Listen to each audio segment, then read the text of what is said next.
Chapter 1060. Chun Zhao stared at the mountain of food. Abidos needs to strengthen his bloodline, so he needs to eat some special food. Is it useful for other dragons? Chun Zhao asked. Do any of your friends in the human world have dragon bloodline? Yes, they have fire dragon bloodline too. No. Zhou shook his head. Zhou shook his head. These things are poisonous to others. Without a strong enough bloodline, you can't eat them. Abidos is my and Oris's son. He is both our bloodlines, especially the glutton bloodline. It can resist all poisons, so he has a strong enough resistance. Zhou shook his head.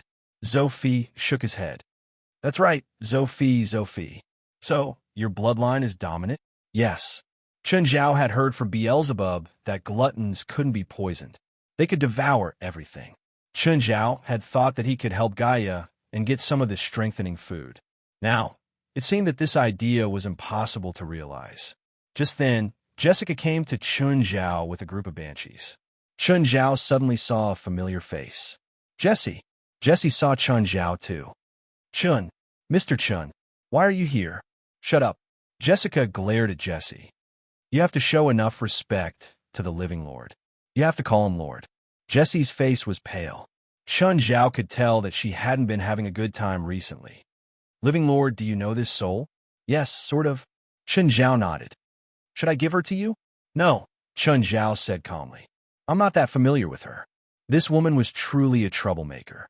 Chun Zhao had already learned from Lisa about Jessie's stupid behavior. She only had herself to blame for being in such a situation. Hearing Chun Zhao's words, Jessie was even more disappointed. She thought that Chun Zhao would help her out. Unfortunately, Chun Zhao wasn't that kind. Of course, Chun Zhao didn't plan to kick her when she was down. Jessica, why is she here? Chun Zhao asked curiously. I bought her from a soul merchant, Jessica said. I plan to turn her into a new banshee. Chun Zhao recalled that Pamela had also tried to turn into a banshee, but she hadn't succeeded. Jessica, how do we transform a banshee? Jessica looked at him and said, Living Lord, are you going to rear a banshee? No, I have a subordinate who has always wanted to transform into a banshee, but failed. In order to transform into a banshee, I first need a large amount of pure soul shards. I need to let my spirit body absorb the power of the soul shards, and then soak myself in withered leaf flower for 13 days. The process of transforming into a banshee was very complicated. Jessica's explanation was very detailed, but Chun Zhao only understood a little. Jessica, write me a report of the process. Yes, Living Lord. If there are any special materials that can only be found in the infernal realm, mark them down. It will be best if you can prepare a few portions for me. Do you need a way to control the banshee? My men are loyal enough to me. I don't really need them. Chun Zhao didn't really want to use this method to control Pamela. Living Lord, how many demonesses do you want to transform? The transformation process sounds very complicated. I don't plan on making many.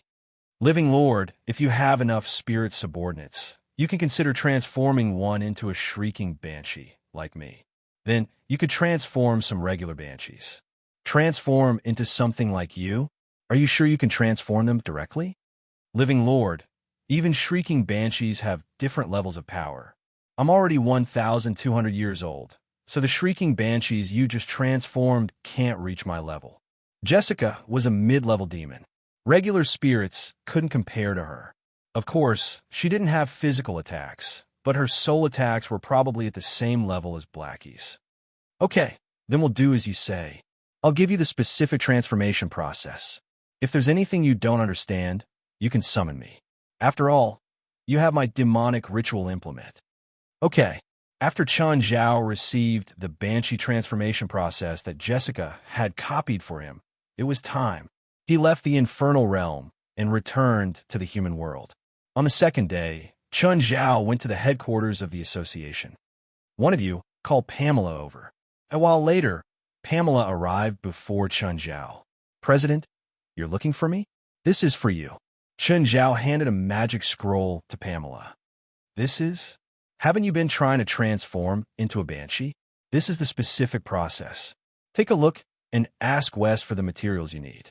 If Wes doesn't have them, tell me. Pamela was shocked. Shrieking banshee? Yes, a high-level banshee, Chun Zhao said. There shouldn't be a problem with the process. I got it from another high-level shrieking banshee. There are real shrieking banshees in the world. You don't have to worry about that. Hurry up and increase your power. After all, you're the backbone of the supernatural organization, but your presence has always been weak. You can't even use the Tower of Trials. Also, choose some obedient female evil spirits and transform them into regular banshees.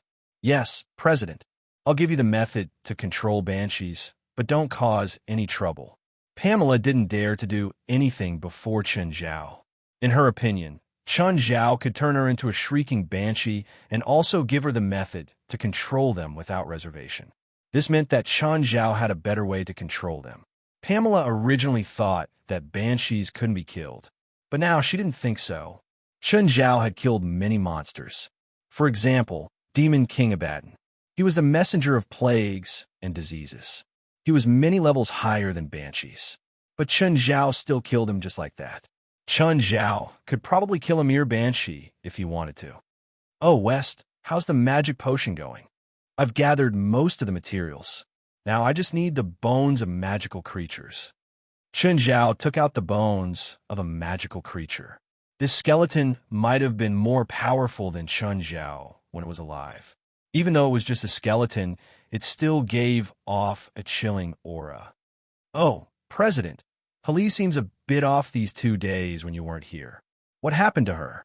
Is she sick? Not sick, Wes said. She seems to be affected by Nasamara's all. Ever since she used it, she's been having nightmares.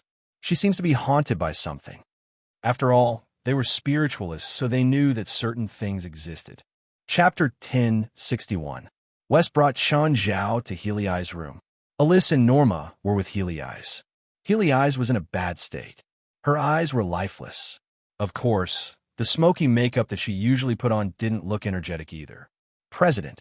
When the 3 girls saw Chun Zhao and West walk in, they immediately stood up. Healy Eyes, I heard that you're not in a good state, so I came to see you, Chun Zhao said. Alyssa, Norma, are you here to take care of Healy Eyes? We're here to check on her, Alyssa said. I want to see her dream, Norma said. Maybe I can find the problem in her dream. Did you find it? Norma shook her head. No, I can't see through the mist in her dream. Norma's nightmare bloodline gave her the ability to peek into other people's dreams. However, this ability wasn't omnipotent. Not everyone's dream could be seen. Chun Zhao walked up to Healy Eyes and said gently, "Don't resist." Okay. Chun Zhao tapped Healy Eyes' forehead with his finger. Go to sleep. Instantly, a wave of sleepiness surged and Healy Eyes sank into a strong drowsiness. She closed her eyes and fell asleep on the bed.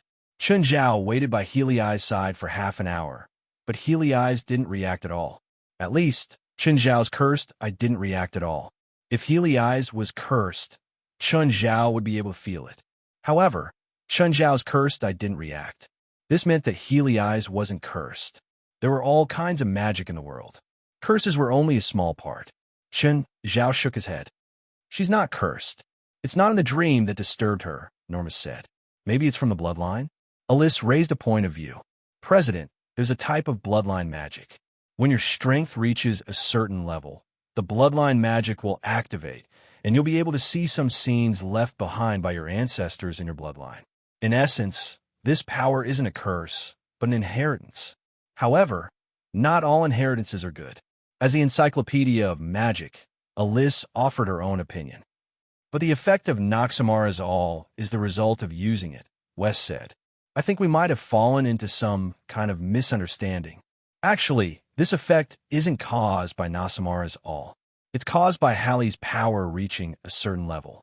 Coincidentally, she saw some scenes, which made us think that Nasamara's all was sending her information. Actually, this information already existed in her. Now that you mention it, Guild Leader, I think it's possible. After all, Guild Leader, Norma, Gaia, and Henry have all used the Nasamara all before, but none of them had any special effects. Chun Zhao thought for a moment and said, but what kind of message are the things hidden in Helis' bloodline sending? President, West asked seriously, looking at Chun Zhao. Can you be sure that Heli's isn't cursed? Sure. Chun Zhao nodded. Are you sure? Not only am I immune to all curses, but I can also devour all curses. To me, any curse is a source of mana. Do you have any objections? When everyone looked at Chun Zhao, their gazes changed. They had never heard of a spell that could be immune to all curses and devour them. This spell was like a god spell. So far, the 4 pristine eyeballs that Chun Zhao had opened were the Eye of Curse, the Eye of Shadow, the Eye of Power, and the Eye of Lightning. Among them, the one that could increase his combat power the most was undoubtedly the Eye of Power. The other 3 pristine eyeballs didn't increase his combat power that much, but they were still very useful. The Eye of Curse could devour any curse to replenish his own mana. It was a perfect counter to curse-type enemies. The Eye of Shadow could see through all obscure and dark sights. Even if the enemy was invisible, they wouldn't be able to escape Chun Zhao's notice. The Eye of Lightning went without saying. It was the perfect counter to lightning-type enemies. West, if you have something to say, just say it. Since it's not a curse, there's an 80% chance that the information in Gila's bloodline has been opened, West said. This is called the Ancestor's Guidance, Alice added. Alice added, it's very likely that this information is useful. It's for the child to go to some ancestral land. That's right. That's probably Gila's situation right now. If she resists, this mental torture will haunt her for the rest of her life. Chun Zhao thought about it and glanced at Helis on the bed. Then he snapped his fingers. Wake up. Helis suddenly woke up from her dream. President. I saw it again. That scene. Countless people were thrown into the blood pool. Helis' face was pale, and there were tears in the corners of her eyes. Do you know where it is? Chun Zhao asked. The place in your dream. In the depths of the sea, stars. There's a red star above. It's crossing the sky. Is there more information? Helis racked her brain to think. After a while, Helis suddenly said, Right, the moon. The moon rose from the sea. Those who are still alive, they are worshipping the moon. Just then Lisa walked in. President, maybe I know the general direction. Oh, you know? The red star crossing the sky should be referring to Comet Beidou's. It was first discovered in 1860 and is discovered every 159 years.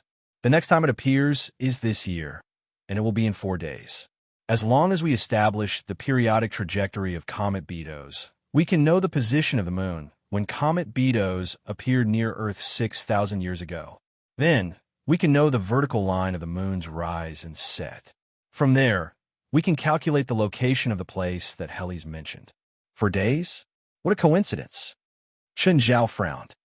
It's not a coincidence, West said. Maybe it's all fate or the result of a prophet's calculation.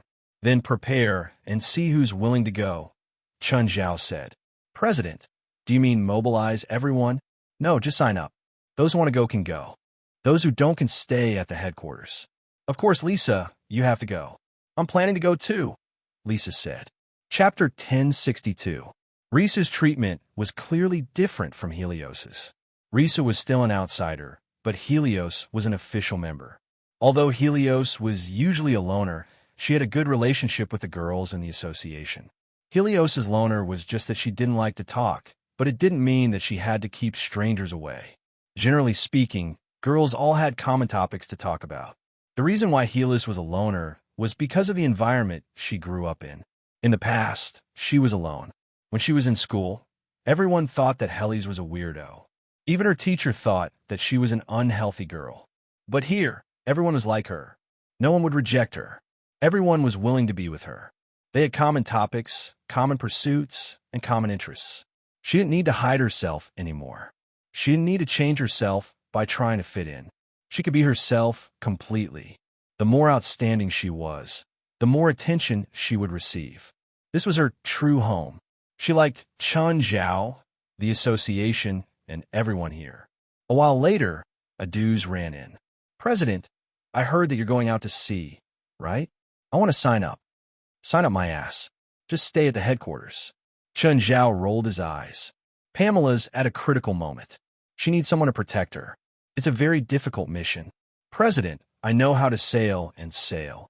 Aduz said. When I was young, I was a sailor. You don't have to worry about that. Just stay here and watch the house, Chen Zhao said firmly. Klaus and the others can sail too. No matter how Aduz pestered him, Chen Zhao rejected him firmly. After a few steps out of Helios' room, Gaia came to find him. Chun, I want to sign up this time. You stay here too, Chen Zhao said. Why? Watch the house. How can Aduz do it alone? The association won't send anyone. Aduz alone is enough. It's different. Pamela plans to transform me into a banshee. She won't be able to protect herself in the process. There'll always be a few restless ones in the evil spirit group. You need to stay and intimidate them. No room for negotiation? Chen Zhao nodded. Listen to me this time. All right. Chen Zhao called Klaus and his team into a room. Klaus, you need to come with us this time, Chen Zhao said. Okay, no problem. Gaia and Klaus' Lightning Squad were the only ones in the association who knew how to sail. If Klaus stayed in the society, he wouldn't be able to take care of Pamela, so Gaia had to stay. This time, they weren't going out for a vacation. They might have to go on a long voyage, so it was impossible for them to drive a yacht. Of course, they also needed professional sailors. Otherwise, they might not even be able to start the ship. Chen Zhao took out 6 strength potions and placed them on the table. This is a strength potion. It doesn't have any side effects. You will be able to reach the limits of the human body. Your strength, speed, and reflexes will all be greatly improved. As official members of the association, you should enjoy the benefits of the association. However, the magic potion is useless to you, so I specially prepared this for you. Of course, if you have to talk about the side effect, it should be that your appetite will increase by several times, or even 10 times. Klaus and his lightning team all stared at Chen Zhao with shining eyes. At this moment, they finally felt like they had truly become a member of the supernatural organization. This voyage might be dangerous, so you must have the ability to protect yourselves. President, we understand. From the moment we joined the supernatural organization, we knew what we were going to face. Okay, take the strength potion as soon as possible. Get used to the changes in your body in the next 2 days. We'll leave the day after tomorrow. Yes, President. Laurent, when are you and Winnip going back to Sacramento? You really want to chase me away? No, I want you to stay, Chen Zhao said. What? Laurent almost thought that he was deaf and had misheard Chen Zhao. Or was Chen Zhao hatching some earth-shattering scheme to keep him in L.A. forever? Laurent shuddered. Chen, stop joking. Winnip and I plan to leave tomorrow. We don't need you to send us. I might have to go on a business trip for a few days tomorrow. I hope you can stay for a few more days and keep Feilai company. Chen Zhao still revealed his goal. How many days are you going? I'm not sure. That's why I need you to keep Feilai company. So, you're begging me, right? Don't threaten me with this. You don't want Feilai to be alone, right? Whatever. I'll let you go. Laurent pursed his lips. I'll reluctantly stay and take care of Feilai for a few days. Chen Zhao still had to make some arrangements for his work. Kohler, do you have time now? Chen Zhao called Kohler. Mr. Chen, I have time now. What's the matter? I'll treat you now. I have to go on a business trip in the next few days, so I'll treat you in advance. All right, then you can come over now. When Chen Zhao arrived at Kohler's house, Ruby was there too. Hey, brother, you're here. Ruby walked up and bumped shoulders with Chen Zhao. Hey, your shoulders are so hard. If I had shoulders as hard as yours, I'd be invincible on the court. Did you just finish a match? You look so weak, Chen Zhao said. Yes, you can tell. Do you want me to relieve your soreness and tiredness? One session costs $100,000. That's so expensive. How's the effect? I can guarantee that you'll be in perfect condition. Mr. Chun, I called you here. Shouldn't you treat me first? There's no rush. You've been injured for 2 or 3 days, so there's no rush. Ruby's different. After the match, his lactic acid will be broken down by his cells. This will deplete the activity of his cells, so I'll treat him first. The better he'll recover. How about you give me free treatment this time? Ruby asked. I'll try the effect first. If it's good, I'll find you again in the next match. No, I always set a clear price. Plus, I'm confident in my abilities. If you don't believe me, then forget it. Don't expect me to treat you for free. Chen Zhao wasn't familiar with Ruby, so he obviously wouldn't treat him for free. Fine, $100,000, right? I'll take it. Damn, your asking price is too high. Chapter 1063. Ruby realized that white dots had started oozing out of his skin. These white dots were in the form of mucus and were very viscous. What is this mucus? Ruby wiped it with his hand. This is lactic acid, Chen Zhao said. Lactic acid is secreted by muscles during intense activity. It's also the reason for your soreness after intense exercise. But lactic acid will be used up by the cells. After it's used up, the soreness will also disappear. Is there a way to stop the secretion of lactic acid? There is, but you can't do that. Lactic acid secretion is necessary because it can repair the damage to your muscles. At the same time, it can remind your body of its load. Without lactic acid secretion, you might be able to become a Superman in a game, but after the game, your career will also end. Is it okay to force the lactic acid out now? Do you exercise now? Ruby shook his head. Chen Zhao continued. Also, I'm forcing out the lactic acid you secreted during the game. If you continue to exercise now, you'll still secrete lactic acid. I'm only forcing the extra lactic acid out of your body, not stopping it. I understand. Does that mean that you can help me relieve my tiredness every time it ends? Chen Zhao pinched Ruby's biceps and said, It depends on the situation. Lactic acid isn't harmful. If you ran the entire race, it's not suitable to force it out. Also, I can give you a diet that can greatly increase your post-race recovery. Sure, how much? I don't need your money, but you have to promise me one thing. You better ask for money, Ruby answered Chen Zhao, not daring to answer casually. After all, he didn't know what Chen Zhao's request was. Although he wasn't very smart, he knew that some things couldn't be easily agreed to. I'm a professor at UCLA. My school will have a sport competition soon. I'm the leader of the team. You can go and teach a few lessons for my school's basketball team. The NBA represented the highest level of basketball in the world. Basketball players who could enter the NBA, even if they were just substitutes, were considered top players in other competitions.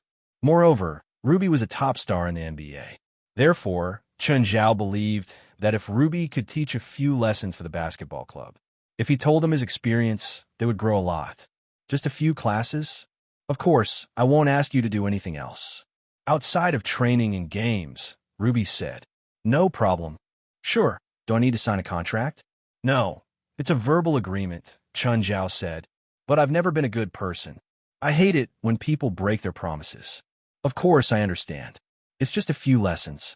I won't go so far as to break my promise. After treating Ruby to relieve muscle fatigue, Chen Zhao treated Kohler. Chen Zhao had treated Kohler once before, so Kohler was familiar with it. After leaving Kohler's house, he went straight home. He told Fei Lai that he would be away for a few days. The next day, Chen Zhao went to school again. Robert, I found a professional player. In 2 days, he will come over to the school to guide the basketball club players. He will contact you when he comes. You will be responsible for the arrangements. Understood, Mr. Chen. Ever since Robert was taught a lesson by Chen Zhao, he behaved like a grandson before Chen Zhao. Actually, Robert was Chen Zhao's punishment to warn the others. The people in school were usually polite to him, but there weren't many who truly obeyed him. Many PE teachers in the sports department objected to Wright's decision to make Chen Zhao the team leader. If Chen Zhao hadn't taught him a lesson, Robert would have been dead. If Chen Zhao hadn't taught him a lesson, more coaches and PE teachers would probably band together to pressure the school. By then, Wright would probably be forced to remove Chen Zhao as the team leader. Chen Zhao didn't care about being the team leader, but he didn't like being chased away. Ever since Chen Zhao taught Robert a lesson in a domineering manner, he had a nickname. Chen Zhao also had a nickname, Tyrant. Of course, those who had formed an alliance in secret had also ceased all activities. However, Chen Zhao felt that this nickname suited him quite well. Just then, Chen Zhao saw Tiger walk over. Hi, Mr. Chen. Tiger, congratulations. You won last year's WBA championship belt. Chen Zhao walked over and patted Tiger's arm. Mr. Chen, it's all because of your training. Tiger was successful now. However, he knew that it was all because of Chen Zhao's help that he could achieve what he had today. Of course, he also knew that he didn't have the right to betray Chen Zhao. The consequences of betraying Chen Zhao were very serious. Chen Zhao's achievements weren't as simple as crippling Douglas. Chen Zhao had crippled or killed more than a dozen underground dealers right in front of him. Tiger could still clearly remember what happened that night. Even though Tiger was the new boxing champion now, he wouldn't be so naive to think that he was Chen Zhao's match. Even Gaia might not be able to beat him, let alone Chen Zhao. Tiger, why are you here? Tiger hadn't finished his studies yet, but he'd already taken a year off. The principal told me to come back. She told me that you're the team leader for the sports meet and also wants me to participate in the boxing competition. There's a boxing competition in the sports meet. Chen Zhao asked in shock, his mouth open. Yes, the boxing competition this time has sponsors and is being broadcasted on TV. It's quite big too. Chen Zhao didn't expect the American University sports meet to be so commercialized. Other than that, the swimming competition seems to have sponsors too. Tiger also knew that Evely had been trained by Chen Zhao. Tiger hoped that he could become the next Evely, the new legend of the boxing world. A new legend in the boxing world. To achieve this goal, he needed Chen Zhao's support. Have you been training at school recently? Yes. Tiger nodded. Mr. Chen, do you have time to train me? Not these days, Chen Zhao said. I'm going out for a few days. Let's talk when I come back. Okay. Oh, some people in school aren't satisfied with me as the team leader. Help me keep an eye on them. Mr. Chen, I'll help you teach those blind bastards a lesson. Tiger was the leader of the boxing club and the students in school. Not many people dared to argue with him. No need. Just write it down for me. I'll teach them a lesson when I come back. Okay, got it. Just then, Chen Zhao saw Li Qiong not far away. There was another girl beside her. She should also be a student. Chapter 1064. Li Qiong also saw Chen Zhao and walked up. Chen Zhao, why are you here? I'm a teacher here. Your teacher? Li Qiong looked at Chen Zhao in shock. She'd heard that Chen Zhao was a teacher. Then, she used her imagination.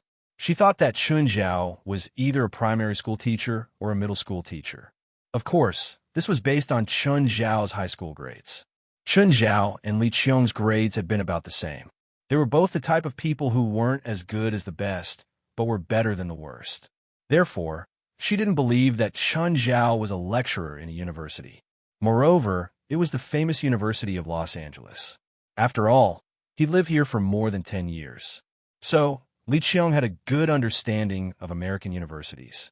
Usually, regular university lecturers were assistant professors. In China, they were also called teaching assistants. However, teaching assistants in American universities were on contract and could be fired at any time. In America, to become a permanent associate professor, one had to publish at least one book in a related field. Usually, it was published in a university press, and professional professors would be in charge of reviewing the manuscript. As long as one could become an associate professor, they'd be awesome. The school couldn't fire them without a good reason. Therefore, universities were filled with many associate professors. Many of them were old. In China, they had to retire at a certain age, but in America, as long as one wasn't an associate professor and didn't want to retire, the school couldn't fire them. Retirement meant a decrease in income. An associate professor's income was very high. Of course, to become a full professor, one had to have research results in at least one field. Special talents like Chen Zhao, who was recognized by the school, had to be a full professor. A full professor's income was several times, or even more than a dozen times, that of teaching assistant. A full professor could use the school's funds to do whatever they wanted. They could give a few lectures and do research in the lab when they didn't want to. There was no rule that they had to do research until noon. Of course, the school's funds couldn't be spent casually. If there was an economic benefit and the possibility of research, the school would strongly support it. If it was just a dream, they could fool the school once, but they might not be able to fool the school again. Chen Zhao didn't care about this kind of salary. After all, treating a rich person's illness was equivalent to a professor's annual income. Of course, Li Qiong only thought that Chen Zhao was a regular lecturer and didn't think too deeply. After hearing that Chen Zhao was a teacher here, Li Qiong couldn't help but think highly of him. Why are you here? My sister is a student here. Li Qiong said. Chen Zhao tilted his head and looked at the girl behind Li Qiong.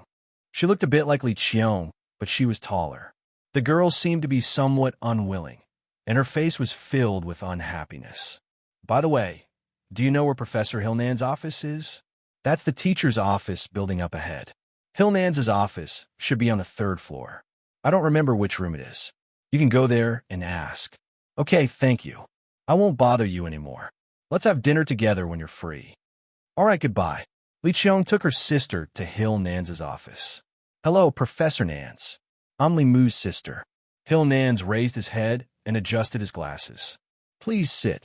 Professor Nance, I hope you can revoke my sister's punishment. I think she's already realized her mistake. I hope you can give her a chance to turn over a new leaf. Miss Li, I'm afraid I can't agree. Your sister skipped classes for more than a month without asking for leave from the school, which caused the school to call the police. Your sister has caused a lot of trouble for the school, so I don't think it's suitable for your sister to attend our school. Professor Nance, do you want a girl's life to be ruined because of a mistake? Ms. Li, I hope you understand that she's already an adult. She has the ability and must take responsibility for her mistakes. But she's only 21. Ms. Li, I don't understand your question. She's already an adult at 21. Is she still a child in your country? You Chinese have such a strange way of education. Knock, knock. Hill Nance looked up and saw Chen Zhao standing at the door. Hill Nance, I hope you can explain your words. Otherwise, I'll sue you for racial discrimination. Mr. Chen, I didn't mean that. Then what do you mean? I'm all ears. Crossing his arms, Chen Zhao stood there and stared at Hill Nance. Li Qiong stared at Chen Zhao in shock. She didn't expect him to come. Okay, I'm sorry, Mr. Chen. I apologize for my inappropriate choice of words. I'm really sorry. You should say sorry to them. I'm sorry, Ms. Li, Hill Nance said. I apologize for offending you. Chen Zhao walked into the office. Do you mind if I listen? Of course not. After all, you're a medical professor too. Li Qiong's eyes widened in disbelief. She'd heard from her Chinese high school classmates that Chen Zhao had gotten into a medical university in China. She didn't expect that Chen Zhao was a medical professor at UCLA. How old was Chen Zhao? He should be at most 3 years away from graduation, right? In her impression, shouldn't professors be white-haired old men? Wasn't Chen Zhao too young? I want to know what happened. Chen Zhao looked at Li Qiong and her sister. Li Mu skipped classes for a month, Li Qiong said. Mr. Chen, I'm sure you know that such serious absenteeism isn't allowed in school. Chen Zhao looked at Li Mu. Li, aren't you going to explain where you've been this month? Li Mu hesitated for a moment, then said, I originally applied for a week's leave from school and went to Alaska with my classmates. However, because of the heavy snowfall and the arrival of the military, we were put under military control. Me, Vestana, and more than 30 tourists were all restricted from leaving the snowy mountain for 10 days. After that, the military found out that we were medical students and requested us to stay and act as temporary military doctors. Chen Zhao and Hill Nance exchanged glances. Hill Nance asked in confusion, if that's the case, why didn't you tell me before? Chapter 1065 01064 Both Hernandez and Chen Zhao didn't think that there was such a hidden story. However, they couldn't confirm whether Li Mu was telling the truth yet. Do you have any other evidence? Hill Nance asked. When we left the restricted area, one of the colonels gave me a phone number, Li Mu said. I'm not sure if it's useful. If what she said is true, then I can revoke your punishment, Hernandez said. Chen Zhao turned to Hernandez. Hill Nance looked at Chen Zhao. Mr. Chen, are you okay with this? Of course, Chen Zhao said. If she's lying, then I won't object to any punishment. He'd basically done everything he could. If Li Mu was lying, then even Chen Zhao wasn't in a position to help. Li Qiong could see that Hernandez respected Chen Zhao a lot. Although Hill Nance said that he was the decision-maker, he was very biased towards Chen Zhao's suggestion. Then I won't disturb you anymore. I'll leave first. Chen Zhao left after completing his mission. Then, he left Li Mu a phone number. Li Qiong also left with Li Mu. Chen Zhao wait. Li Qiong caught up with Chen Zhao. Li Qiong looked at Chen Zhao with a complicated gaze. To be honest, Chen Zhao's current achievements had indeed exceeded her expectations. She didn't expect Chen Zhao to be a professor at UCLA at all. He looked very prestigious too. Chen Zhao, thank you for just now. It's nothing. I just happened to overhear that old man's words. Otherwise, I wouldn't be in a position to help. Chen Zhao shrugged. In the future, I'll need you to take care of Li Mu in school. She's also a medical student. Chen Zhao glanced at Li Mu. She clearly didn't want another person to take care of her in school. Chen Zhao didn't want to be a busybody. Actually, Mr. Hernandez said that he's a very good professor. Your sister doesn't need me to take care of her. Li Qiong was helpless. She didn't have any connections. Now that she met Chen Zhao, she didn't have a good relationship with him. They were classmates from many years ago, but their relationship now was as cold as water. I won't disturb you anymore. I think you still have work to do. Come out for dinner in a few days. I'm serious this time. Weren't you serious before? Li Qiong smiled but didn't explain. Chen Zhao also smiled. Of course, he understood the Chinese's polite words. All right, goodbye. Li Mu followed Li Qiong for a few minutes and suddenly said, Sister, I have something to do. I'll leave first. You go home first. Where are you going? Just say that you have something to do. It's only the second day of the new year, and you're already running out? Then I'll just stay at home and not go to class. Are you satisfied? Li Mu was different from her sister. When her family first migrated here, she almost didn't feel any pressure from her family. The only thing she enjoyed was the protection of her family. That was why she had the personality of a princess. No one at home could control her. Take this matter as an example. She could go wherever she wanted. She went skiing in Alaska without telling her family at all. His family and school were going crazy.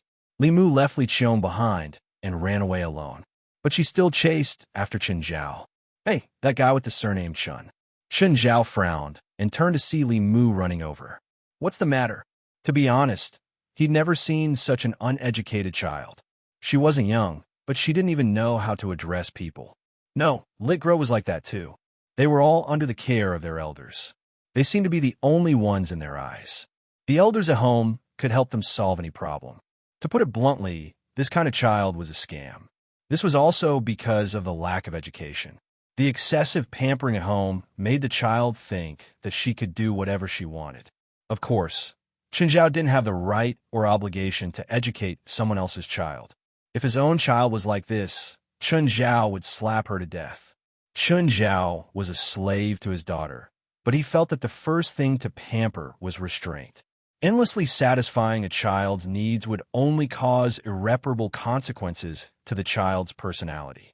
Just like the day before yesterday, when Zhirlin wanted to play with firecrackers, Chen Zhao's attitude was very firm.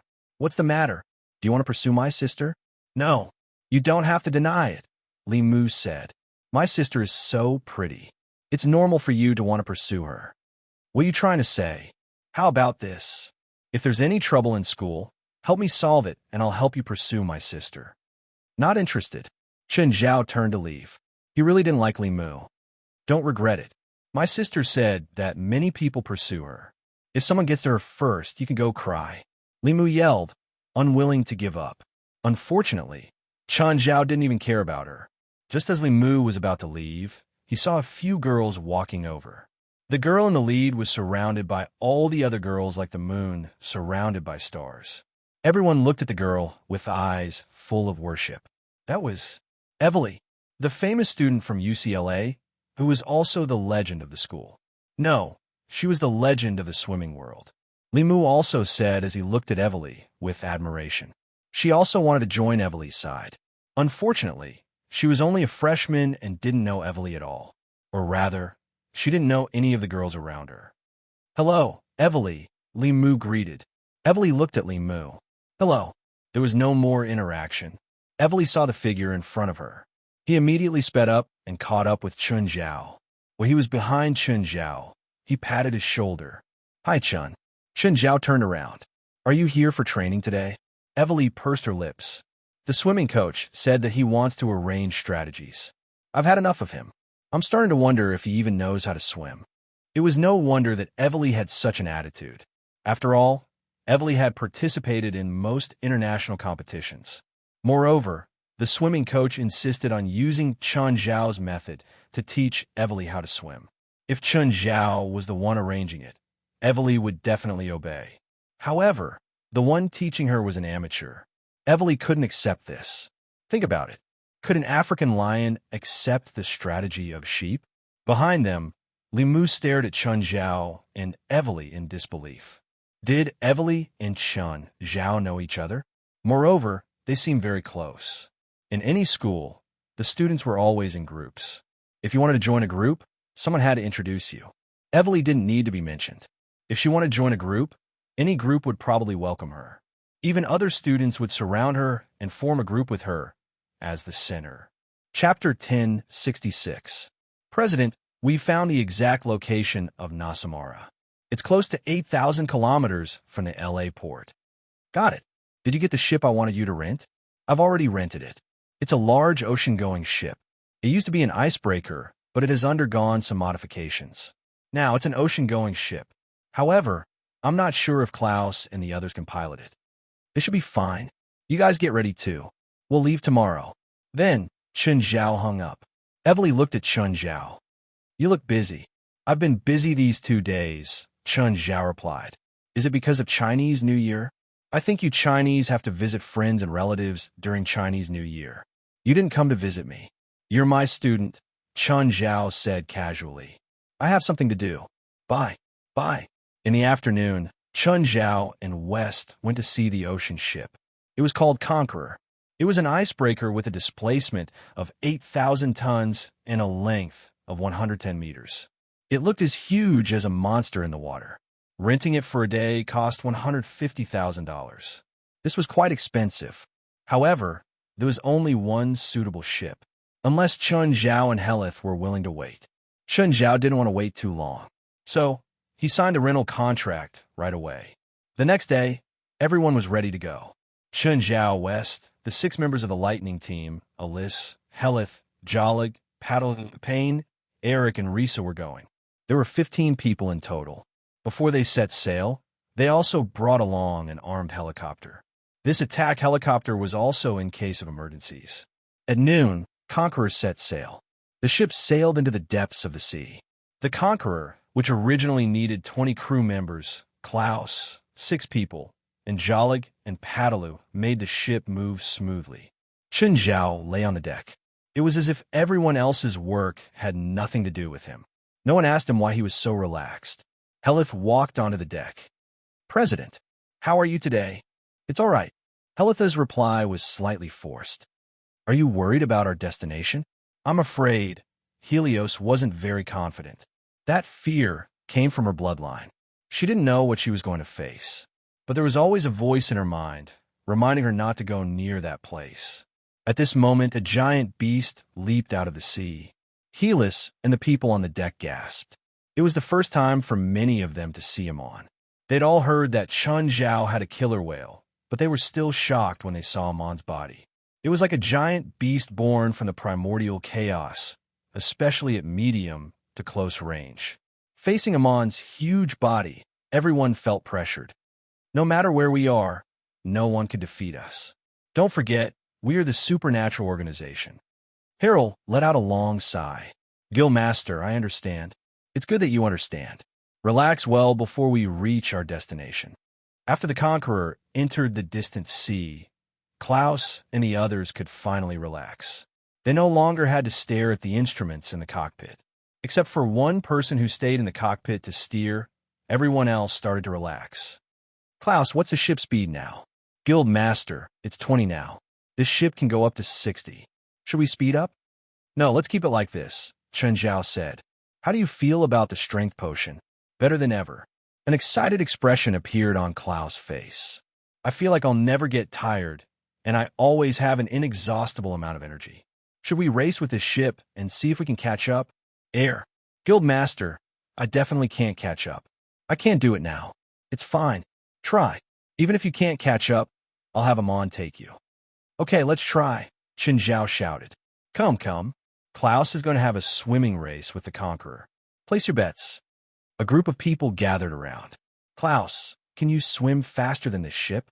Regardless of whether he couldn't admit defeat. Of course. Then I bet you can win. Don't let me lose. I bet Klaus will lose. I bet $100 that Klaus will definitely win. Everyone was rather active. Before long, Chun Zhao had already collected more than $1,000. After warming up, Klaus started swimming. After using the strength potion, Klaus' fitness and stamina had both improved by leaps and bounds. One knot was about 1,850 meters per hour. 20 knots was 37 kilometers per hour. A normal person definitely wouldn't be able to catch up.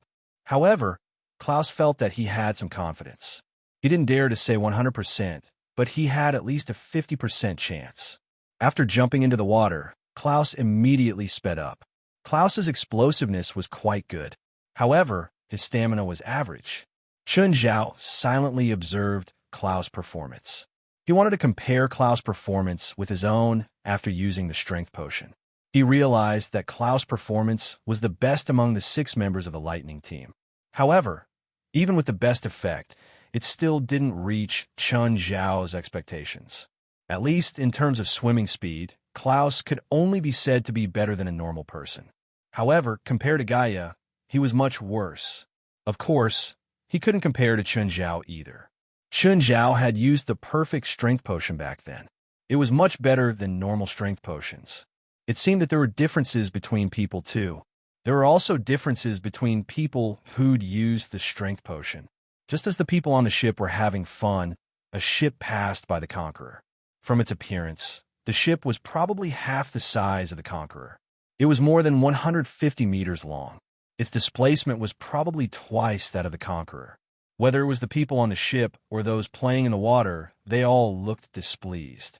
It wasn't because the other party's ship was bigger than theirs, but because in this vast sea, the other party just had to come so close and pass by them. This feeling was like a direct provocation. Chapter 1067. Chun Zhao looked at the opposite ship, the White Envoy. I hate that ship, Helis said, looking at the people on the White Envoy. Do you know the people on that ship? Chun Zhao asked. No, and I don't want to. Just then, the White Envoy stopped. At the same time, it sent a signal to the Conqueror, telling it to stop. Guild leader, they want us to stop. Should we stop? Klaus asked as he reloaded his gun. What are you doing? Chun Zhao glanced at Klaus. Don't be so violent.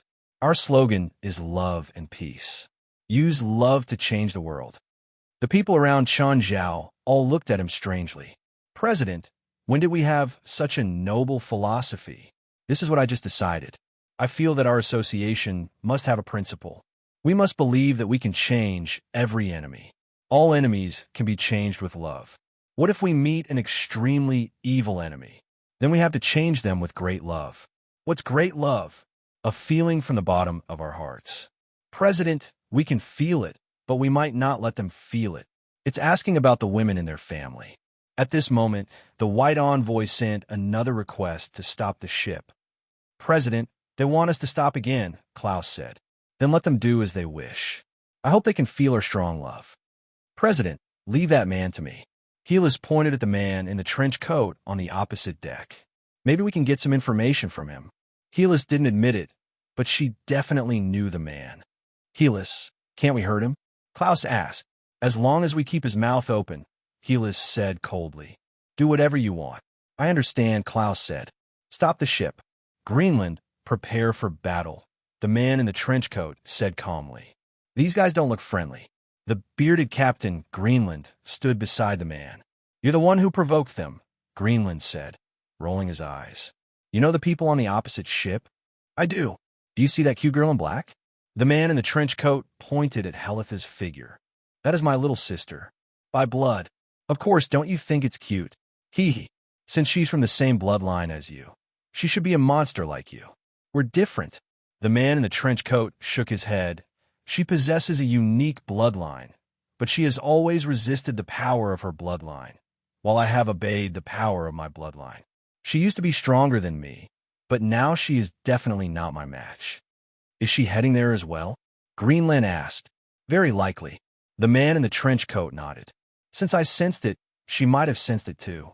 At this time, the two ships connected, and Greenland made a hand signal to his subordinates. For a moment, the people on the two ships were at each other's throats. The crew on both sides pointed their guns at each other. Hey, Helis, how are you? The man in the trench coat stood at the bow of the tall ship and shouted at Helis. Everyone looked at Helis. Chen Zhao stood beside her. He gave the command completely to Helis. She could do whatever she wanted. Go and let them feel the president's love. Helis' tone was calm, but it was filled with coldness. Klaus loaded his gun and took out a grenade, throwing it high into the opposite ship. Boom! With a loud explosion, both sides started firing. The man in the trench coat and Greenland acted as if it had nothing to do with them. They just stood on the deck and looked at Helis. Helis, is this how you treat your brother? If you surrender now, I can promise you that you'll live. You know that I always keep my word. Brother? The man in the trench coat actually said that he was Helis' brother. But it seemed that their relationship was very bad. At least, Chun Zhao thought of his sister, Yura. Compared to Helis, the siblings were much more harmonious. Is he really your brother? Chun Zhao asked curiously. President, when we catch him, I think he'll answer your question personally. Helis looked at the man in the trench coat. Adam, do you remember 10 years ago? Adam's expression instantly turned gloomy. Helis, I swore that I'll get back all the humiliation you gave me. Trust me, I'll do what I say. It seemed that Helis' past had given her brother quite a psychological shadow. President, do you need us to do something? Pan In came to Chen Zhao's side. He seemed to be eager. No, Chen Zhao said. It's not time for you to do anything yet. President, do you want to know my relationship with Adam? Helis asked. I won't force you. Chen Zhao said. We have different fathers. My mother is a black witch, Helis said calmly. She has been pursuing powerful undead servants all her life. But no matter how powerful they are, she could never be satisfied. You also know that no matter what kind of undead servant it is, there are all kinds of problems. Finally, she thought of a solution. Harriet said calmly. Chen Zhao turned his head to look at Helis. Her tone suddenly turned angry. She thought of a solution. She thought it was the perfect solution and carried it out. That evil mother of mine. Adam looked at Helis on the other side of the boat. I'm sure you're familiar with her. Thinking of the woman, Greenland's expression changed. What solution did your mother think of? He or her? Adam pointed at Helis. She's the solution my mother thought of. In the undead system, the strongest is undoubtedly turning into a lich. But to become a lich, one must first turn into death. My mother didn't want to die, so she thought of another solution. She had someone die in her place and then forcefully turn them into a lich. She then cast a spell to strip away their magic. That way, she doesn't need to die to obtain the lich's magic and control it. Greenland knew Adam and Helis' mother. He knew how evil that woman was. But now, it seemed that he had underestimated how scary and evil that woman was. Chapter 1068. My mother gave birth to me and Adam. Because of this, Harris said calmly. Of course, he's a failure. Harris's voice was eerie. For this plan, she found 2 different men to give birth to children. Then she left Adam and I in different families. Before I was 10, I didn't even know I had a brother until one day when I was attacked. He attacked you? Chen Zhao asked. Yes, it was him. Harris nodded. He barged into my life unreasonably and killed my adoptive parents in a cruel way, Harris said. Then he wanted to devour my magic power, but he lost. At that time, he told me that he was forced, so I let him go, said Harris. And then, later on, I got more information and met more brothers and sisters. More brothers and sisters? Yes. For this plan, that woman gave birth to many, many children. Adam and I were only one of them. I was the youngest. She made us kill each other until there was only one survivor. Chen Zhao's expression changed. He also couldn't understand such a barbaric and cruel way of thinking. What kind of pleasure could a woman get from raising her own children like they were poisonous insects? Was that so-called plan really that important? Then all my siblings came to find me and attacked me. And you won. Then after they were defeated by me, they met Adam. What's that saying in China? The mantis stalks the cicada, unaware of the oriole behind. Yes, Adam isn't the most outstanding, but he's definitely the most cunning. He devoured all 11 siblings. He devoured 11 siblings. So he should be very powerful, right? Not enough. Not enough, Adam said. I'm not strong enough. I still need Harris. Only I have the power to resist that woman. Hearing Adam's words, Greenland's scalp went numb. You want to become enemies with that woman? I won't help you. I don't need your help, Adam said calmly. I can do it alone. Adam looked around him. The crew members of the White Envoy had been killed and scattered everywhere. It's about time for us to make a move, Greenland said. These guys are really powerful. They're actually unharmed. Make your move. Adam had no interest in Klaus and the others. In his eyes, Klaus and the others were just ordinary people. He felt that he should conserve his strength to deal with Hell AIs. Even though his description of Hallie's was so light, it was hard for him to believe it. After all, he had suffered a few losses at Helitha's hands. Therefore, he did not dare to be careless. However, this time, Helitha's reaction was completely different from the panic she showed when they met in the past. Today, Harris remained calm from the beginning to the end. Could it be that she thought victory was in her grasp? Or had he given up resisting? This was probably the first time Chun Zhao had been looked down upon so much. After standing beside Helly's for so long, Adam still saw Chun Zhao as a bystander. Greenland was already moving. Do you want me to deal with these guys? Of course. Don't tell me you expect me to take action. Greenland turned around and looked at Klaus and the others, who were already surrounding them. The crew members on Greenland's ship were all average. After all, their main profession was sailing. Compared to elites like Klaus, they were much weaker. Moreover, they were a group of enhanced elites. Greenland turned around and looked at Klaus and the others. Do you know that you've angered me? Greenland had an arrogant attitude from start to finish. Klaus pointed his gun at Greenland. With a bang, Greenland's shoulder exploded into a bloody flower. Greenland took a step back and looked at the blood on his shoulder. I'm going to kill you. Greenland's face was filled with rage. But just then, an even more intense hail of bullets greeted him. 6 machine guns all pointed at Greenland and started firing. Klaus and the others knew very well where they were weak. Against a spiritualist, their only chance was to gain the upper hand with a show of strength. First, they would cripple the opponent, or rather kill him. Soon, Greenland's body was riddled with holes. Right now, Greenland's body was on the verge of collapse. It was as if he would fall at any moment. But he did not fall. The bullets were expelled from his body one by one. What spell is this? Klaus was somewhat surprised. Chun Zhao, who was on the opposite deck, was also surprised. What's this?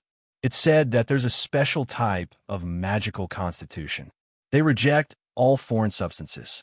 Anything that doesn't belong to their body will be rejected by them, a list said. A list said also their bodies have muscle memory. No matter how distorted or deformed they are, even if they get burned, they can recover. Fuck, is this an undying body? Right now, Greenland was extremely arrogant. He stared at Klaus and the others with a fierce expression. Are you ready to despair? Greenland shouted. Klaus and the others exchanged glances. Confidence appeared on their faces. If you can do it, then come. Greenland suddenly sped up and charged at Klaus. Klaus did not want to get close to Greenland. He was not sure what spell Greenland had. Thus, he quickly retreated. Holding 2 guns in his hands, he kept shooting at Greenland. Greenland was fast, but Klaus was not slow either. It seemed that it would not be easy for Greenland to catch Klaus. Greenland chose to change his target and attacked another member of the Lightning Squad. However, this member's reaction was also very fast. He immediately pulled away. Anyway, no matter who Greenland approached, they would retreat and the others would shoot. This was a game of cat and mouse. Although Greenland could not be killed, he could not get close to Klaus and the others either. Klaus had already learned his lesson. Guns could not kill Greenland, but they could stop his movements, especially if they pierced through his legs. Greenland's movements would be greatly affected and his recovery speed would be very slow. Greenland tried all sorts of methods to get close to the members of the Lightning Squad. However, all of them ended in failure. These guys were too cunning. They did not give Greenland a chance to get close at all. Chen Zhao looked at Greenland, who was being played. Is this guy here to be funny? Everyone glanced at Chun Zhao and thought to themselves. In his eyes, all the enemies were funny. But he had to admit that Greenland was indeed unbelievably strong in some aspects. Even if his head exploded, he would not be killed. Chapter 1069. Being unkillable was never an invincible skill. If he only had this skill back then, the grass on his grave would probably be more than a meter tall, especially when he was facing people like Klaus. They were elites because they knew how to adapt. They knew that they had to face all kinds of enemies. Many of their enemies had special abilities. Thus, they would study and find solutions. They would even simulate real battles. For example, their research on the members of the society. They knew most people's weaknesses. They also knew how to defeat them. Of course, this wasn't their forte. Their forte was to find weaknesses. Klaus, when he's attacked in the stomach, he'll actively dodge or block. His weak point might be there. Yes, I know. Be careful. Klaus nodded. After exchanging information, they started attacking Greenland's stomach. Greenland couldn't actively attack anymore. He looked more and more anxious. Adam, help me. But just then, a large net fell from the sky and covered Greenland's head. Klaus and the others found a fishing net out of nowhere and used it to trap Greenland. Greenland was trapped in the fishing net, and he kept struggling. But Klaus and the others dragged him and hung him in the air. This time, Greenland was completely done for. Adam, save me. Useless, Adam said, dissatisfied. Adam finally attacked. Of course, Klaus and the others have been guarding against him. So the moment Adam moved, Klaus' gun was already pointed at Adam. Bang! The bullet flew toward Adam, but a bone shield appeared in front of him. The bone shield blocked the bullet and started spinning around Adam's body. You're all going to die, every single one of you. Adam twisted his neck. Suddenly, Klaus felt a chill behind him. Without thinking, Klaus pounced forward. As he flipped, he fired 3 shots behind him. A white ghost appeared behind Klaus. It was covered in a tattered white robe and floated in the air. However, the bullets that Klaus used were also soaked in holy water and had the effect of causing damage to spiritual bodies. The white specter was instantly destroyed. Haris took the communicator and said to Klaus, Klaus, be careful. Adam has released frost spirits. As long as they come into contact with you, your body and soul will be frozen. Got it. Thank you. Adam looked at Klaus and the others. He didn't panic when he saw a frost specter being destroyed, because he had more than one frost ghost. Klaus suddenly leaped into the air and fired at the deck. A frost wraith appeared on the deck. However, before coming into contact with Klaus, Klaus already felt a chill. The other team members also reacted quickly, even though there were many frost ghosts on the ship. However, they were unable to get close to the lightning squad. The moment they launched a sneak attack, the members of the lightning squad would react. Adam couldn't help but frown when he saw how difficult it was to deal with the lightning squad. You've angered me. Adam pointed both of his palms at Klaus, and Klaus felt his brain suddenly freeze. At this time, Helios's voice came from the earpiece again. Be careful, this is soul attraction. He wants to drag your soul out and open the shield. The members of the association all wore magic shields made by Jalik. They could block some long-range magic attacks. Klaus didn't dare to be careless. Together with his team members, he opened the magic shields. Adam realized that his magic had failed again and glanced at Helios, not far away. Very good. I'll remember you. As he spoke, Adam suddenly jumped over the railing and into the sea. Adam prepared to escape. Of course, in his opinion, this was a strategic retreat. The moment Adam fell into the water, a huge body appeared under his feet and lifted him up from the sea.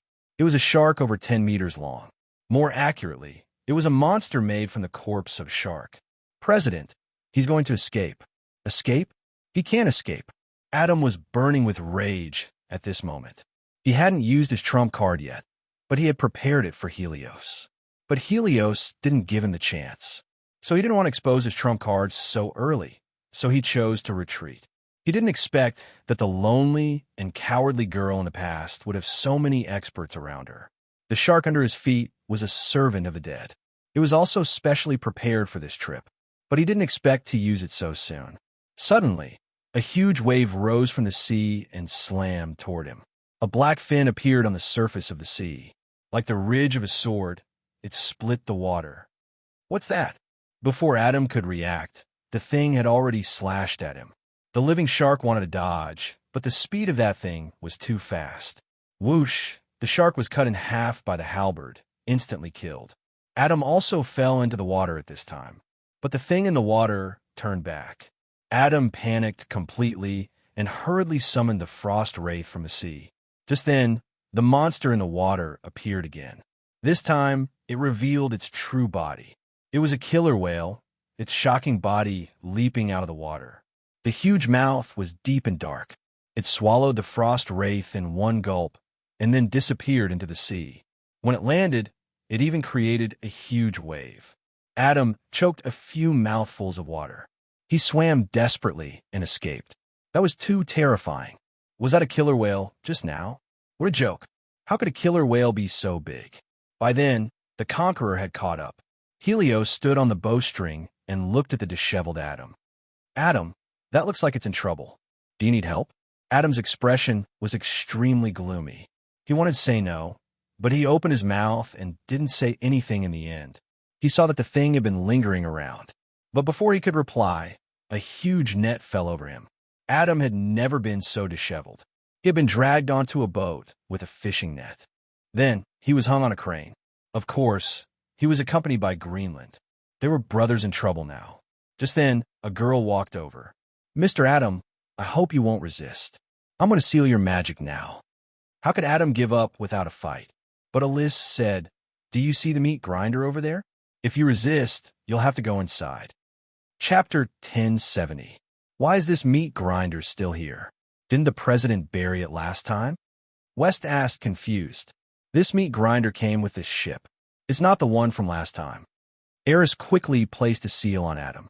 The fishing net loosened, and Adam fell to the ground in a sorry state.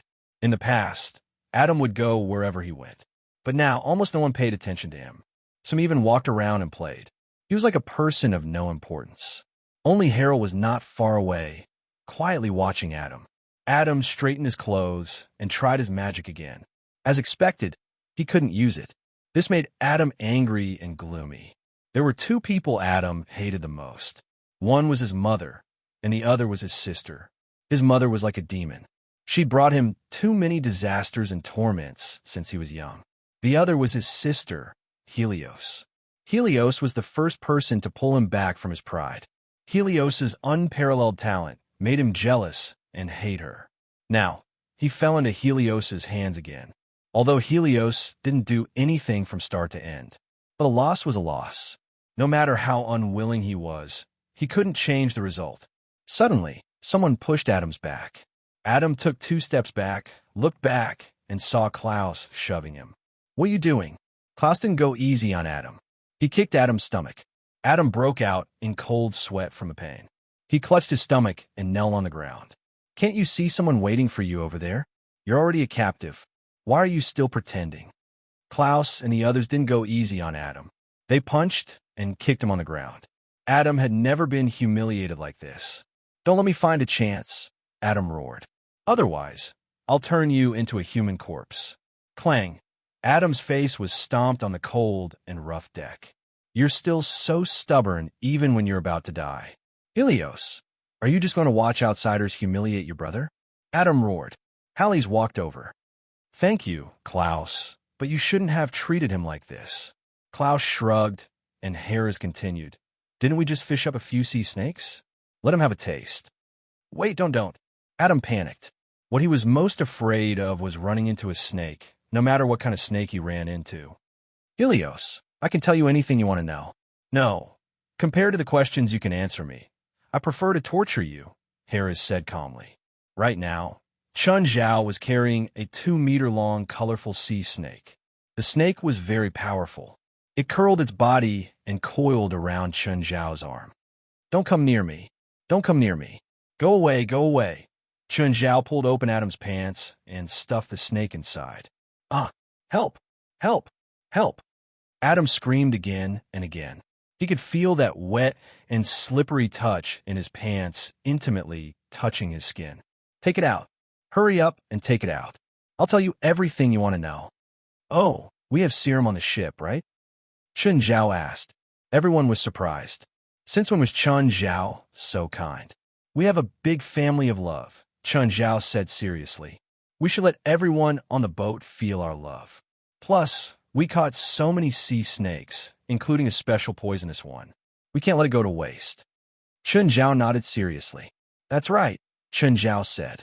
Adam shuddered, not just because he was scared by Chun Zhao's words, but also because he felt his leg go numb.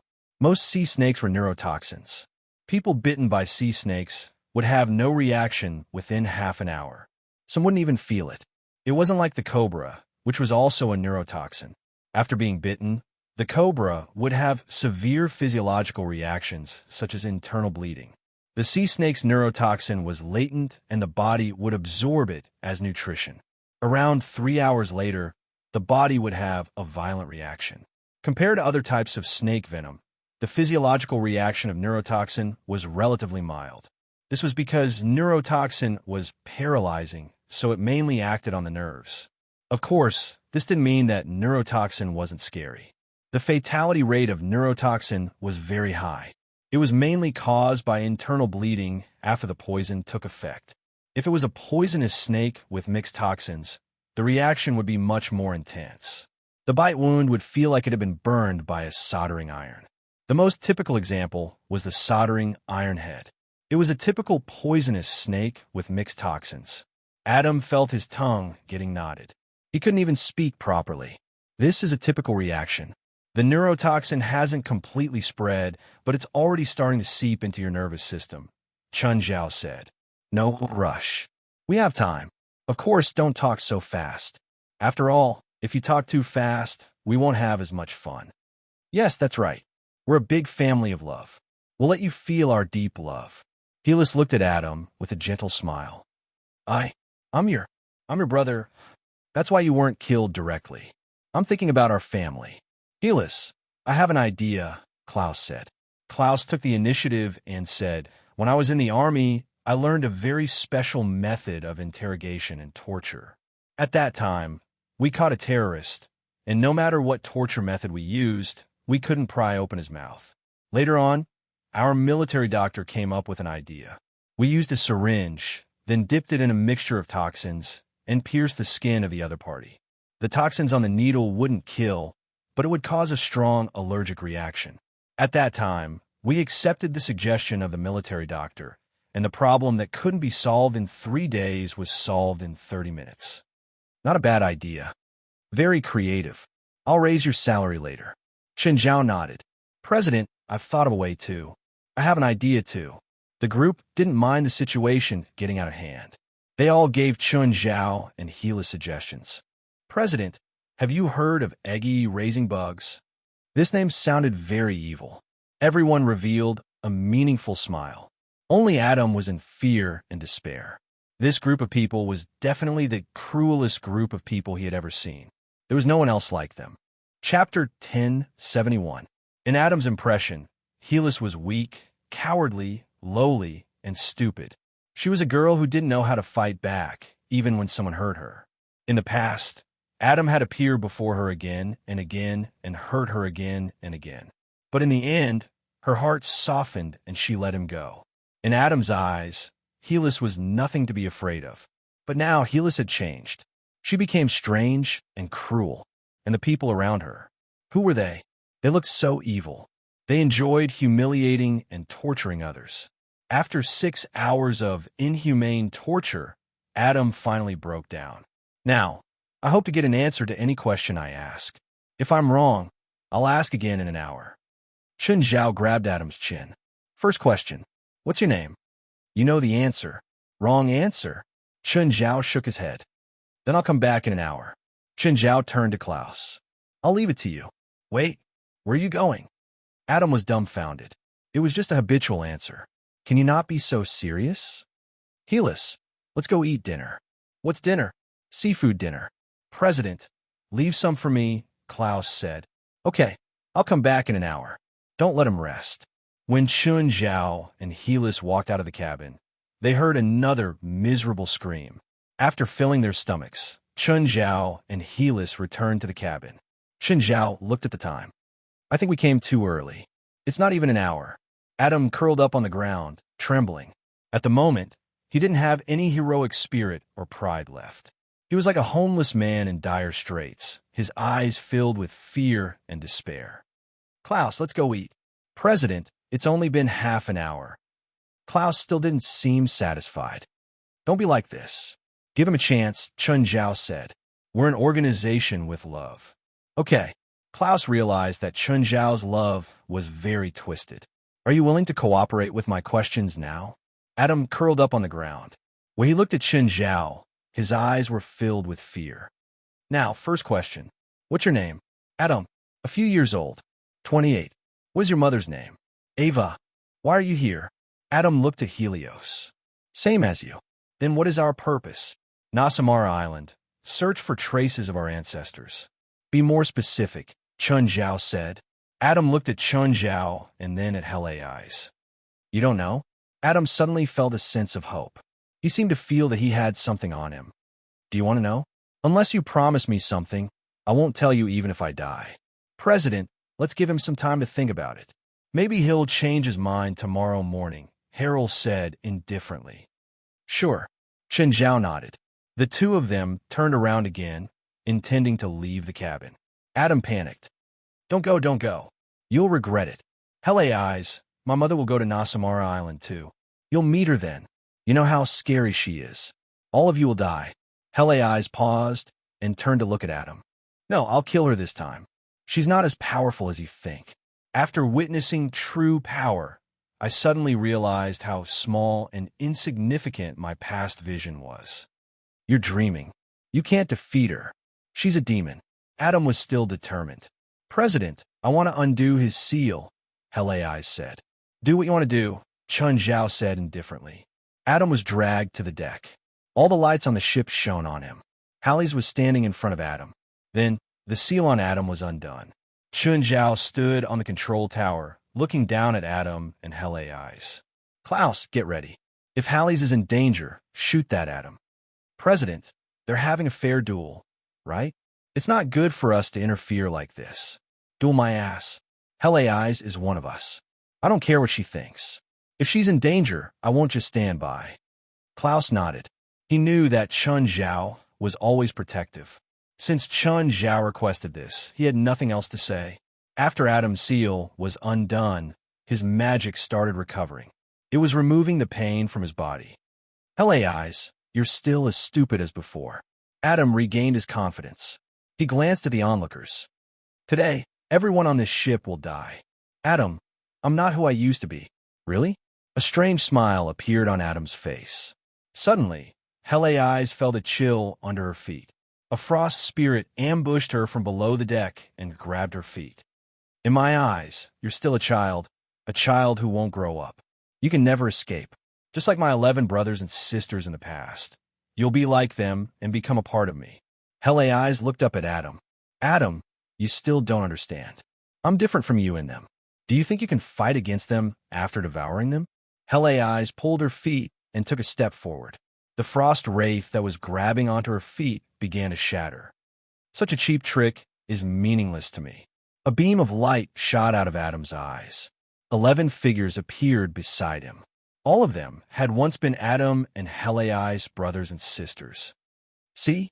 They belong to me now. They all have the abilities they had when they were alive. And you'll be the 12th. The 12 evil spirit servants released spells at Hele Eyes at the same time. Hele Eyes' lips curled into a smile. Her body suddenly turned into mist and dissipated. The spells missed. Hele Eyes' figure appeared behind Adam. I said that I'm not who I used to be. If you can't face this, you'll be like them.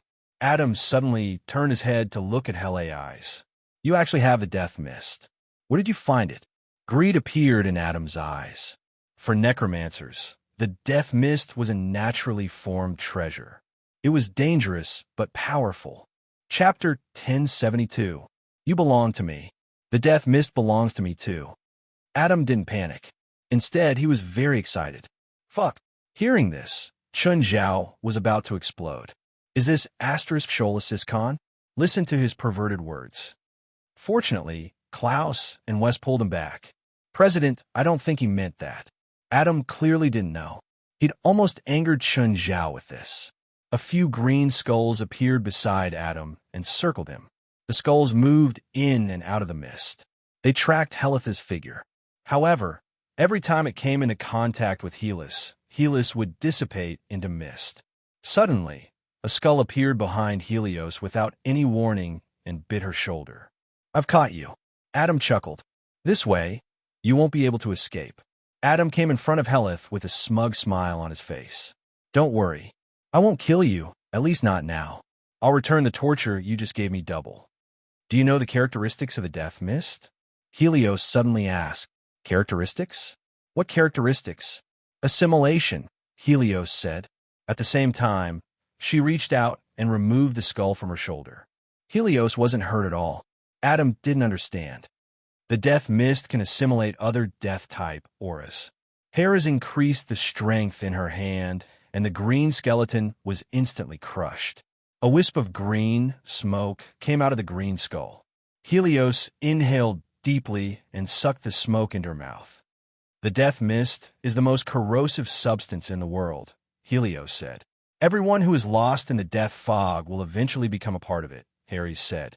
Adam's expression changed drastically. He turned to escape from the death mist. But after a few steps, he realized that he'd run back to Helios. "Looks like you're lost. Do you need me to show you the way?" Adam immediately commanded the 11 evil spirit servants to attack Helith to buy time for him. But the 11 evil spirit servants stood where they were, dumbfounded. They had low intelligence to begin with, and now the dense death fog had also corroded them. Seeing that the situation was bad, Adam immediately raised his arm and yelled, "Angel of death, please lend me your power so that I can corrupt everything in front of me." A streak of black light broke through the fog and landed on Adam's body. This was his trump card, borrowing the power of the great demon king Abaddon, the emissary of death and plague. As a follower of Abaddon, Adam could borrow Abaddon's power for a short time. At this moment, 2 large hands reached out from the fog and pulled Adam's arm straight. This was Helios's corpse demon. The corpse demon controlled Adam. Harold stepped forward and grabbed Adam's neck with both hands. "You know, this is the moment I've been waiting for." Adam's face was full of horror. "What?" "Abaddon's power," Harry said with a smile. "You and them all belong to me."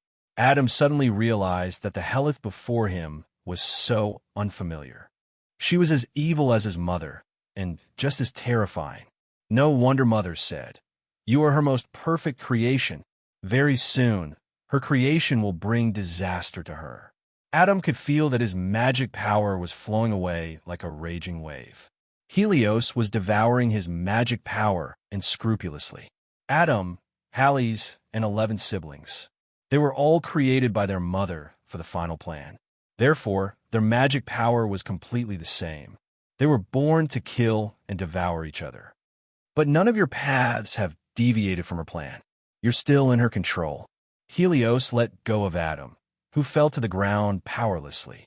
"Go back and tell Mother that she doesn't need to find me this time." "I'll go find her myself," Helios said. "You're not going to kill me?" Adam's face was filled with shock. "If you die, who will tell me?" "Huh, you still haven't changed. You're still so weak. You can't defeat Mother like this." Helios turned around and looked at the control tower. "President, can I let him go?" "Of course, you can decide," Chun Zhao said. "But he can only have one lifeboat." Helios looked at Adam. "I hope you have something that can contact Mother. You want to use me to lure Mother over?" "No, I'll wait for her on the island," Helios said. "Don't you want to know the island's secret?" "No need. I already know," Helios said. "After all, we have the same blood, don't we?" Adam boarded a small lifeboat and was given some fresh water. Chun Zhao stood at the bow and watched Adam start the lifeboat with difficulty. "Hey, Adam, we'll meet again soon." Adam looked up at Chun Zhao. "Chinese, you better be careful of Helios. She's a complete monster." Is it really okay for you to sow discord between our superiors and subordinates so openly?" Adam smiled and didn't say anything else. He was very confident in this move because he'd used it many times in the past. After Adam left, Chun Zhao looked up at Greenland, who was still hanging in the fishing net. "Put him down." Greenland had witnessed the entire process. He didn't want to become enemies with the people on Chun Zhao's boat. Just like the group led by Ava, they were filled with danger. Listen, sir, Greenland explained. We're just partners. I'm not your enemy. Smiling, Chun Zhao walked up to Greenland. Suddenly, a hand pierced through Greenland's abdomen. Greenland's body started convulsing slightly. You let go, let go. I feel a familiar aura. There seems to be something familiar in your body. A piece of the otherworldly god's flesh was hiding in Greenland's abdomen. Just like the believers of the otherworldly god, they could obtain an almost immortal body through the otherworldly god's endless power. It was the same for Greenland, but the difference was that he obtained it directly instead of through faith. When Chun Zhao tried to pull out the piece of flesh, Greenland was in even more pain. Let me go, let me go. Greenland's voice changed. It was like two voices mixed together. Chun Zhao pulled out his bloody hand and wiped the blood on Greenland's body. Looks like it's not the same, Chun Zhao muttered to himself. Where's your original body? Chapter 1073. Of course, Chun Zhao said, smiling. I don't want to cause unnecessary trouble. Hey, can you tell me before you penetrate my stomach next time? First, I have to say that the thing in my stomach and I are just using each other. I'm not that familiar with it. Your consciousness isn't controlled by it. Chun Zhao thought that he was talking to the otherworldly god and not Greenland himself. Can this thing control consciousness? Greenland was stunned for a moment. Then, his face was filled with fear. Damn it. Take it out, take it out. I knew it wouldn't be that easy. I'll go crazy and be devoured by him. I'll become a monster. You seem to understand. You're right. Chun Zhao shrugged. I was just talking nonsense. You're not lying to me, right? Don't listen to his nonsense.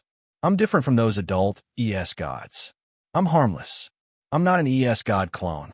I'm just the original body, Greenland said. You're controlling me right now, Greenland said in panic.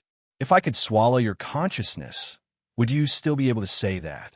Maybe you're waiting for an opportunity. Maybe you think I'm still useful. President, just kill him, them. They're ticking time bombs on the ship. Hearing Helitha's words, Greenland wanted to jump off the ship immediately. But when he came to the edge of the fence, he saw a huge shadow swimming past the boat. Are you sure you want to go into the water? There's something down there that really likes to eat the otherworldly god. Greenland was in despair. The people on the ship were scary, but the people below were even scarier. Whatever. Just stay on the ship and do some research for me. If you agree, you can live for now. If you don't, you can be my pet's food. What kind of research? Don't be scared. It's just a normal dissection. It's not something scary. Greenland was in despair, but there was nothing he could do. Then, Greenland was locked in a room. This was the room Adam had locked him before. There were many scary equipment in the room. Helith came to his side. President, I have something to tell you. Wait. If you're going to confess to me, I'm not prepared at all. I won't accept it. Hallease looked at him with a dead fish's eyes. President, you're thinking too much. Okay, Chun Zhao said, disappointed. President, if you were a little younger, maybe I would really confess to you. I'm only 27 years old. He's only 27. So we're already 2 generations apart. Let's get down to business. What did you want to say to me just now? I, Adam, and my mother, Ava, are the most orthodox descendants of Nasamara, and we are of Nasamara's noble bloodline, Helitha said. How did you know? I just devoured the magic power of Adam and 11 other brothers and sisters. More inheritances in my bloodline have been unlocked. Harid said, in the inheritance of the bloodline, I have obtained more knowledge and learned more. The fall of Nasamara is related to my family. What's going on? The No-Cimmerian civilization was a very special civilization. They lived on an island, and at their peak, they only had a population of a few 100,000. However, because of the size of the population and the size of the land, the entire civilization was in conflict. The war began and ended with tens of thousands of people dying on the battlefield. However, the people were not happy because the end of the war meant that the population would expand again. 6,000 years ago, there was actually a problem of population expansion. Then, my family's leader came up with a plan to kill ordinary people to suppress the population expansion and preserve the nobles. Killing without reason? Helitha continued. it wasn't without reason. That person had other plans. He seemed to want to use the blood of tens of thousands of people to create something, but it was not completed in the end. My family fell apart because of this. The entire family was dismembered by the angry people. My ancestors escaped overseas. After drifting on the sea, they came to Europe and forgot their bloodline and identity. They started a new life. Shamans kept appearing in my family and participated in the process of history. What your mother is looking for is that unfinished thing. Helis nodded. The blood of tens of thousands of people seems to only be half done. The ancestors' inheritance has always flowed in the bloodline. As long as the descendants reach a certain level, the ancestors' memory will be awakened and they will be forced to go to Nasamara to find that thing. Did none of your ancestors reach the awakening stage? Or was someone awakened, but they couldn't find it? No, someone was awakened, but that thing only appears when the Beidou's comet comes once every 159 years, so no one has been able to get it. What's that thing used for? The Agama Bridge. What? Every civilization and every religion has their own heaven. Agama is Nasamara's heaven. Apparently, that thing is called the Agama Bridge. Can the Agama Bridge end your nightmare? Chun Zhao asked. Maybe. That's good. Our current goal is to find the Agama Bridge. As for the mission, the inheritance, and the guidance of fate, it has nothing to do with us. Whoever stands in our way, we'll kill them. It's that simple. President, my mother isn't weak. She's caused countless horrors. She's the evilest and cruelest woman. So, if I want to kill her, will you stop me? I want her to die. What kind of magic is your mother good at? Necromancy is her forte, but she's also good at voodoo, curses, and alchemy. In the past 20 years, she's even developed her own magic system, mixing the spells she's good at.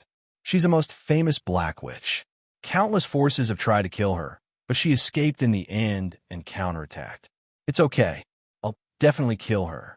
I'll make it so that she can never rise again. The next morning, the sun didn't appear and the sea was still raging. Dark clouds covered the sky, and the conqueror bobbed up and down on the sea. A storm was coming. Chapter 1074. Chun Zhao had been to the sea before. However, this ship was completely different from the ships he had been on in the past. This was an ocean-going ship. The structure of an ocean-going ship was completely different from a yacht. In the face of wind and waves, the force produced was also different. When an ocean-going ship faces a wave, it is a positive force. When the wave hits, the bow of the ship will lean forward, and the force of the wave will spread throughout the entire ship. The yacht, on the other hand, was a diffusive force. In the face of the waves, the yacht would sway left and right, and then dissipate the force. It was very difficult for people to feel the force of the waves. If the two were to be compared, the structure of the ocean-going ship was more cohesive. It was also because of this structure that it could carry more weight and resist stronger winds and waves. However, the people on the ship were not comfortable. Although the yacht's ability to withstand a wind and waves was not as strong, it increased the comfort. This was also why he didn't feel seasick on the yacht. On the contrary, he would get seasick if he took this long-distance ship. Yesterday, they were still in the coastal waters and the waves weren't big, so Chun Zhao didn't feel anything. But today, the wind and waves were a little stronger, and Chun Zhao couldn't take it anymore. It was also the first time the people in the association saw Chun Zhao so weak. Everyone's faces were tense today. They didn't dare to show any expression before Chun Zhao. They were afraid that they wouldn't be able to hold back their laughter when they saw him. Chun Zhao was weak at the moment, but he was still Chun Zhao. Everyone on the boat looked normal, but Chun Zhao was the only one who was seasick. At this time, they had already reached the distant sea, but the color of the sky was very strange. Generally speaking, this kind of low-pressure airflow was regional, and it would clear up after 1 or 2 hours. But the Conqueror had been sailing for an entire morning in this low-pressure layer. The sea was also unusually violent. Chun Zhao breathed in the air outside. Alice came over with a glass of water. "President, do you want some hot water?" "No need. Let me get some fresh air." Chun Zhao was a doctor himself. He knew his own symptoms. He already regretted his journey this time. If he had known this would happen, he would have brought the yacht out. However, there was still a certain degree of risk in driving a yacht into the deep sea. It was not that it was impossible. In fact, large yachts had the ability to sail long distances. However, they weren't here for fun this time. So Chun Zhao cared more about his yacht. He didn't want the yacht to have any problems because of this. Chun Zhao lay on the chair, enjoying the sea breeze. He didn't know how long he had slept. Suddenly, he heard someone call him. Chun Zhao opened his eyes slightly and glanced at West, who was shaking him. "What is it? Dinner?" "No. President, look over there." West pointed into the distance. There was a ship about 2 nautical miles away, but the bottom of the boat was floating on the water with its bottom facing up. There were also 3 men and 2 women standing on it. They had also seen the Conqueror and were shouting for help. "Guild leader, should we rescue them?" "You decide." Chun Zhao could not be bothered. "Don't call me if you don't have an appetite." "All right." West looked at the person calling for help in the distance and ordered, "Move the boat over." Domingo, Alger, Zoran, Emily, and Ifaz had spent the whole night trembling on the surface of the sea. Last night, the yacht was caught in a storm. Fortunately, the 5 of them liked to surf and dive, so they were good at swimming. Only then did he manage to escape from the cabin in time when the yacht capsized. But just like that, they climbed to the bottom of the yacht and endured the storm. They could not contact their families or rescue them. Just as everyone was in despair, a ship appeared in their field of vision. The 5 of them were so excited that they desperately called for help. The Conqueror approached slowly. A motorboat was lowered and they were picked up one by one. "What's going on with you guys?" West asked. At this moment, the 5 of them were still in a state of shock. Each of them was covered with blankets, cold and hungry. "We encountered a storm last night," Domingo said. "The yacht capsized. It's more than 2,000 kilometers from the coastline. Why did you drive the yacht here?" "We came from Hawaii. Originally, we only planned to take a stroll in the nearby waters, but the navigator and intelligent control system suddenly malfunctioned on the way. Even the communicator malfunctioned. Last night, we encountered a huge storm and capsized our ship." "Sir, can you send us back to Hawaii?"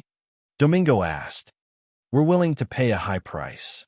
"Sorry, no," West said. "We have our own sailing mission. We can't go back. Can you give me a satellite phone? We need to tell our families that we're safe." "Sorry, I can't either." West still couldn't trust these people completely. After all, it was suspicious for a yacht to appear out of nowhere in the open sea. "Why? We're a government department," West said. "We're on a secret mission. Before we complete the mission, we can't reveal our whereabouts. Don't worry, we'll send you back after we complete the mission. Can you show us your ID?" Domingo asked carefully. Click. Just then, Klaus, who was standing on the roof and smoking, pulled the barrel of his gun. Everyone glanced at Klaus before turning back to West. "Right, what did you say just now?" West pretended not to hear. "No, nothing. Can you arrange a few rooms for us? We need to rest. We don't have many rooms on the yacht, so we can only give you 2 rooms." "Okay, no problem." Domingo and the others knew that they had no right to refuse or make any requests. They all accepted West's arrangement. "Klaus, bring them to the cabins to rest." Domingo and the others had fear on their faces as they followed Klaus. Their minds were filled with many thoughts. After Klaus brought them to the cabins, he said, "This and the one next to it are your rooms. Come out for dinner at 7. If you're bored in the cabins, you can go to the deck to get some fresh air. Don't go to the engine room." With that, Klaus turned and left. Domingo and the others heaved a sigh of relief. There were 2 bunk beds in the cabin, which could fit 4 people. The other room was the same. Other than the 2 bunk beds, there was no other furniture. There was also a round sealed glass window. The lights in the cabin were dim. "I think we might have encountered pirates," Domingo said carefully in a low voice. "What? Pirates?" Everyone's expression changed. They had sensed it long ago. It was just that Domingo had pointed it out first. Chapter 1075. Why change the name? Alger asked, confused. "If people find out that your uncle is the boss of the famous energy company CCR, what do you think the pirates will do to you?" Domingo asked. "My uncle won't be stingy with the ransom," Alger said. "What happens after that?" "After that? He My uncle will use the cruelest method to take revenge on the pirates who dare to extort him. So, to prevent you from leaking their information, the pirates will most likely kill you after getting the ransom. Of course, there's us too. Alger's expression changed. Flustered, he asked, "What should we do?" "We'll all change our personal information," Domingo said. "We'll pretend that we're middle-class kids out for fun. That way, they won't extort us?" "Maybe, but the amount won't be that high." "It doesn't matter how much it is," Alger said. "I just want to go back safely." "That's the problem," Domingo said. "Do you think a middle-class family can take revenge on the pirates?" "No. So, if they're extorting a middle-class family, there's no need for them to kill us. Our chances of survival will increase greatly." Everyone found it reasonable. However, they did not know that their conversation had already been overheard by West and the others. "Did you find out?" West asked. "Yes," Lisa said. "The boss of CCR, Shannon Layton. He has a nephew, Alger Layton." "What about the others?" "Domingo, 22 years old. He dropped out of university in his first year and started a small company. Zoran is 20 years old. He's also from a rich family. Emily is 19, Zoran's girlfriend. Fios is 20, the daughter of the boss of Odykis and Company. The yacht they rented is a large yacht from the Hawaiian Yacht Company. They rented it the day before yesterday for 5 days," Lisa said. "The basic information is true." Wes nodded. "Continue observing them. Although we can basically eliminate the suspicion, they're still outsiders.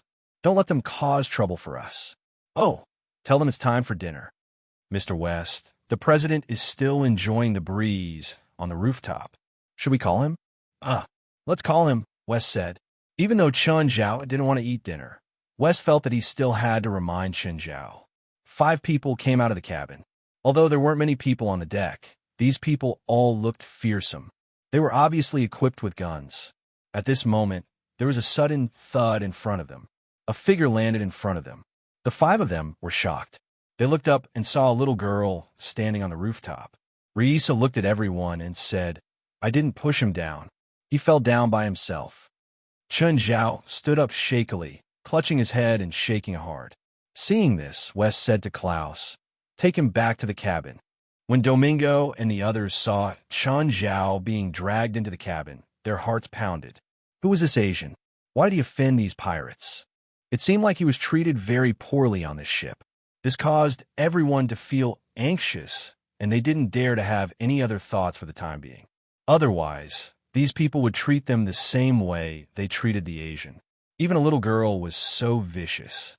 She'd push someone down from the rooftop, which was more than 10 meters high. Perhaps he wouldn't die, but he'd definitely be hurt. "Kids, let's eat in the dining room," Wes said gently. "Don't take what happened just now to heart."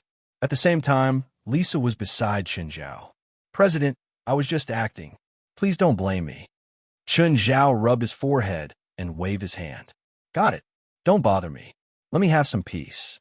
An entire day passed. The waves didn't lessen. Instead, they grew stronger. Chun Zhao's seasickness also worsened. He had no energy at all. "Let's eat. You guys go too." When Lisa came to the dining room, everyone at the big table in the dining room was dead silent. Domingo's group of 5, in particular, buried their heads in dinner. They didn't even dare to make sound. Actually, she pushed Chun Zhao down to intimidate these people. She didn't want them to cause any trouble on the ship. "Hi, I'm Reisa. Can you tell me your names?" Reisa greeted Domingo's group warmly. The 5 looked up and exchanged glances. Then, they gave her the fake names that they'd agreed on. Smiling, Reisa sat beside Domingo. "Honesty is my first requirement when making friends, right?" Lisa put Domingo's ID card in front of him, and Domingo touched his pocket. He realized that he had no idea when Reisa had taken his ID. "I hate dishonest people," Reisa said. "Do you know how I treat dishonest people?" "Reisa, they're guests," West reminded her. "Mr. West, is the mincing machine on the deck still usable? The last time it was used was to mince fish, right?" "I think so.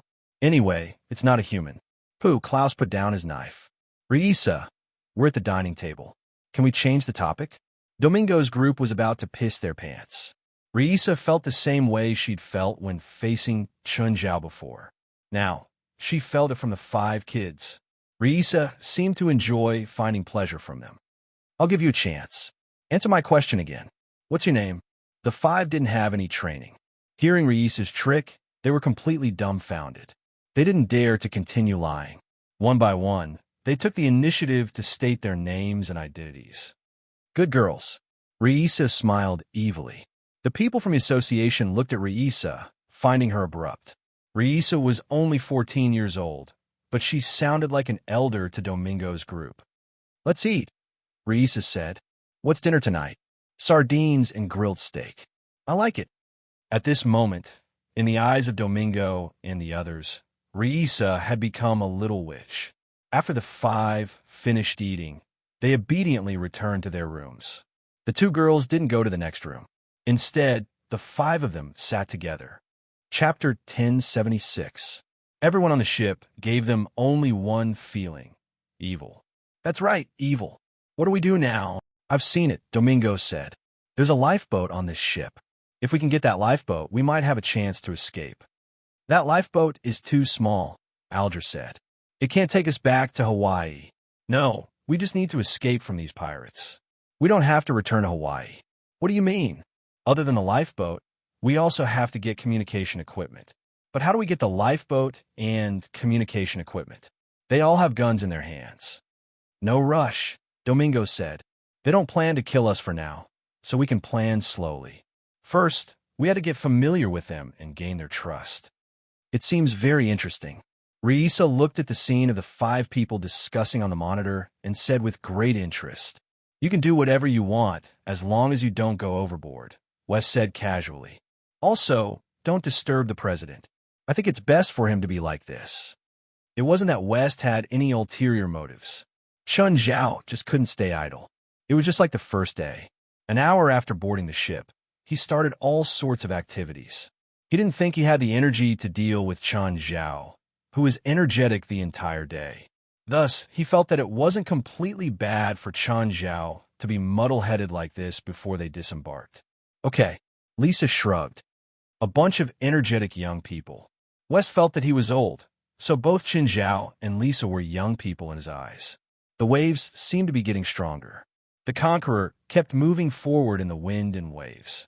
Chun Zhao didn't know how long he'd slept for. Anyway, his head was getting more and more painful, and he couldn't even sleep well. He opened his eyes and looked out the window. It was still pitch black outside, and the sound of waves was endless. Chun Zhao was a doctor. He could treat most diseases. However, he was also helpless against a physiological reaction like seasickness. He had medicine for seasickness, but it wasn't very effective. On one hand, it was because he was resistant to it. On the other hand, the medicine wasn't right. Motion sickness, air sickness, and seasickness were all physiological reactions.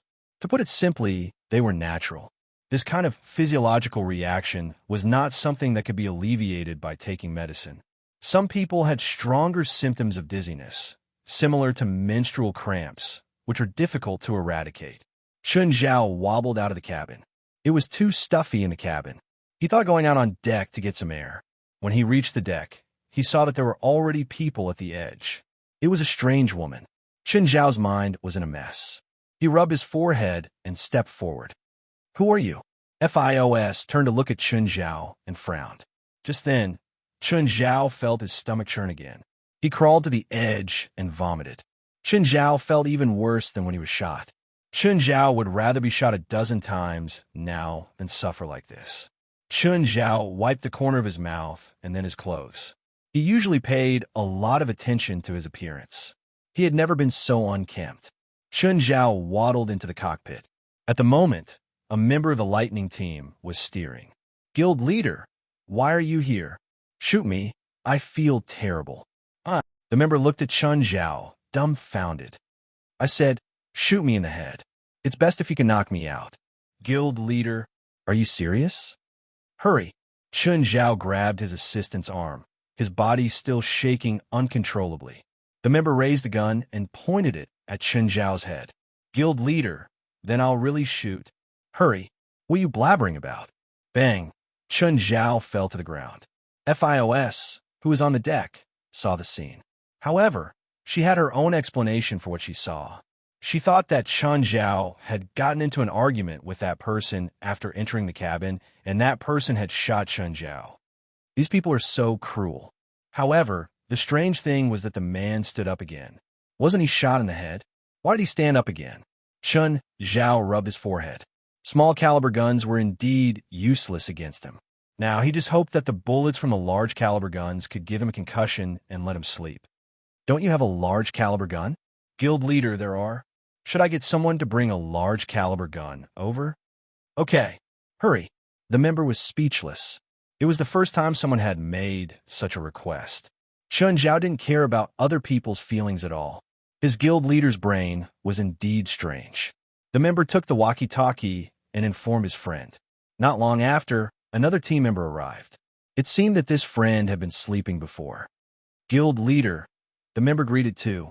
Chun Zhao's body was swaying with the boat. Where's the gun? Guild leader, the large caliber gun is a sniper rifle. I haven't assembled it yet. I brought a machine gun. It might be effective. Do you want to try? Sure, I'll try with the machine gun. Guild leader, go outside. Otherwise, if the bullet bounces back, we'll be in trouble. Oh. Chun Zhao took a few steps back and stood at the door. Don't hit your eyes. It hurts. Got it. Thud, thud, thud. Chun Zhao tilted his head back and fell backward. Then he knocked his head on the deck, which was a few meters away. Phew. Looks like it worked. The guild leader fell asleep. Send the guild leader back to his room. FIOS looked at the people and dragged the man into the cabin. These people are cold-blooded butchers. FIOS felt chills all over her body. When they killed, they didn't hide at all. They did it right in front of her. God bless that poor guy. She hoped that he could rest in peace. The next day, the wind and waves didn't calm down. Instead, they got stronger and the boat undulated even more. When Emily got up, she saw FIOS curled up in a corner, wrapped in a sheet. She was shivering all the time. FIOS, are you not feeling well? Emily noticed that Fioz's face was pale. FIOS raised her head and looked at Emily. Emily, I saw that Asian get shot last night. What happened? I was on the deck for some fresh air and saw that Asian look uncomfortable. Then he got into an argument with the people in the cockpit. Then they shot him with a machine gun. Chapter 1077. When Chun Zhao stood up, he rubbed his forehead. His seasickness didn't subside, but he felt that it was better after sleeping. When he walked out of the cabin, he saw the opposite door open as well. Emilia and Fiona came out. When Emily saw Chun Zhao, she froze for a moment. Then she turned to FIOS. FIOS, on the other hand, looked at Chun Zhao in shock. You're not dead? How can you say that? Who are you? Chun Zhao walked out of the cabin by himself. A cold breeze blew over. It was still February, so the temperature at sea was quite low. But to Chun Zhao, it was refreshing. The coolness was just right. It would be even better if it could be lower. Emily and FIOS walked out with a lot on their minds. Then they saw Chun Zhao take off his pants. What's he doing? It's so cold. Does he want to freeze to death? FIOS asked, blushing. Then they saw Chun Zhao climb up the fence and jump into the sea. Is he crazy? Is he really going to kill himself? How cold was the sea? Plus, the ship was sailing now. It wasn't still. How was he going to get on the ship after jumping? Emily and FIOS ran to the edge of the ship. Then they saw that Chun Zhao had already landed at the back and disappeared in the blink of an eye. As for Chun Zhao, he wasn't in a hurry at all. It was fine as long as he could see the ship. He jumped into the sea, mainly to clear his head. As expected, he was much more clear-headed after entering the water. The cool seawater stimulated his skin and revived him. He should have gone into the sea earlier. Then he wouldn't have to suffer for so long. Chun Zhao swam to the back of the ship and climbed back in. After returning to the cabin, he changed his clothes and lay down to sleep again. FIOS, Erica, what are you doing here? Domingo, Zuran, and Alger walked out of the cabin and saw the two pale-faced men and women on the deck. We just saw that Asian jump into the sea. Jump into the sea? Why did he jump into the sea? He must have killed himself because he couldn't take the torture of being a pirate, Emily said. The three men glanced at each other, their hearts heavy. At this time, Lisa came over. Hi, how are you guys? You don't look well. Did you not sleep well last night?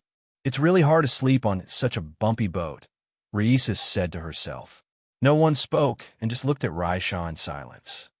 Shall we play a game? What game? A survival game. Lisa took out a revolver. Have you heard of the Russian roulette? Everyone's faces froze in an instant. The Russian roulette was not referring to the roulette wheel in the casino, but the roulette wheel for revolvers. Including me, there are exactly 6 people, and there's a bullet inside. Raisa opened a cylinder, and everyone saw the bullet inside. Then Raisa turned the gun and pulled the trigger on her temple. However, there were no gunshots. Everyone didn't know if they were disappointed or relieved. If it's a single spin, then one person will die every time. That would be too boring. So, everyone can spin once. This way, we can play longer. Everyone has a 1/6 chance. It won't be like the traditional Russian roulette, where the game ends in 1 round. Raisa said, "Who's next?" No one took the gun. Raisa looked at the crowd and asked, "No one took the gun? Then I can only order to throw you into the sea." Domingo grabbed the gun from Raisa's hand, but he didn't point it at himself. He was hesitating if he should seize the opportunity to control Raisa and force the pirates to give them the lifeboat. Now is a good chance. Raisa smiled like a demon. Domingo shivered. He didn't know if he was frightened by Raisa's smile or because of the cold wind. In the end, Domingo pointed the gun at his temple, but his hand was shaking. Crack, a free pass? Domingo cried with joy. It was good to be alive. Okay, next one. Pass to the left, Raisa said. Raisa's fighting ability had been fully awakened. Her smile was full of evil and excitement. On Domingo's left was Orpheus. Holding the revolver with trembling hands, Orpheus pointed it at Raisa with both hands. Do you dare shoot? Raisa smiled at Orpheus. Orpheus' body suddenly stopped trembling, and his eyes became fierce. She didn't want to stay in this damn place anymore. Even if she died at sea, it would be better than staying with this little demon. Get on the boat now, right now, or I'll shoot. No one had thought that Domingo wouldn't dare to do this. Orpheus, a rich girl, actually dared to do it. Hurry up, do you hear me? Orpheus looked in other directions, wanting to attract other people's attention. There were people around, but no one paid attention to her. No one seemed to care about what was happening here, and no one cared that Raisa was being held at gunpoint. Why do you think they'll compromise with you just because you took me hostage? Aren't you one of them? Raisa's smile gradually faded, and a tear streaked down her face. Not long ago, I played this game with my companions, and in the end, I was the only one who survived. Everyone froze and looked at Raisa in astonishment. Do you think I really like playing this game with you? Raisa choked and said, I just want to be free as soon as possible. I don't want to play anymore. I want to die. My parents, my family, and my best friend died at gunpoint like this. All you see is me forcing you to play the game. But do you think I really want to play with you? Only then did everyone realize that this girl was a victim like them. No wonder no one cared whether this girl was taken hostage or not, and no one cared whether she lived or died. She was lucky, but also unfortunate. Every time they gather 6 people, they will start playing this game until the last person survives, and then wait for the next time to gather 6 people. Not far away, those who heard Raisa's words all rolled their eyes. Is this girl a drama queen? It's so boring on the boat that she actually came up with this method to play. I hope these young people won't be ruined by her. Chapter 1078. Poor child, FOS said softly. However, the next moment, a gunshot pulled everyone back to reality. Lisa fell to the ground. Everyone stared at FIOS in astonishment. FIOS, what are you doing? You killed a child. Emily screamed. A genius girl who passed the Mensa test and was invited to many famous universities at the age of 12. She's an orphan, FIOS said. She said that her parents were killed on the ship. Obviously, she lied, said FIOS. But she's just a child. She's a demon, FIOS said. Just then, Lisa stood up again. Fiona wasn't surprised at all. FIOS Leon passed the Mensa test at the age of 10. Among the geniuses in the past 10 years, she's second only to me, Lisa said with a smile. FIOS looked at Risa. How did you become a pirate? Looks like you're not as smart as I thought, Lisa said with a smile. Just then, a white line appeared in front of them. Then, The conqueror let out a loud whistle. A huge wave is coming. Everyone get ready. Lisa turned around and looked at the incoming wave. Such a huge wave. It's at least 15 meters high. No, it's 18 meters. FIOS looked at the wave and said in a competitive tone, "Looks like you're not as good as I thought." Bang! The wave was already crashing toward them. First, Zoran was thrown out of the deck by the wave. He screamed and flew away. No one could save him. In the face of the force of nature, the power of humans seemed so insignificant. The others only survived because they held onto the railings tightly. The conqueror was also thrown off course by the wave. FIOS found that Lisa was able to resist the impact of the huge wave without holding onto any handrails. Suddenly, a huge black pillar appeared in front of them.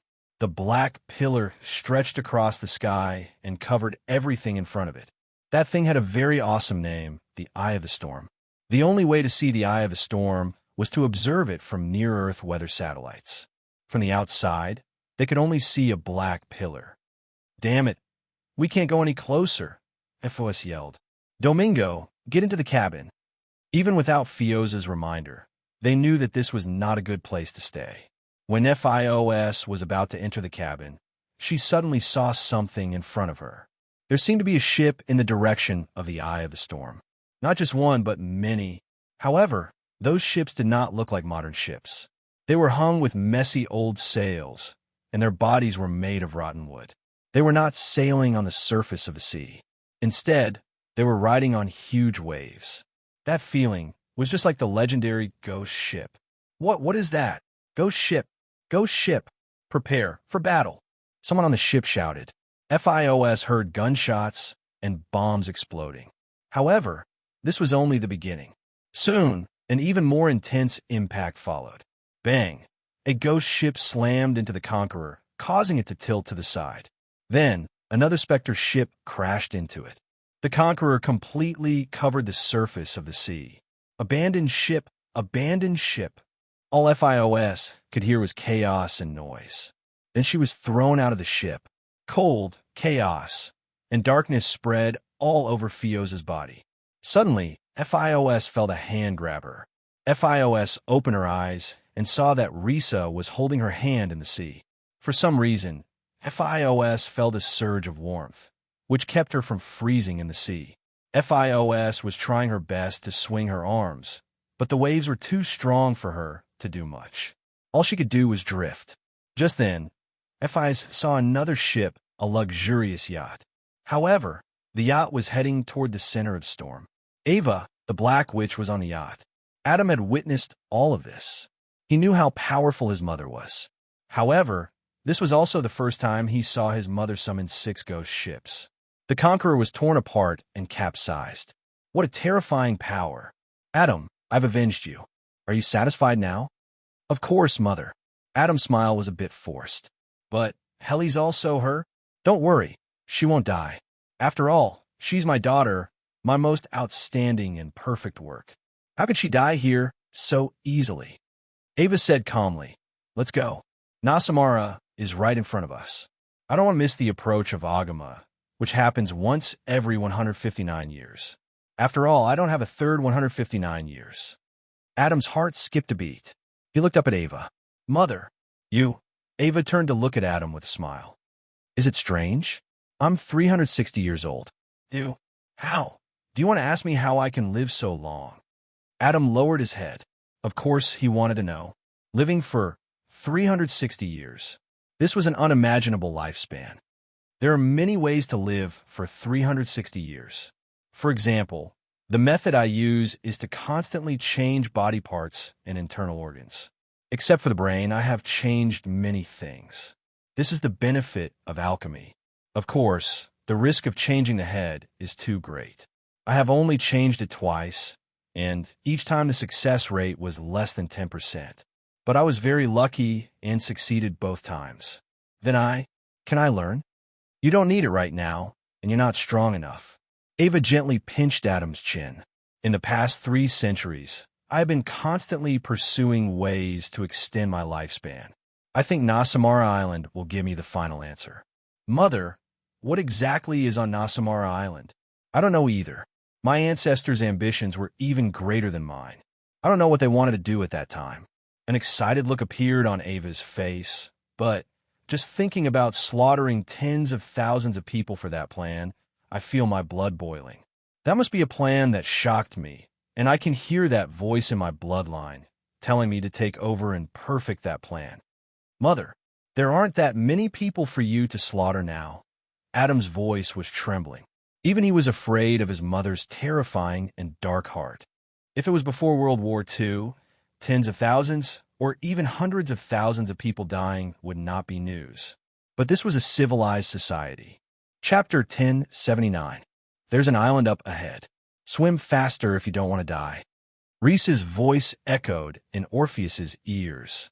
Fiona had been conscious the whole time. Looking from afar, there was indeed an island up ahead. However, the island seemed to be at the center of the storm. She knew very well that if she passed out, Rhys would definitely leave her behind. She didn't know why, but she felt that Rhys was completely unafraid of the wind and waves, not even the cold. Every time a wave hit, Fios felt like she was sinking into the deep sea. But Rhys would pull her out of the sea every time. When she resurfaced, she suddenly found that the wind and waves had calmed down. Even the sunlight became bright. She felt a surge of warmth in her heart. She was only a few hundred meters away from the island. Compared to the wind and waves, just now, a few hundred meters didn't seem to be a problem anymore. Fios swam as hard as she could and finally reached the shore. Lying on the soft sand, Fios enjoyed the warm sunlight and the fine sand. She enjoyed the long-lost peace and the beautiful weather. Fios suddenly thought of Rhys and sat up abruptly. Rhys slowly walked out of the sea, dragging a big fish that was as big as her. Aren't you hungry? But we don't have a fire. Go get some firewood. For what? To make a fire. But how do we make a fire? You have an IQ of 158. Rhys glanced at Fios. Fios was a bit annoyed. Let's see how you make a fire. Fios collected firewood from the beach. Then she piled it in front of Rhys. Then it was time to watch the show. She wanted to see how Rhys made a fire. Rhys came to the pile of firewood and snapped her fingers. The firewood was suddenly ignited. Fios's eyeballs almost popped out.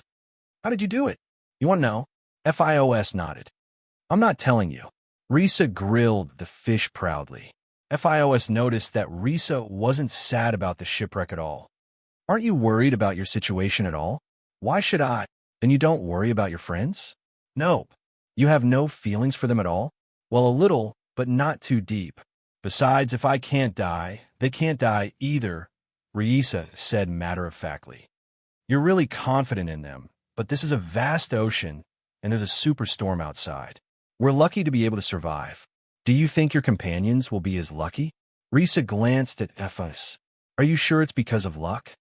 Earlier, I saw a ghost ship. That can't be real, right? Was it just a hallucination? Fios had always been brooding over this. She felt that she was hallucinating because she was on the verge of death. In fact, some experts and scholars had analyzed that the so-called ghost ships were illusions that people had when they faced huge waves. Fios did not know if what she saw was real or just an illusion. But that scene was very clear. It was so clear that Fios could still remember it even now. It's true, Lisa said indifferently. You're lying. There's no Spectre ship. Fine, you're right. Rhys glanced at Fios and did not argue with her. Alger was floating on the sea. Just then, a modified armed ship appeared in front of him. A ladder dropped down from the ship. Alger immediately climbed onto the ship. Uncle. Alger saw a dignified man standing in front of him. His uncle, Channon Laydon, was actually here. Who allowed you to act on your own? Uncle, the Laydons have been hunting the Black Witch for 3 centuries. This is the first time we've been so close to her. You shouldn't have let ordinary people get involved. Channon Laydon's eyes were like torches, and he had a cold aura around him. Domingo is with me too. I'm even more worried because of him. That kid has too many thoughts, Channon Laydon said. Domingo is my friend. Your friend won't lead you to your death. We found the Black Witch's whereabouts, so we immediately followed her after informing you. Are you sure the Black Witch is heading toward the center of the storm? Yes, I'm sure. I saw her ship enter the storm with my own eyes. She even used magic to sink the pirate ship that carried me. Pirate ship? Yes, the ship we rented sank in the storm. Then, a group of pirates rescued it. Of course, those pirates aren't good people either. Just then, a crew member hurried over with a pair of binoculars. Boss, there's a drowned person ahead. Shannon laid on, took the binoculars, and saw a person lying on a swimming ring in the raging sea. He held a bottle of wine in one hand and a barbecue in the other. Shannon laid on, put down the binoculars, and rubbed his eyes. Then he looked again. Yes, that person was actually enjoying good food and wine in the storm. Is there an Asian on that pirate ship? Shannon laid on asked. Alger froze for a moment before nodding. There is one, but that Asian doesn't seem to be a pirate. He's also someone who got into trouble and committed suicide by jumping into the sea. Shannon laid on, handed the binoculars to Alger. Is it that man? Yes, it's that man. Pull that person up, Shannon laid on said. A moment later, Chun Zhao was pulled up. You are. Chun Zhao really didn't have much of an impression of Alger. Alger had seen Chun Zhao a few times on the Conqueror. However, Chun Zhao was in a daze every time and didn't notice Alger at all. Don't you recognize me? Alger asked, looking at Chun Zhao. Chun Zhao combed his hair and then poured the water out of his ears. Can I wash up? I need to change my clothes now, Chun Zhao said.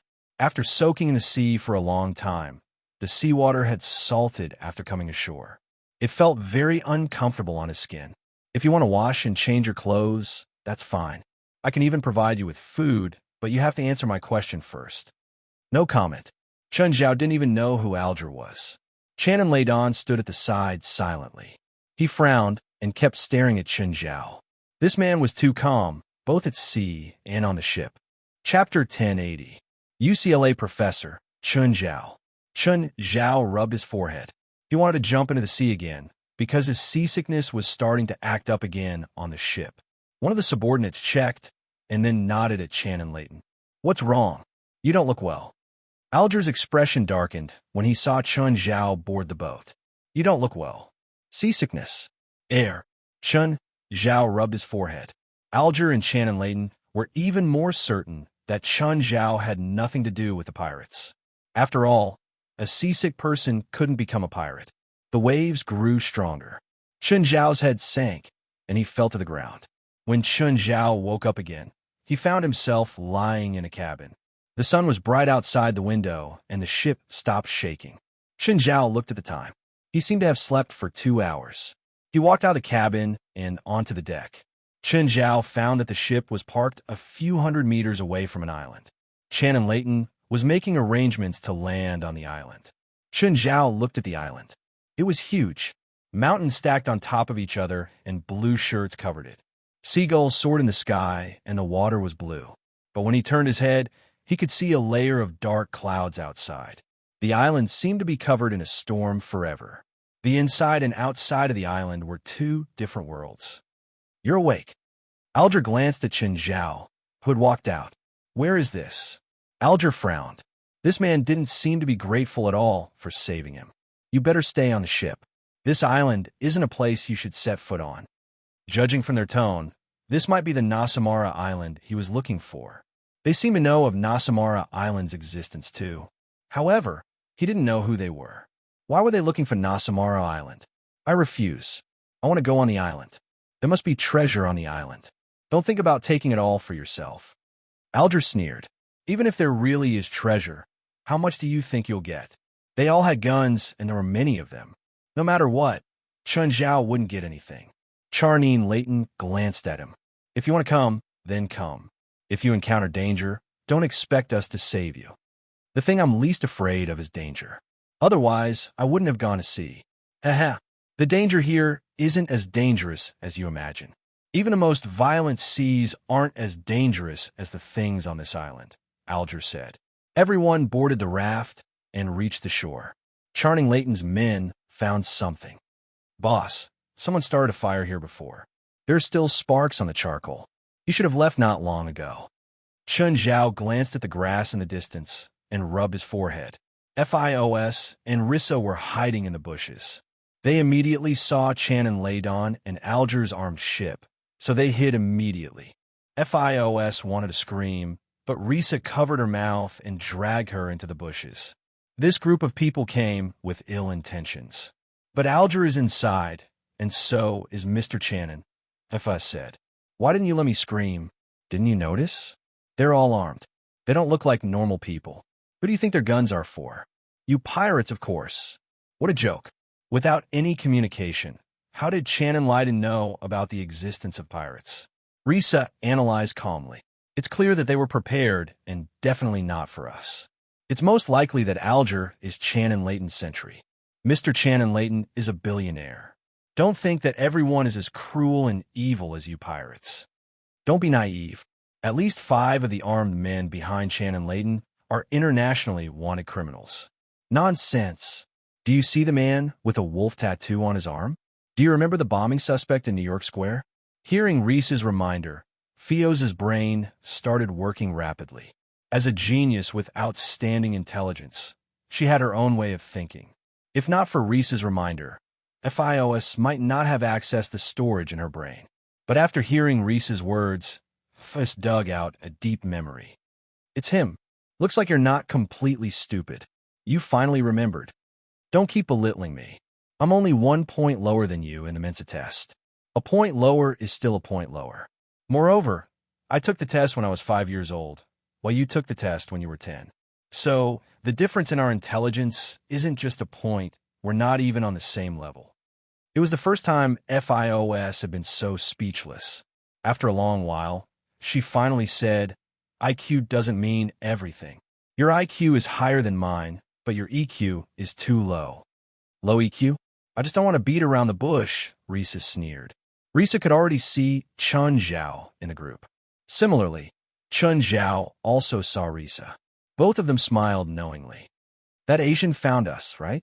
Why didn't he say anything? FIOS asked, confused. He's your accomplice? That's not right. He seemed to have been tortured by you on the ship. What's your relationship? FIOS was really confused by their relationship.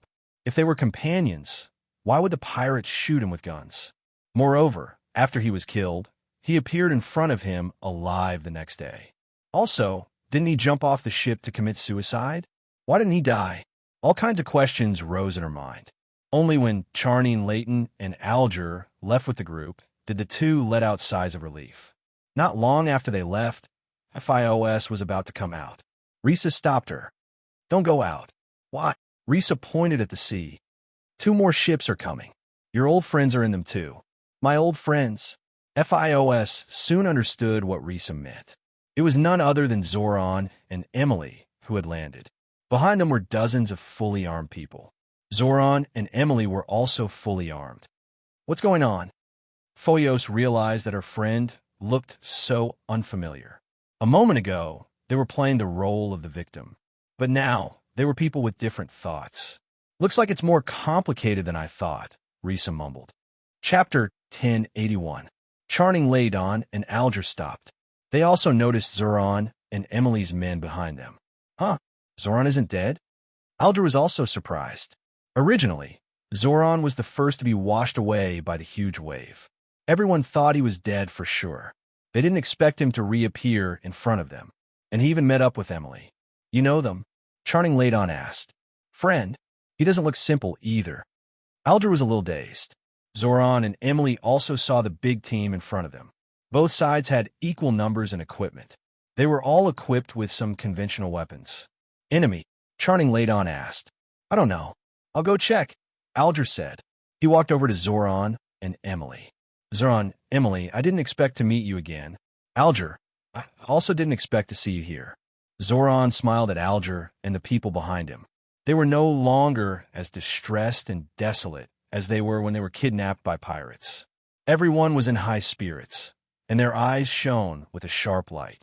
Alger vaguely remembered that they first met in the gym. Alger had received military training since he was young, so his body was very strong. Zoran, on the other hand, was the record holder of some fitness events in the gym. So Alger issued a challenge. After a while, the two got to know each other. Then, Zoran brought Alger to meet his girlfriend, Emily. You approached me on purpose? Zoran asked. No, before this, I didn't know your identity at all. Of course, I don't know now either. Who are you? Then who are you? Neither side was willing to say a word more about their identities. They weren't sure if they were enemies or not. Alger's eyes shone as he looked at Zoran and Emily. After a while, Alger said tentatively, Ava. Zoran and Emily suddenly reacted. At the same time, the people behind them raised their guns and pointed at Alger. Because of this name, both sides were at daggers drawn. Are you the Black Witch's men? Alger asked. No, we're hunters, Zoran and Emily said. We are hunters too, Alger said. That's impossible. How could I not know? Since ancient times, only our Altheo family is the enemy of the San Seco family. You're not the pursuer, Zoran said righteously. Ancient times?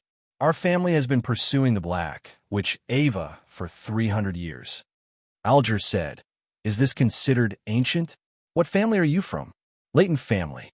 Our family used to be the leader of the Revival Society, but it was destroyed because of the Black Witch. Since then, we've been chasing after the Black Witch, but we haven't succeeded for 300 years. That's right. So that's how it is. It seems we can be considered allies, Zoran said with a smile. However, be it him or Emily or Alger's side, they were still wary of each other. They did not lower the guns in their hands.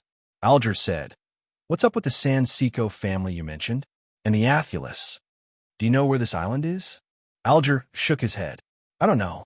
This is the hometown of the Athulus and San Seco families, Nasamara Island, a civilization that has been destroyed.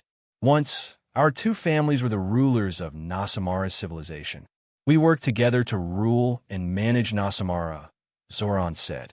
Zoran said, However, the San Seco clan carried out an evil plan. They destroyed Nasamara with their own hands and killed countless people.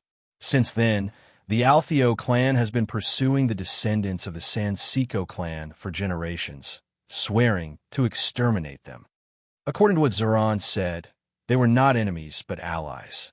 At least, they had the same goal, to kill the Black Witch. Of course, this did not mean they trusted each other. To put it bluntly, their current conversation was only a one-sided story. Then why did the Black Witch come here? I don't know, Zoran said. Maybe it's the San Seco family's evil plan. The San Seco family only has the Black Witch and her children left. As long as we kill them, our mission will be over. As for their evil plans, I don't care. I think we need to cooperate sincerely, so I don't want to hide anything. I didn't hide anything, Zoran said seriously. But what about you, Domingo and Fas? Are they in cahoots with you? Domingo is from another hunter family. He's in cahoots with our Leighton family. Fos isn't. She's just an ordinary girl. And she is now. She should have died at sea, Alger said. Alger said, After all, you saw the situation back then. Under such circumstances, even if I wanted to save her, there was nothing I could do. What a pity. She's a good girl. So now, what do we do? Shall we go together? Alger asked tentatively. If you're willing, we can cooperate with you. Of course, this is only temporary. If you're not willing, we'll split up. We're facing the Black Witch, so I don't think there's anything wrong with working together. At least, we have a higher chance of winning, right? Alger said. Then who will lead who? If there's any disagreement, we can discuss it. If not, we'll go our separate ways. Okay, I agree, Zoran said. He turned to Emily. What do you think? I think it's acceptable too. Okay, it's settled then. Zoran and Emily suddenly realized that Chun Zhao was also in Alger's team. Why is he here? We saved him at sea. Can he be trusted? I don't know, Alger said casually.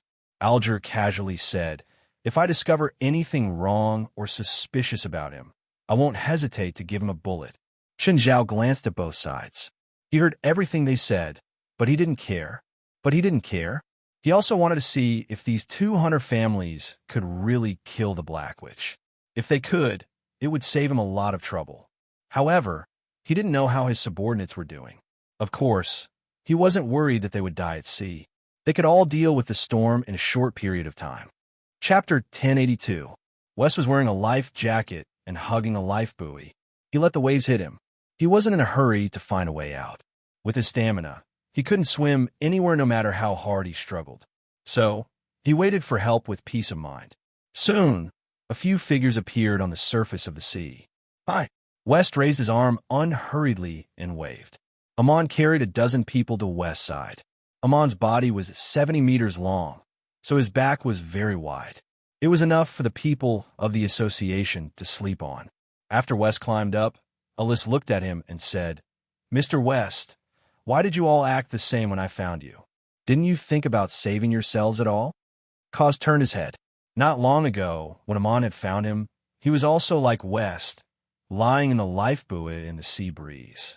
He wasn't anxious at all. His team members were the same too. They didn't know that their boss was the same. So, habits were really contagious. No matter what the situation was, they wouldn't panic. Even when others thought they were in a hopeless situation, they were still calm. "Because I know you'll find me. Do a count and see if anyone's missing." "Everyone's here except the president and Risa," West said. "Then let's go around again and see if we can find Risa," Alice said. As for their president, they weren't worried at all. Since Amon had come to find them, it must be Chun Zhao's idea. So, they didn't have to worry about Chun Zhao. "Is Risa dead? She might not be able to make it." "No," West said. "The device she's wearing still has a signal, but it's too far away. I can't locate her." Everyone in the association wore a watch-like device. It could send location and heart rate data to others. Apart from Chun Zhao, it was because he didn't need it. It was also because the device couldn't measure his heart rate. But the data was sent through their own regional network and could be sent to each other. Locating them depended on satellite navigation. Due to the bad weather, the satellite navigation was affected, so they couldn't locate Risa. "What do we do now?" FIOS asked. "Wait for someone." Lisa glanced at her watch, and everyone's vital signs were full. It seemed like they were all safe, but it made sense. If a newbie like him could be safe and sound, those old foxes would be even more so. "Your pirate companions?" Fiona's eyes flickered. She was starting to regret that she should have spoken up earlier. She would rather be with her former friends than with these pirates. "I'm leaving. Don't even think about going anywhere," Reisa said indifferently. "You don't have the right to order me anymore. Your companions aren't here." Risa grabbed Fio's wrist tightly. Fiona tried to break free, but she felt a burning sensation on her wrist. "Ah, what do you have in your hand? Let go of me. As long as you stay here obediently, you will not be harmed. However, if you dare to run, I guarantee that you will die a horrible death. Are you sure your companion is still alive? They would have died in the storm if they wanted to. They're still alive. I can guarantee that. After all, even you and I are alive. There is no reason for them to die at sea." FIOS did not think so. She believed that the reason why the two of them survived was because of their good luck. It was all because of their good luck. However, no one dared to guarantee that they would be able to survive the raging winds and huge waves. What they were facing was a murderous wave. Facing the force of nature, no one could guarantee that they could survive. At this moment, a person dragged his heavy body out of the sea. Fioz's eyes lit up. Was it Domingo? Ignoring Reisa's objection, FIOS rushed out of the bush. Domingo. Domingo was surprised to see FIOS. FIOS was still alive. It was really unexpected that she could actually survive in that kind of situation. Just then, Reisa also came out. Domingo, who was walking toward Ifis, stopped and looked at Reisa in confusion.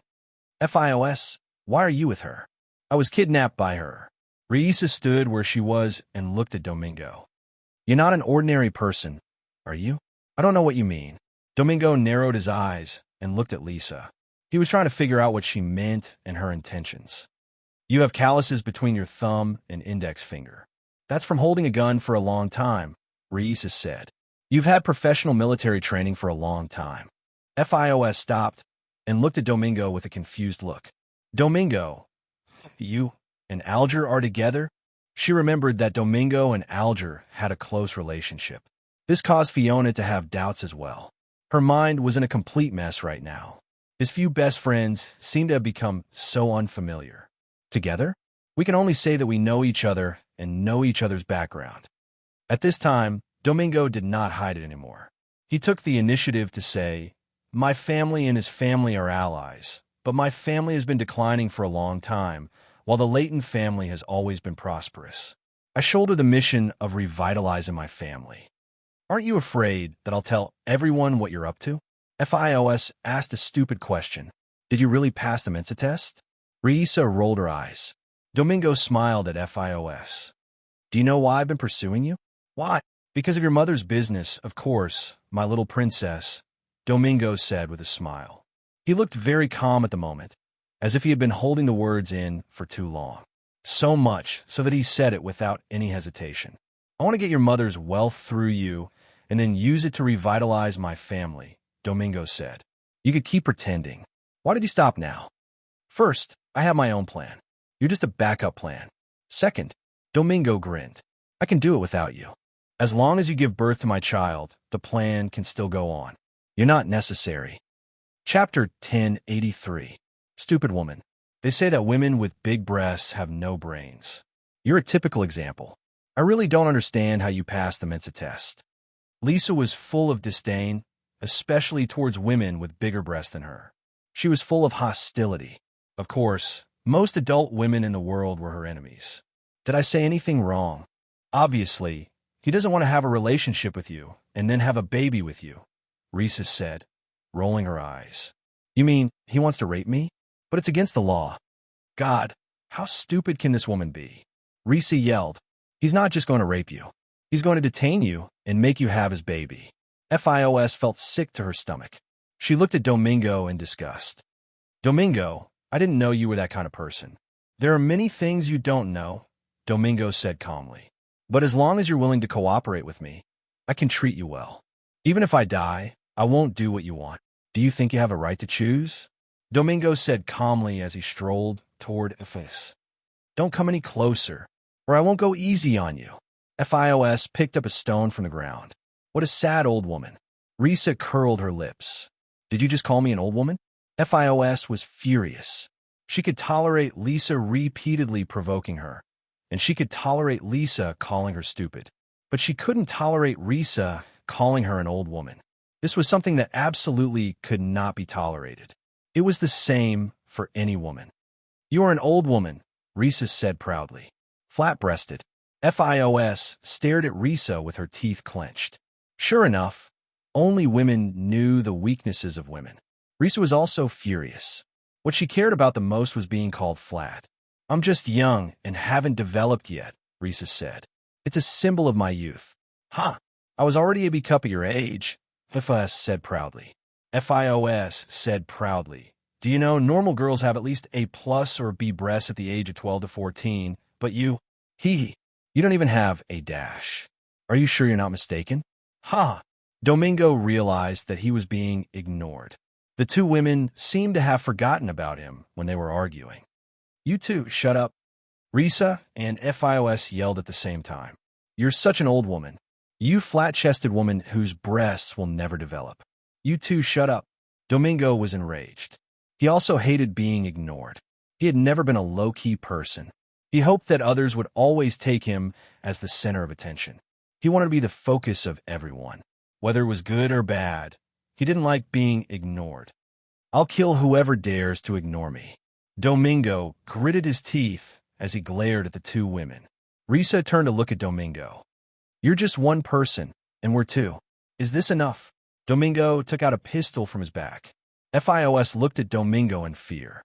Do you have enough bullets? Lisa laughed. There are only two of you. Are you sure there are only two? Don't you want to look back? Huh, don't play tricks like that in front of me. Domingo obviously didn't believe Risa's words. In his opinion, Risa's idea was very childish and ridiculous. However, Domingo noticed that Fioz's expression began to change. From fear to surprise, and then to surprise.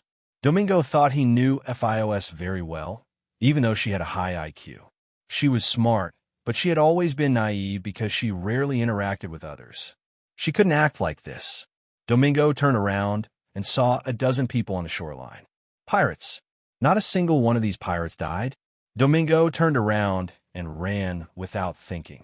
He didn't think that he could deal with so many people. Moreover, these people killed people like flies. They were vicious and merciless, and they had excellent weapons and equipment. Domingo dove into the bushes and disappeared. Domingo felt bitter.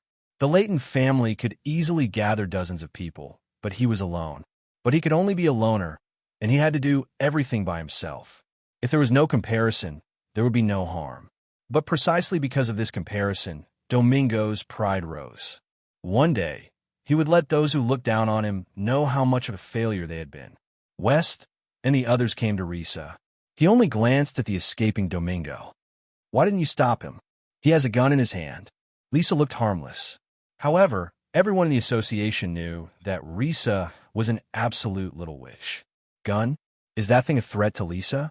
In the association, apart from Chun Zhao, Risa was the only one who could be completely immune to normal guns. The mechanism of using a gun was to hit the end of the cartridge and trigger the gunpowder inside. Then, the gunpowder would expand and turn into potential energy to propel the bullet. However, Risa could directly absorb the heat from the gun. Therefore, the gun was less threatening to her than a slingshot. "Where's the president?" West asked. He thought that Chun Zhao was with Risa. "He's in a group of people," Risa said in a low voice and told him what had happened. FIOS stood not far away, watching these people anxiously. To be honest, she wanted to escape too, but she was afraid that if she escaped, she would encounter FIOS on the island. For a moment, FIOS found that she had nowhere to go and nowhere to run. It was as if everyone had become untrustworthy, and everyone had become repulsive. What were those pirates discussing? They must be discussing some shady business. Among the five, Risa said, "This woman is the only normal person. The other four are either unidentified or have other motives." "The situation seems a bit complicated," West said. "Those people should be hunters," Helios interrupted. "Hunters?" Everyone looked at Helios in surprise. "When I first met my mother, she mentioned that we had to be careful of a family called the All-Yuri. This All-Yuri family is also a noble family in Nasamara. They've always been enemies with our family and the All-Yuri family, and they have a way to distinguish between people with our family's blood. So are they enemies or allies?" "Enemies," Helios said. Chapter 1084. "I can feel that woman's scent lingering in the air in that direction," Helai said. "I think we should contact the president first," West said. From the previous situation, Helai's mother was a black witch. She could summon 10 ghost ships. This was obvious. At least, none of them were confident that they could deal with her. If they encountered a black witch after being separated from Chun Zhao, they would be in a very passive situation. So, they had to find Chun Zhao first. Which direction did the president go? West asked. "That direction," Lisa said. "It's the same direction as Helai's mother. In other words, they're right behind her. We'll go in that direction too." "Oh!" Someone in the team suddenly screamed. The team tensed up and turned to look at the person. Half of the person's body had sunk into the ground. Frowning, Charning Leighton had someone pull the person out of the ground. However, when the person was pulled out, the hole in the ground attracted Charning Leighton's attention again. Because it seemed to be empty below, Charning Leighton looked into the hole.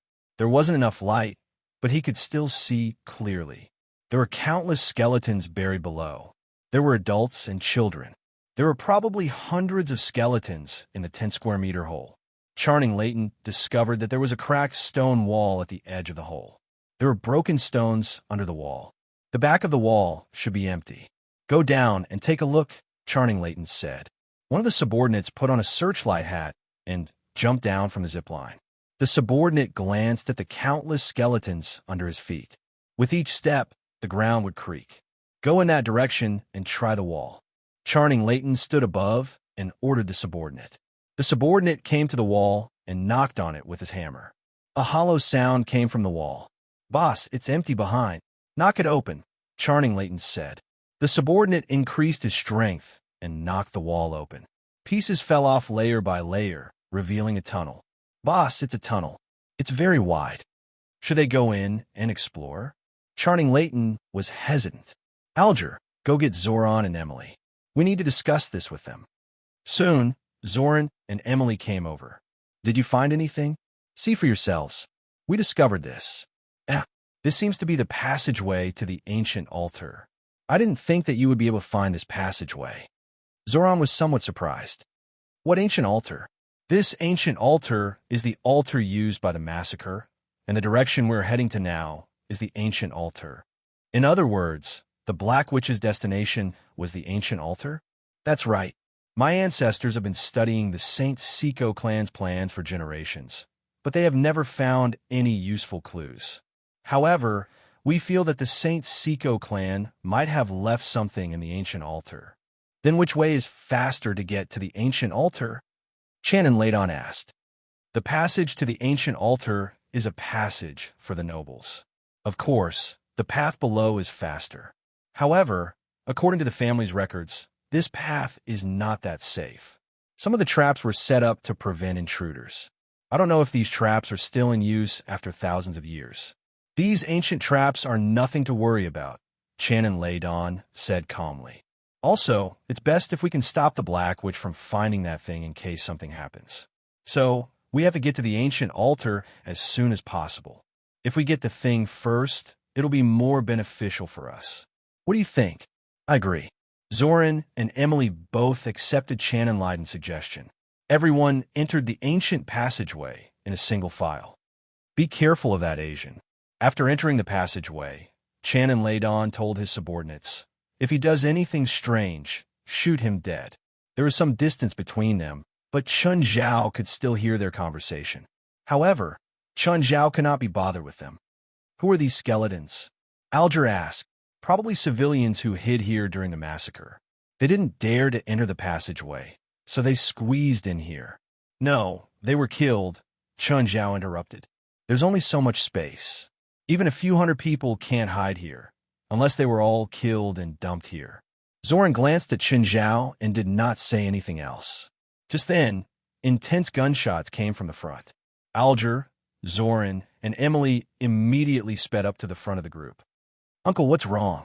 Shannon Laydon frowned, a serious expression on his face. In the passageway, not far away, there was a corpse. The corpse was rather strange. They could not tell what kind of creature it was. It had no head, tail, or front or back. There were only 4 symmetrical limbs with symmetrical claws. It was not big, perhaps the size of an orange cat. After being shot, its limbs were spread out on the ground. Its body seemed very light. What is this? Alger asked, confused. Dark minions, monsters created by the Black Witch.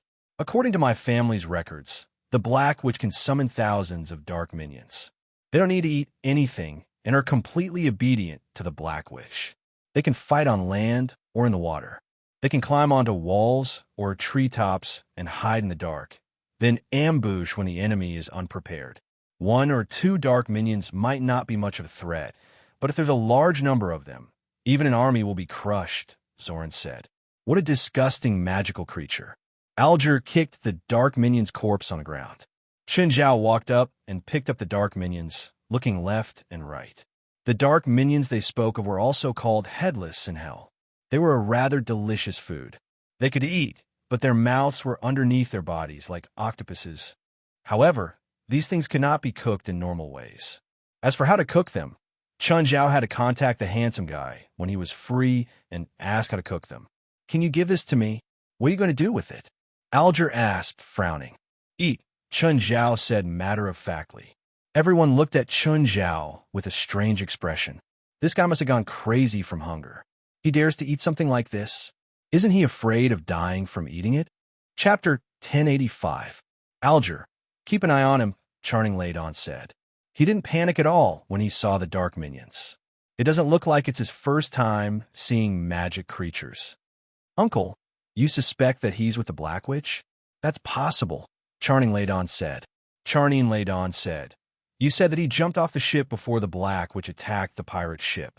I don't think he did it to commit suicide, but to avoid the Black Witch's attack. Maybe he led the Black Witch to attack. Alger felt that Charning Laydon's explanation made sense. Take this and get close to him. Charning Laydon gave Alger a ring. There was a spirit stone embedded on it. If he's a spiritualist, the stone on the ring will light up. Okay, got it. It wasn't Alger's first time using the ring to test someone, so he was familiar with it. Alger pretended that nothing had happened and casually walked to Chen Zhao's side. He hid his hands in his pants pockets. However, he didn't see the pocket light up for a moment, but it quickly disappeared. The spirit stone could indeed test someone's magic power, but if it exceeded the limit, it would self-destruct just like an electrical short circuit. Alger took out his hand and secretly glanced at the ring on it. It didn't light up. It seemed that he wasn't a spiritualist. Since he wasn't, his threat was greatly reduced. Even if he was related to the Black Witch, it didn't matter. There were many damages along the way, but they weren't from the corrosion of time. They looked like they'd been damaged by some sharp weapon. Judging from these traces, a battle had taken place here. Or maybe it was a massacre. The team would occasionally encounter a dark minions. Weird. Is the Black Witch crazy? Can these dark minions be a threat to us if they're released one by one? Charming Ladon was confused. He turned to Zoran and Emily. What do you think? I'm confused too. First, how did she know we were in the secret passage? Unless she was the one who arranged for us to enter the secret tunnel. Shining Ladon's heart skipped a beat. He abruptly turned his head and searched among his subordinates for the one who had sunk into the ground. You are a traitor. The man abruptly raised his head to look at Channon Ladon. Then, with lightning speed, he raised his gun and shot himself in the chin. Oh no, it's a trap. Alger panicked. Let's go. We can't go anymore. We're already in the middle of the secret passage. We can only go forward. There's no turning back. Just then, Chen Zhao suddenly said, I see. Everyone looked at him. What are you talking about? It's nothing. You guys continue. Chen Zhao finally figured out why the corpses at the entrance were acting strangely. At this moment, in the center of the island, the Black Witch Ava and her subordinates stood inside a huge ring-shaped altar. To the left of the ring-shaped altar was a huge lake. The lake was like a natural sapphire embedded in the center of the island. Master, the people from the Altheo family and the Ladon family have already entered the secret passage according to plan. A black-clothed woman came to Aiwa's side and said, In, then let's follow the plan. Aiwa said indifferently. Adam had been standing beside Ava in silence the whole time. He hadn't known Ava's plan before, but gradually he knew. The Altheo family and the Ladon family probably wouldn't even dream of it. They'd gotten his mother's whereabouts because his mother had purposely leaked it. It was to heavily injure them. Actually, it was a very simple scheme, but the effect was very good. That was to directly draw the lake water into the secret passage. At Ava's command, the barrier between the lake water and the secret passage's exit was immediately opened. Instantly, the lake water surged into the secret passage. Other than the lake water, many dark minions also surged into the passage. Dark minions could adapt to most environments. On land, their four limbs could run very fast. In the water, they could swim freely. He had to admit that his mother's vicious methods were something even he couldn't compare to. But he was very glad that at least he didn't have to be enemies with his mother. Rumble, what's that sound? Channon Ladon asked, puzzled. At the same time, the airflow in the passage became very unstable, blowing toward the team in the passage. An ominous feeling rose in everyone's heart. Chen Zhao had already guessed it. He found a place with a handhold and grabbed the wall. What are you doing?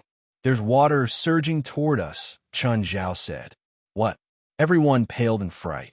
But before they could react, the water was already rushing toward them. Instantly, the entire passage fell into chaos. Before it happened, Chen Zhao had already thought it through. The dark minions from before weren't there to attack the team. They were there to find out where the team was. If the team was too close to the passage, they would have a chance to retreat. Thus, he had to find out where the team was. Along the way, Chen Zhao realized that it was too clean. He thought of the bones in the deep pit when he'd entered. They hadn't been thrown down from above. They'd been in the passage when they were alive. Then, someone had let water wash them into the deep pit. Just then, something stuck to Chen Zhao's face. Chen Zhao pulled it down. It was actually a dark minion. This black, which was really meticulous. Just letting the lake water flow into the passage was enough to put them in danger. There were even dark minions mixed in the water. However, Chen Zhao realized that Channon Ladon and the others weren't just sitting there waiting for death. They actually had portable breathing apparatus with them. Moreover, their weapons could be used freely in the water. Of course, at least half of them were washed away the moment the lake water rushed over. The backpacks on their backs could actually spit out strong air currents to push them forward. Their equipment is really good, Chun Zhao thought. Chan and Leidon looked back and saw Chun Zhao clinging to the wall. But he clearly didn't plan on helping. To him, Chun Zhao would definitely die. Without underwater thrusters or portable breathing apparatus, Chun Zhao didn't need the dark minions. The lake water alone could kill him. Therefore, he did not linger any longer and took the lead to rush forward. Seeing that the people who'd reacted had all left, Chun Zhao also started swimming forward. Chapter 1086. Channing Leighton, Alga, Zoran, Emily, and their 20 subordinates all crawled out of the exit. Channing Leighton looked at Ava and her 5 subordinates at the center of the altar. Ava, long time no see. Are you surprised to see me? Channing Leighton's tone was filled with nostalgia. No, not at all. Channing Leighton, I already knew that this little trick wouldn't kill you. Ava turned to look at Channing Leighton. You have nowhere to run now.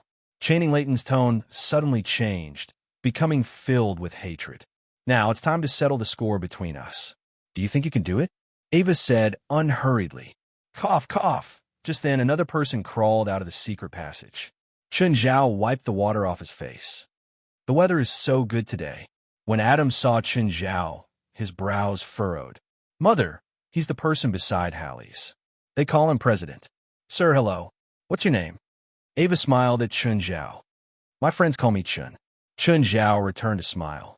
Are you Hallie's mother? Yes. Thank you for taking care of my daughter. If I tell you that I encouraged your daughter to kill you, will you be angry? No. I'm very grateful that you brought my daughter to me. I haven't seen her in a long time. Ava was beautiful and very young. She didn't look like the mother of an 18 or 19-year-old girl at all. She didn't look like a 360-years-old woman either. Channing Leighton and the others were confused. They didn't understand the relationship between Chun Zhao and Ava at all. Friends? Or enemies? Mr. Chun, you better stay away from them, Ava said, pointing at Channing Leighton and the others. Why? Because I'm afraid you'll be affected, Ava said. With that, Ava said to her subordinates, Ellen. Yes, master. The witch called Irene walked out. Prepare for battle, Channing Leighton ordered. He knew that someone who could follow Ava wouldn't be an ordinary person. However, this woman named Irene was not part of his battle plan. In the past, Ava had always been a loner. She had never had any subordinates. But now, she had so many subordinates around her. Please start your performance, Chun Zhao shouted, already hiding far away. Whether it was Irene, Channing Leighton, or the rest, all of them had black lines on their faces. Shut up. Irene suddenly threw a stone at Chun Zhao. Chun Zhao froze. The stone was neither fast nor big. Does she want to kill me with this stone? Chun Zhao's speed was at least 1/3 of the speed of sound. Even a regular person should be able to dodge it. Chun Zhao was about to mock him, but the pebble was already before him. But in the next instant, the stone suddenly grew bigger. Fuck! Chun Zhao immediately dodged. Rumble! The stone rolled away from Chun Zhao. What kind of magic was this? The pebble, which was originally the size of a pebble, became tens of thousands of times bigger. Seeing this, Channing Leighton immediately shouted, Scatter! Scatter! Fortunately, Irene's first attack was aimed at Chun Zhao, so he discovered her magic. Irene took out 2 pistols and pointed them at Channing Leighton and the rest. Then, she started shooting. The bullets that had been fired instantly multiplied, turning into huge bullets that flew out like cars. Bang, bang, bang. Channing Leighton and the rest covered their heads and scurried away. However, there were also people who did not dodge. As long as they were hit by the bullets, they would all be smashed into pieces. This magic is so interesting. Chun Zhao sat on the huge stone from before. But before he could even sit down, the stone suddenly disappeared. Chun Zhao almost fell to the ground. Chun Zhao realized that the stone had shrunk again. What a pity. Chun Zhao pouted. He'd thought that the stone would grow permanently, so it could only last less than a minute. With her 2 pistols, Irene completely suppressed Channing Leighton and the rest in terms of firepower. But Irene's marksmanship was probably from the same school as Chun Zhao. Random marksmanship. Fortunately, Irene's marksmanship was super bad. Otherwise, Channing Leighton and the rest would probably all be dead. Bang! Irene suddenly jumped away. A hole had appeared on the ground where she'd been standing. Irene's muzzle immediately turned to the other side of the forest and fired. The bullet destroyed several large trees like crushing dry weeds and smashing rotten wood. A figure rolled out. It was Domingo. Domingo's body was very agile. As he rolled, he fired another shot at Ellen. Blood bloomed on Irene's arm. She had to abandon her gun and retreat. "Master, I'm sorry." Irene returned injured. She lowered her head and didn't dare to look at Ava. "It's okay, child. You did well." Ava smiled faintly. "Practice more marksmanship next time." Ava could tell that even if Irene wasn't injured, she wouldn't be able to last long. After all, her multiplying spell was very mana-consuming. She wouldn't be able to keep using amplification for too long. Channing Leighton and the rest finally heaved a sigh of relief. There had been 20 people, but only 10 were left now. Fortunately, Domingo had arrived. Otherwise, they might really have been killed by one of Ava's subordinates. "Alger, are you okay?" Domingo called. "Domingo, thank goodness you came." Alger was very happy to see Domingo. At this moment, another team appeared from another direction. Chun Zhao's pirates had finally arrived. Ava looked to the left and right. "Great. Looks like everyone's here." Ava was very happy. "Hilly Eyes, are you okay?" "Mother, I'm here to kill you. Are you ready?" Hilly Eyes' face was cold. "Ha! Hilly Eyes, I haven't seen you for so many years. You become so humorous." FIOS, on the other hand, was confused. What was going on here? Who were the people in the middle? She was probably the only person who was completely unrelated to the situation at the scene. "What exactly is it that gave you the illusion that you can kill me?" AI smiled and asked, "Is it him? Did he encourage you?" "No, from the moment I found out the truth, I've always wanted to kill you. It's the only thing I'm passionate about." "Healy Eyes, don't be afraid. Go, I'll cover for you." Chapter 1087. FIOS looked at Chun Zhao. What was wrong with this guy? Who encouraged their daughter to kill their mother? Also, wasn't that Asian supposed to be their enemy? Smiling, Ava looked at Helith. "Helith, you've indeed grown, but it's not enough." "Is that so?" 11 silhouettes appeared beside Helith. FIOS rubbed her eyes. What was going on? Was she seeing things? Chun Zhao looked at the sky.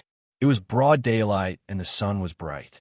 Could Helith's evil spirit servants use their full power? Ava didn't move. She still smiled at Helith. At this moment, another witch beside Ava walked out. "Master, let me do it." "Okay, go." Ava nodded. "Melinda, don't kill her. She's my daughter, after all." The witch called Melinda had a rather cold attitude. She nodded and walked forward. The others took the initiative to retreat, including Ava. "Go away," Helith said coldly. "This is between me and her. If you don't want to die, go away." Melinda's eyes widened. Countless electric arcs exploded from her body. The surrounding ground was all pierced by the electric arcs. Gravel flew everywhere. Melinda pointed at Helith. The electric arcs also shot at Helith. Taken aback, Helith hurriedly turned into mist and dispersed. But as soon as she moved and recovered, the electric arcs chased after her again. Helith had no choice but to change directions again. Fioz's eyes almost popped out. Had she transmigrated? Was this still the world she'd been in? Were they fighting with superpowers? Just then, a figure suddenly appeared behind Melinda. Everyone was stunned. Why did Chun Zhao suddenly intervene? Chun Zhao put a hand on Melinda's shoulder. At the same time, he turned to Ava. "Sorry, I'm interested in her. Get someone else." With that, Chun Zhao dragged Melinda to the side. "Let go." Electric arcs exploded from Melinda. But Chun Zhao didn't even pause. It was as if he didn't feel the shock at all. Only the people of the association knew that the witch called Melinda would never be able to do anything in Chun Zhao's hands. Judging from the amount of electricity Melinda emitted, it probably couldn't even touch a hair on Chun Zhao's body. Chun Zhao dragged Melinda to the edge. "Is that all you got? Can you make it bigger?" Ava narrowed her eyes at Chun Zhao. She had no intention of saving Melinda. She was analyzing the spells Chun Zhao was good at, to be able to withstand Melinda's lightning magic. Could it be that he was also of the lightning element? Hearing that, Melinda was furious. No one had ever said that the voltage was too low to her face. Go to hell. Melinda increased her mana output to the maximum. She also grabbed Chun Zhao's wrist. Sizzle.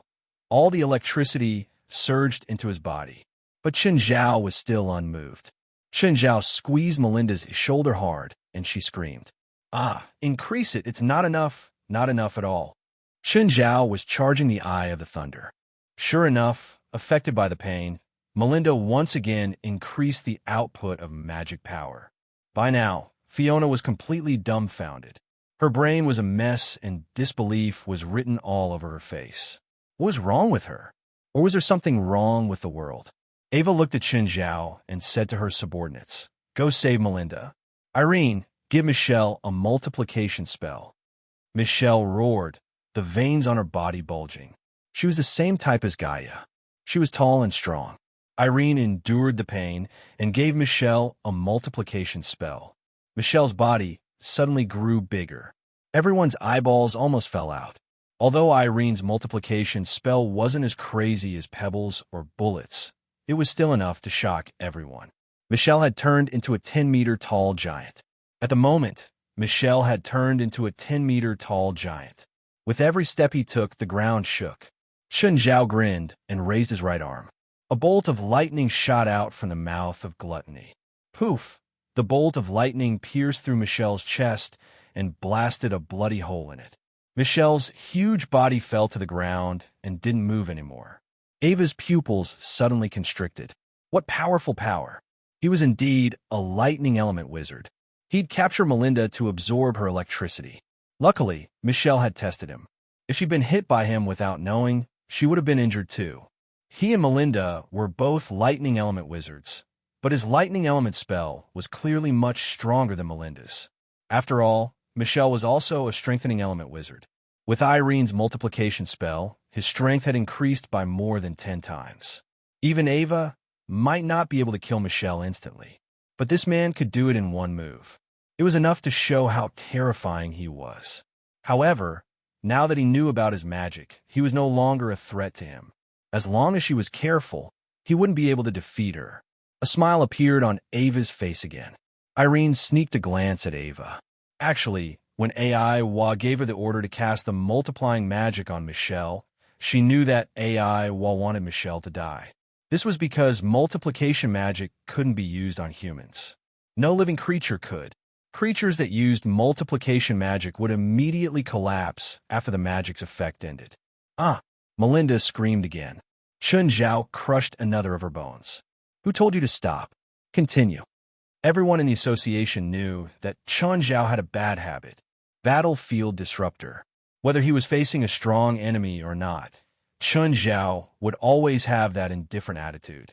Also, he would always harass them without distinguishing between friend and foe. In any case, he could do as he pleased and do as he pleased. Fortunately, the association was used to it. Ava glanced at the people beside her. Michelle was dead and Melinda had been captured. Only Adam and Irene were left. Irene was injured again. In addition to the battle, just now, she'd lost 70% of her magic. She couldn't continue fighting anymore. "Uncle, should we help?" Alger asked in a low voice. "Help who?" Shannon Layton asked. Of course. Alger suddenly realized that they were both enemies. "We're not in a hurry. When they're both injured, we'll attack. Then, my secret weapon will definitely be able to win. It's specially prepared for the Black Witches." Charning Ladon held a glass bottle in his hand. Specks of light rippled inside. These specks of light collided, fused, and split in the glass bottle. Chapter 1088. The hunters all had the mentality of watching a good show, but no one could have imagined that an unforeseen event would occur. Blood suddenly bloomed from the back of Charning Layton's head. His body fell heavily to the ground. Then, Domingo grabbed the glass bottle and ran in Ava's direction.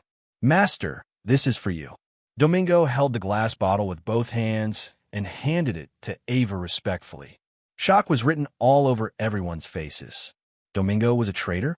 "Uncle," Alger picked up Channing Layton's body and roared in grief and indignation. Domingo! Even Ava and Adam beside Ava didn't expect Domingo to be on their side. Good boy. Ava took the glass bottle, her face full of pride.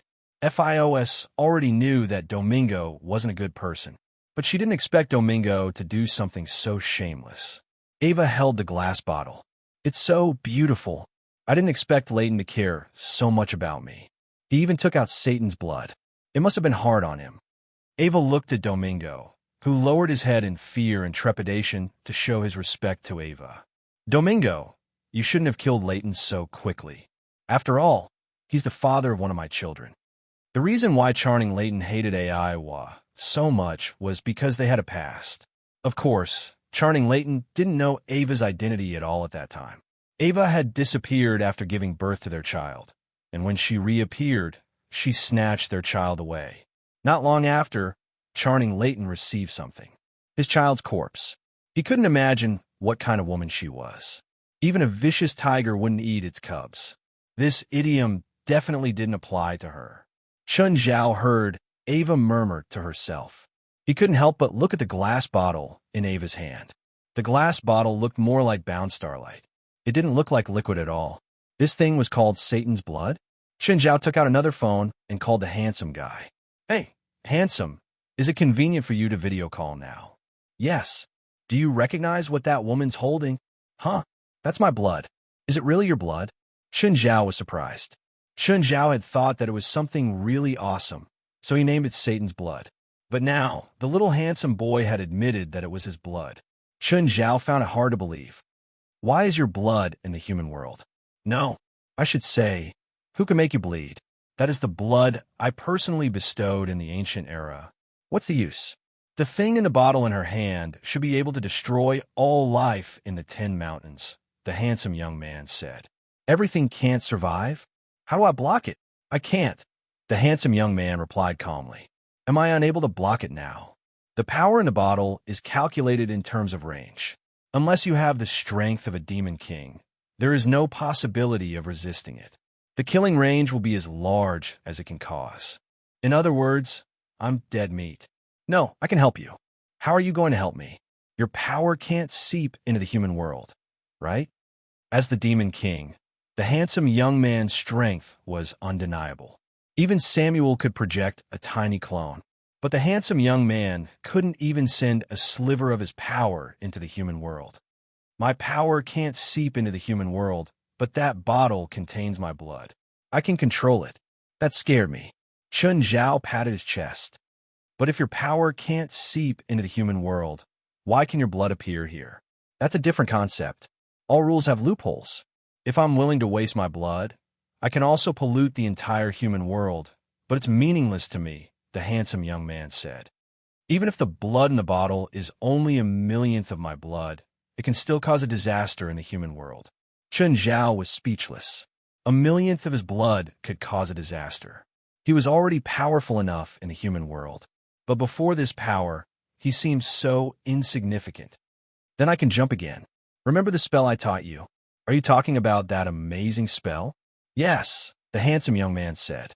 The handsome boy said, if that woman releases my blood, then you can activate that magic. I will also help you control it. You won't be hurt. Understood. Right now, everyone was rather dissatisfied with Chun Zhao. Because of this tense situation, Chun Zhao was actually making a call here and a video call at that. As for the people from the association, they were already used to it. It wasn't Chun Zhao's first time making a call in such a tense atmosphere. Ava felt like her reputation had been damaged. Mr. Chun, do you want to know if this thing in my hand can kill you? Come quickly. I know this thing is called Satan's blood. I know this thing can destroy everything on this island if I throw it out, but unfortunately, it's useless against me. After Chun Zhao found out that he wouldn't die, he showed an arrogant attitude, not afraid of AI at all. Ava narrowed her eyes at Chun Zhao. Since you know this is called Satan's blood, how dare you bluff in front of me? Whoever's a coward is a coward. Once Satan's blood was released, no living creature could escape the fate of annihilation. Even a holder couldn't avoid it. Anyway, it was just a nuclear bomb thrown at close range. No matter who got it, it would be a move that would kill them all. So, to use Satan's blood, one had to have the courage to use it first. Seeing Chen Zhao so crazy, Ava was completely speechless. She felt that Chen Zhao knew that she wouldn't dare to use it. That was why his attitude was so arrogant. Even if you don't use it, you won't be able to escape death, Ava said calmly. Suddenly, a grenade exploded under Ava's feet. However, Aiwa stood there unscathed. The flames from the explosion were blocked by the fog around her body. Which? Your opponent is me? Alger roared. Shoot, shoot. Channing Layton's death had made Alger completely lose his mind. Zoran and Emily had no choice but to participate in the battle because they were already in the same boat as Alger. Everyone was pouring all their ammunition towards Aiwa and the others. You're asking for death. Ava snorted and a mist surged toward them. Death mist. Helitha's expression changed slightly. Chapter 1089. Recently, because of his schedule had been reversed. He tried to correct his schedule, but it ended in failure. Every day, he didn't have enough sleep, and his mind was groggy. Seeing that the double monthly votes for this month was getting further and further away from him, he felt anxious. Chapter 1090. Ava's fog of death was even larger than Helios's. The fog of death swept past Alger and the others, instantly enveloping them in the fog. Then, they heard the panicked cries of the figures in the fog, as well as cries for help. A ball of flame exploded in the fog. Alger fell out and scrambled out of the fog. His body was severely burned. In order to avoid the erosion of the fog of death, he directly used a grenade to explode at close range. He used the explosive impact of the grenade to blast away the fog of death, thus saving his life. Alger had always heard how terrifying the Black Witch was. However, he never believed that a woman could fight against an elite team. Only now did he realize that the Black Witch was more terrifying than he had imagined. None of the familiar faces walked out of the fog of death. When the fog of death dissipated, 10 corpses were left. Their faces were still filled with panic, fear, and despair. Alger lay on the ground, tears streaming down his face. Dead, they're all dead. Alger propped himself up with difficulty and looked at Ava and Domingo. His eyes were filled with hatred. Your eyes are the same as your uncle's. Ava smiled at Alger. She seemed to be enjoying the pleasure brought by this gaze. Suddenly, 2 black shadows shrouded Ava. Helios launched a sneak attack. The 2 corpse demons attacked Aiwa. Ava's face showed a hint of mockery. A black shadow also appeared behind her, taller than Helios's 2 corpse demons. It was taller than the 2 corpse demons combined, and Ava's corpse demon skin was covered with a layer of metal. Ava's corpse demon grabbed the necks of Helios's 2 corpse demons with both hands and won by absolute advantage despite fighting 1 against 2. Helios's 2 corpse demons kept waving their fists, attacking Ava from beginning to end. But their fists were no threat to Ava's corpse demons. Ava said lightly, "This is the guardian of the family, Helios. You are more outstanding than I imagined." Another 10 corpse demons appeared behind Ava. These 10 corpse demons were the same as Ava's 2 guardians. Helios's expression changed again. She could only summon 2 corpse demons, but her mother could summon 11, and one of them was stronger than the 2 of them. Now, do you understand the gap between us? FIOS looked at the scene nervously. She didn't even know who was the good guy and who was the bad guy. The 10 guardian corpses summoned by Aiwa attacked them. Rissa raised her arms. Heat blasts. The 2 demonic corpses were sent flying by the impact. Fiona's eyes almost popped out. It turned out that Lisa was so powerful. West pointed between his eyebrows. Slow. The movements of the 8 guardian corpse demons in front of him suddenly became slow, just like in a movie in slow motion. Klaus and the others made their move. Guns and cannons rained down on the guardian corpse demon's body. Klaus rushed to the side of the guardian corpse demon, climbed up, threw a grenade into the mouth of a guardian corpse demon, and flipped down. The whole process was so smooth that Fiona was dumbfounded. It was like watching the main character in an action movie. Aiwa saw that Heli's companions were quite strong. He immediately recalled the Guardian Corpse Demon. Repairing these Guardian Corpse Demons was not easy. He needed a lot of magic materials. You guys are not bad. If you surrender now and serve me, you can keep your lives. Then you better ask our boss, Klaus said flippantly with a gun on his shoulder. Chun Zhao had a great influence on him. In the past, Klaus never joked on the battlefield. But now, Klaus would always find the time to tease his enemies in the most tense moments. Aiwa looked at Chun Zhao. You? I agree to give you this chance. Serve me. Last time, someone also asked me to serve you, Chun Zhao said. I said I could consider it, but he rejected my conditions. As long as you're willing to serve me, I can accept any condition. For example, give me a striptease? Aiwa's expression darkened. No wonder he rejected it. You'll die. Aiwa's voice was filled with coldness and murderous intent. The first corpse demon Aiwa summoned charged at Chun Zhao. Chun Zhao raised his right arm again. Bang! This attack was even stronger than before. Half of the corpse demon's body was gone. Aiwa narrowed her eyes. This guy was indeed difficult to deal with. No wonder they were so loyal to him. Just then, the sky gradually darkened. Aiwa's magic was stronger too. Necromancy magic was more powerful after dark, to begin with. Aiwa clawed at Chun Zhao from dozens of meters away. A huge bone prison appeared beside Chun Zhao. Bang! In the blink of an eye, Chun Zhao shattered the bone prison. Let's be serious so we can finish early and eat supper, Chun Zhao said. Show me your ultimate move. Do you want to see the magic I'm most proud of?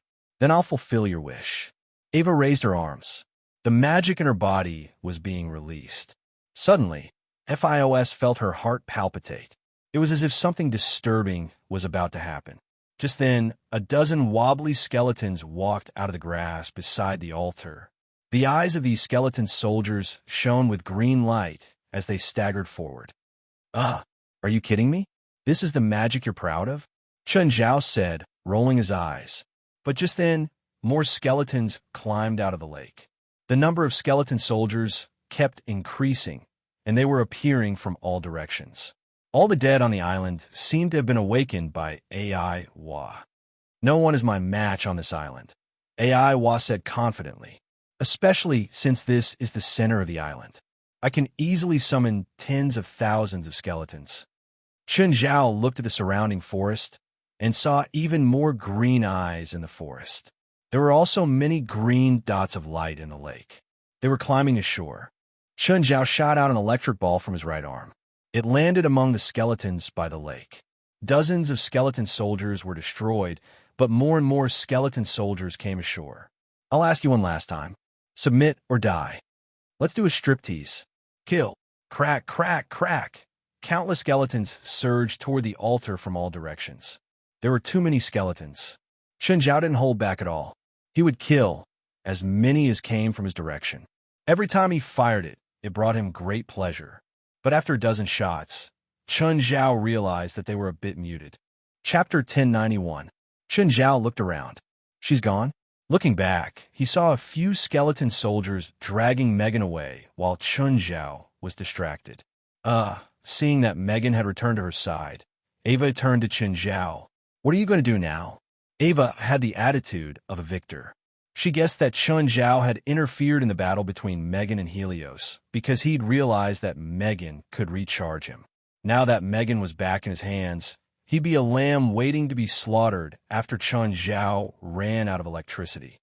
Klaus, I'll leave the battlefield to you guys, Chun Zhao said. President's going to slack off again. Jalik and Padalu were part of the logistics team. Their combat abilities were average. Their spells were all related to the assembly of machinery. Chun Zhao had brought them along because they were responsible for the Conqueror's maintenance and stability. West was part of the think tank. He also had good support abilities. The field of sluggishness, which was derived from his thinking spell, could slow down the enemy when they were within range of movement. Facing the skeleton army, the main forces were still the Lightning Team, Helios, Pain, and Eric. In particular, Pain and Eric were the most positive. A single skeleton soldier wasn't a threat to them.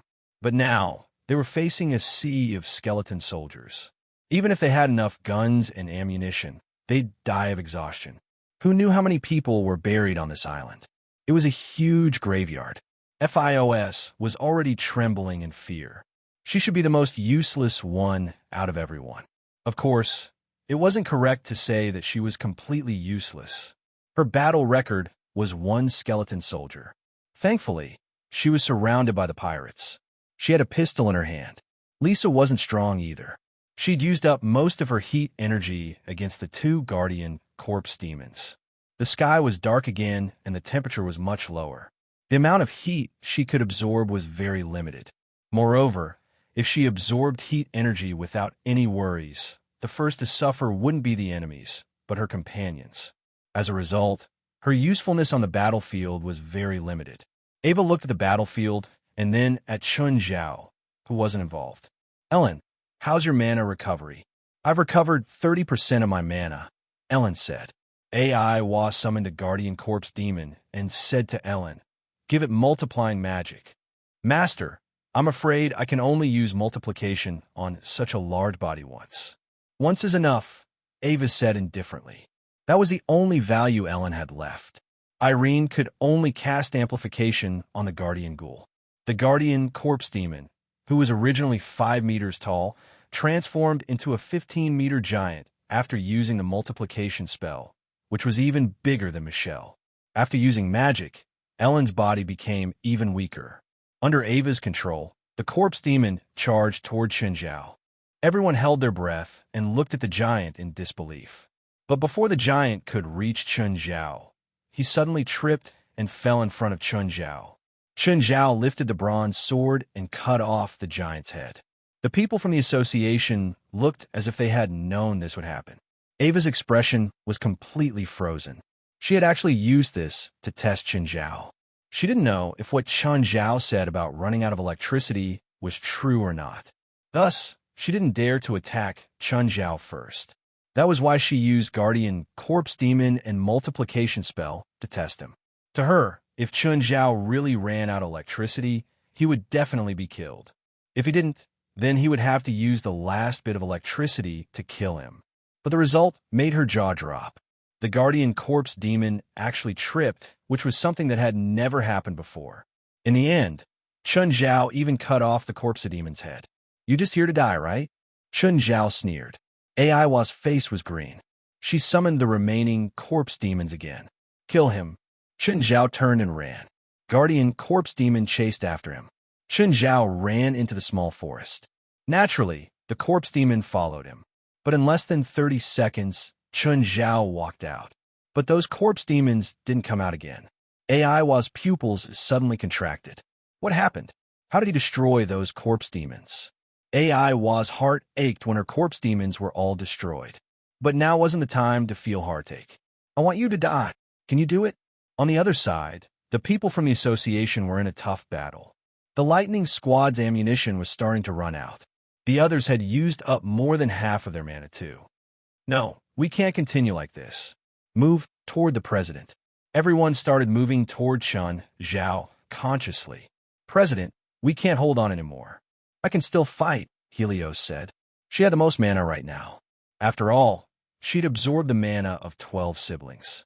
FIOS looked at Chun Zhao. She realized that the Asian who'd seemed the weakest was now like their spiritual pillar. But could he really turn the situation around? Facing such a hellish situation, did he really have a solution? Help me kill the Black Witch and Domingo. I'll pay $50 million. Alger had been fighting alone. Right now, he was filled with determination to die. But his power alone was really insignificant. He was worried that Chun Zhao and the others would choose to retreat, so he threw out the bait. At the very least, compared to him alone, Chun Zhao and the others had a higher chance of defeating the Black Witch. I'm not your mercenary. I don't accept your offer. President, we'll probably have to earn some extra money this time, Wes said, troubled. Wes said awkwardly, this time, the ship we rented sank. We have to compensate the chartering company at least $30 million. Also, that armed helicopter is legal military equipment. It costs $12 million. So we lost more than $40 million. Chun Zhao asked in shock, his eyes wide.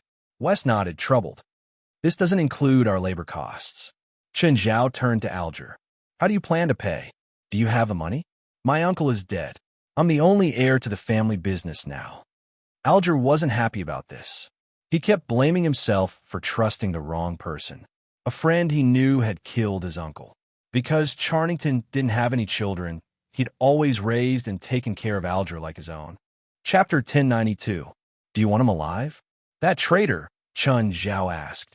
You can capture him alive? Alger asked in surprise. That's a bit more expensive. The people from the association all looked away. Chen Zhao was raising the price again. Sure, any price is fine. Don't be so vague. Name a price. If it's suitable, I'll capture him alive for you. At 20 million, Alger said. Then Chen Zhao said to West, this 20 million is my personal income, not the association's. Okay, President. Chen Zhao started stretching his limbs and looked at Ava and Domingo. Domingo immediately tensed up. At the same time, he took a step behind Ava. Ava waved her hand, and hundreds of skeleton soldiers gathered in front of them. Did you ask me if you want to capture my people? Then do you agree if I want to capture your people? No. Chen Zhao suddenly burst out with full speed. All the skeleton soldiers in a straight line were instantly scattered. There were hundreds of skeleton soldiers in front of Ava, but there were only 20 to 30 in a straight line. Chen Zhao burst out with full speed. Almost no creature could react. Ava's nerves tensed up. Before she could react, Chen Zhao was already before her. He's not a lightning mage. Chen Zhao slapped Ava away and grabbed Domingo with his other hand. In the blink of an eye, Chen Zhao returned to the crowd.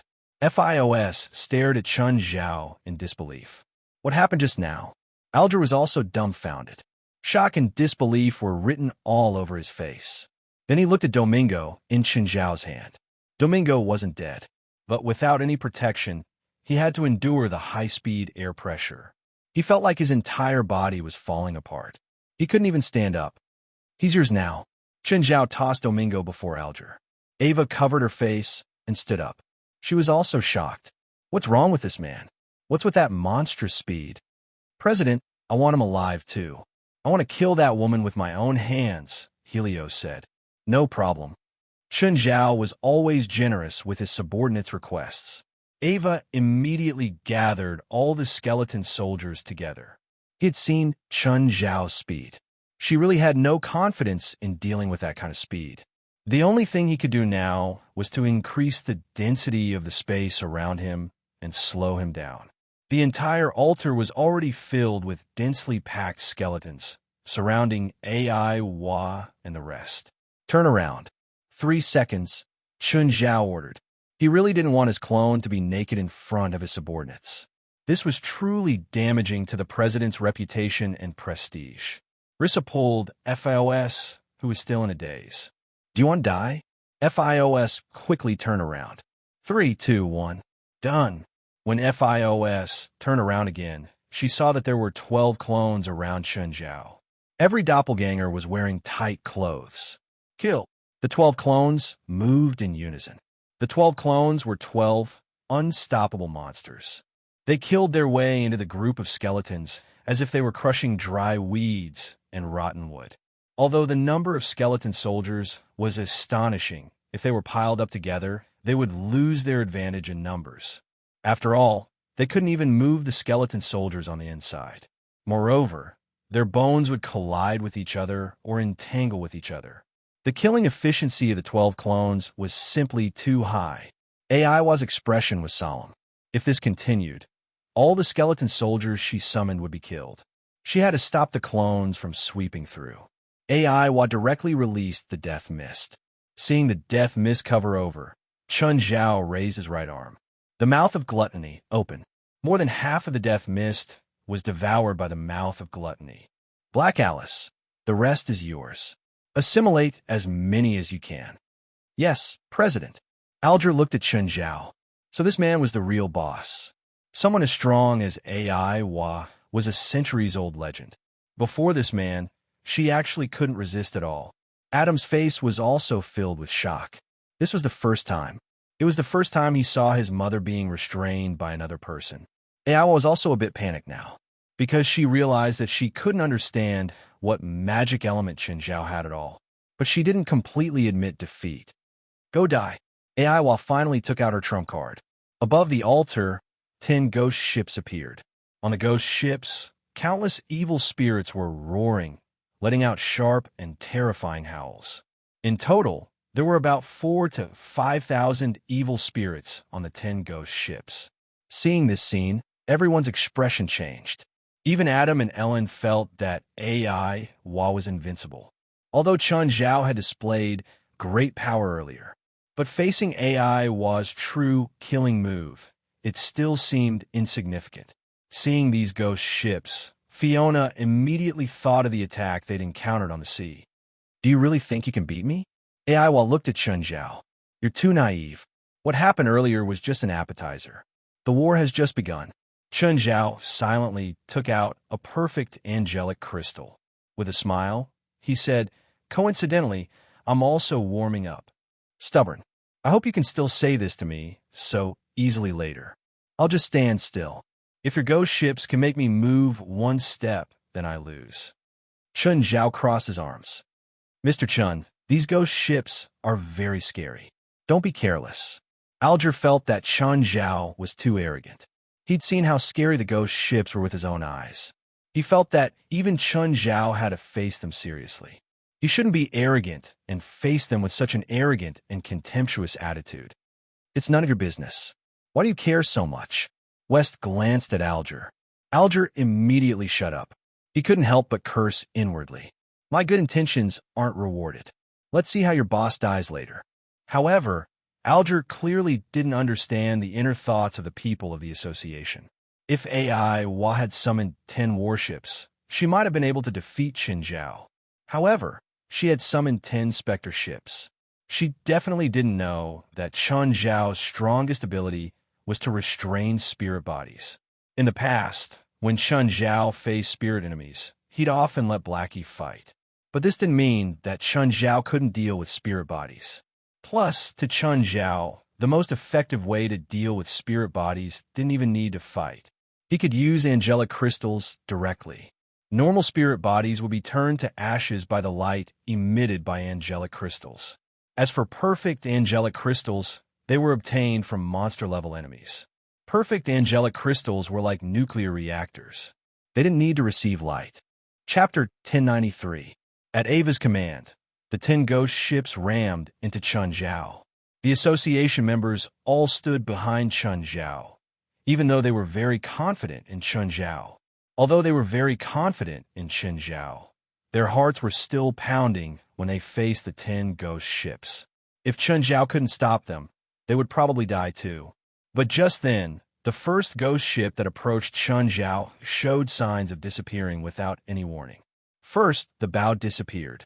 As the ship continued forward, the body disappeared too. The evil spirit crew on the ghost ship also disappeared. They didn't even have a chance to resist. They turned into ashes under everyone's gaze. Chen Zhao, on the other hand, had been standing there with his arms crossed. He didn't move at all. He didn't even move his feet. The entire ghost ship turned into ashes just like that. Disbelief was written all over everyone's faces. No one knew how Chen Zhao had done it. The entire process was so unimaginable. The second ghost ship arrived as scheduled, but the result was the same. It disappeared when it was less than 5 meters away from Chen Zhao. The people of the association knew that Chen Zhao was very good at dealing with spirits, but this unbelievable method still made their eyeballs fall out. Alger kept staring at Chen Zhao in shock. He wanted to see how Chen Zhao had done it. Perhaps Chen Zhao had used some unknown spell. But after staring for a long time, he still didn't understand. Because Chen Zhao really hadn't moved at all. The third ghost ship, the fourth, the fifth, these ghost ships charged at Chen Zhao one after another. But without exception, they all disappeared when they were 5 meters away from Chen Zhao. Ava finally stopped the ghost ship's suicidal attacks. Compared to the others, Ava was even more shocked. Because she'd used this spell, she knew better than anyone how powerful the ghost ships were. But Chen Zhao had destroyed 5 ghost ships without any effort. From the beginning to the end, she didn't understand how Chen Zhao had done it. Ava's expression grew more and more serious. The Asian in front of her was the most threatening of all the enemies she had ever encountered. Why did you stop? Continue? I'm still hoping for a ghost ship to appear in front of me. Everyone rolled their eyes. Did he think that the Black Witches were stupid? If she still couldn't understand at this point, then she was really stupid. If he sent the ghost ship to attack Chen Zhao, wouldn't that be suicidal? Right at this moment, AI Wa's heart trembled, and she suddenly raised her head to look at the sky. Adam and Helith had the same reaction. They seemed to have sensed something. Chen Zhao heard Horrid whisper, "It's coming." "What's here?" Chen Zhao asked, confused. "The red star, Beto's comet, is coming." Chen Zhao also looked up at the sky. At this time, what appeared in the night sky was not a sky full of stars, but endless darkness. And at the edge of the darkness, there seemed to be a red light shrouding it. The red light was spreading across the entire sky. At this moment, everyone felt the ground shake. It was as if something was about to break out of the ground. In the center of the altar was a circular hole. Something red was seeping out of the hole. Blood? Blood? Fresh blood flowed along the patterns on the ground of the altar, spreading in all directions. "The Agama Bridge is about to appear," AI Wa said excitedly, excitement written all over her face. She seemed to have forgotten about the current situation and her great enemy, Chen Zhao. The red star finally streaked across the sky. However, this red star did not flash past like a meteor. Instead, it dragged a slender red tail and moved slowly. Blood was still seeping out from the center of the altar. It had already spread to half of the altar. Now both sides had tacitly stopped fighting. They seemed to be waiting for the so-called Agama Bridge. "Helith, walk to the center of the altar," Chen Zhao said. Helith nodded and walked to the center of the altar. Seeing Helith come over, AI Wa immediately shouted, "Stop! This is mine. No one can touch it." It was obvious that AI Wa was very nervous. "I don't care what comes out later. It's Helith's anyway." Chen Zhao looked at AI Wa. "Do you want a way to live forever? I can give you a way to live forever." AI Wa threw out a bait. She had once used this condition to attract many people to submit to her. Humans could not resist this tempting condition. Everyone looked at Chen Zhao, even Helith. Even she felt tempted, let alone Chen Zhao. Thus, Helith could not guarantee that Chen Zhao would be tempted and help AI Wa. Chen Zhao shrugged. "Sorry, I'm not interested. I think your so-called way to live forever must have a lot of restrictions. Then, you'll make yourself neither human nor ghost." Hearing Chen Zhao's reply, AI Wa was furious. Helith, on the other hand, heaved a sigh of relief. At the same time, she looked at Chen Zhao with even more admiration. Just then, the red giant finally reached the sky above the altar. Helith, AI Wa, and Adam all felt the blood in their bodies send a voice to them. Helith seemed to have suddenly understood. She took out Nasamara's awl and stabbed it into her palm. She let her blood drip onto the altar. AI Wa and Adam's expressions darkened when they saw Nasamara's awl in Helith's hand. Why was this thing in Helith's hands? Suddenly, Nasamara's awl left Helith's control and flew toward the center of the altar. A beam of red light shot down from the sky and landed at the center of the altar. At the same time, it enveloped Nasamara's awl. After receiving the red light from Comet Beto's, Nasamara's awl became completely transparent. Then, the red light refracted through Nasamara's awl and turned into a colorful beam that shot into the hole in the center of the altar. A blood-colored key slowly appeared from the hole in the center of the altar. Chen Zhao raised an eyebrow. "It's a key? Did the Sansiko family want to make a key?" "It's mine," AI Wa yelled and charged toward the blood-colored key. Helith also charged toward the blood-colored key at the same time. But just then, the blood-colored key suddenly exploded. The moment the blood-red key exploded, a shockwave spread in all directions. Everyone was pushed away from the center of the altar. Thankfully, the destructive power of the shockwave was not too great. Helith was not hurt. On the contrary, Helith seemed to be in high spirits. Helith looked at her hands in disbelief. "President, my magic power seems to have become stronger." Chapter 1094. Helitha's magic had become stronger, but so had Ava. Plus, her increase was much greater than Helitha's. Lord of the Deep, Morabit, Constant, Sela, listen to my call and descend upon the world with your majestic figures, Ava called out loudly. 3 black holes with a diameter of 20 meters appeared in front of Ava. First, an arm reached out from the middle black hole. Chen Zhao was very familiar with the arm. Then, the same arm appeared from the left and right black holes. 3 abyss demons climbed out of the 3 black holes. Human, it's you. When the demon in the middle saw Chen Zhao, his face was filled with ecstasy. Did you not expect us to meet again so soon? And this time, I appear before you in my complete form? President, do you know him? Not really, Chen Zhao said. Someone summoned him in the past, but in an incomplete form. Then I humiliated him, and he ran back to hell with his tail between his legs. Before he left, he even left a flag. FIOS stared at Chen Zhao. Just how daring did this guy have to be? He dared to provoke everything. Everyone's heart was pounding. The aura emanating from these 3 abyssal demons caused them to feel a deep chill. Are you too scared to move now? The demon in the middle looked down at Chen Zhao. Remember my name, Morabit, because your soul will be imprisoned and tortured by me forever. Lord Morabit, time is limited. Please kill him as soon as possible. Ava's tone was filled with sincerity and humility. She didn't have the arrogance she had when facing others. However, the current AI was no longer the same. She didn't understand what was going on either. Her magic power had increased by several times. In the past, she could barely summon 1 demon. But now, she was able to easily summon 3 abyssal demons. But there was still a time limit. She needed to continuously provide magic to maintain the 3 demons in the human world. As long as her magic power was exhausted, the 3 abyssal demons would return to hell. Morbid, right? Chen Zhao walked toward the 3 demons calmly. I think if you have the chance, you definitely don't want to meet me again. Everyone in the association stared at his back nervously. After all, compared to the 3 demons, Chen Zhao was too insignificant. They couldn't be sure if Chen Zhao could defeat the demon. Chen Zhao suddenly stopped in his tracks. The dark serum spread around Chen Zhao's feet. Under Chen Zhao's control, it activated its meat grinder mode. Chen Zhao had fought many demons from the abyss.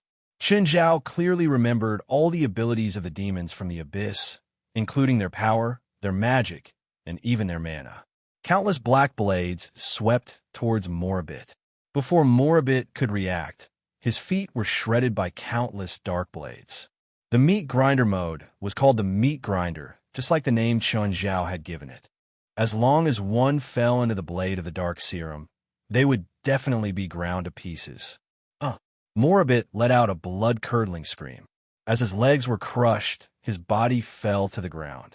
The moment he fell to the ground, his entire body came into contact with the dark serum. In an instant, his entire body was torn to pieces. Pieces of flesh flew everywhere. Everyone was dumbfounded when they saw this scene. They stared at Chen Zhao in shock.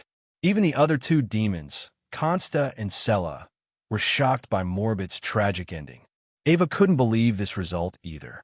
She thought that even if she only summoned 1 demon, it would be enough to kill Chen Zhao.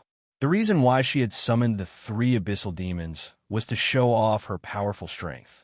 But the result was far beyond her expectations. Chen Zhao killed an abyss demon almost instantly. Consta suddenly launched a sneak attack on Chen Zhao.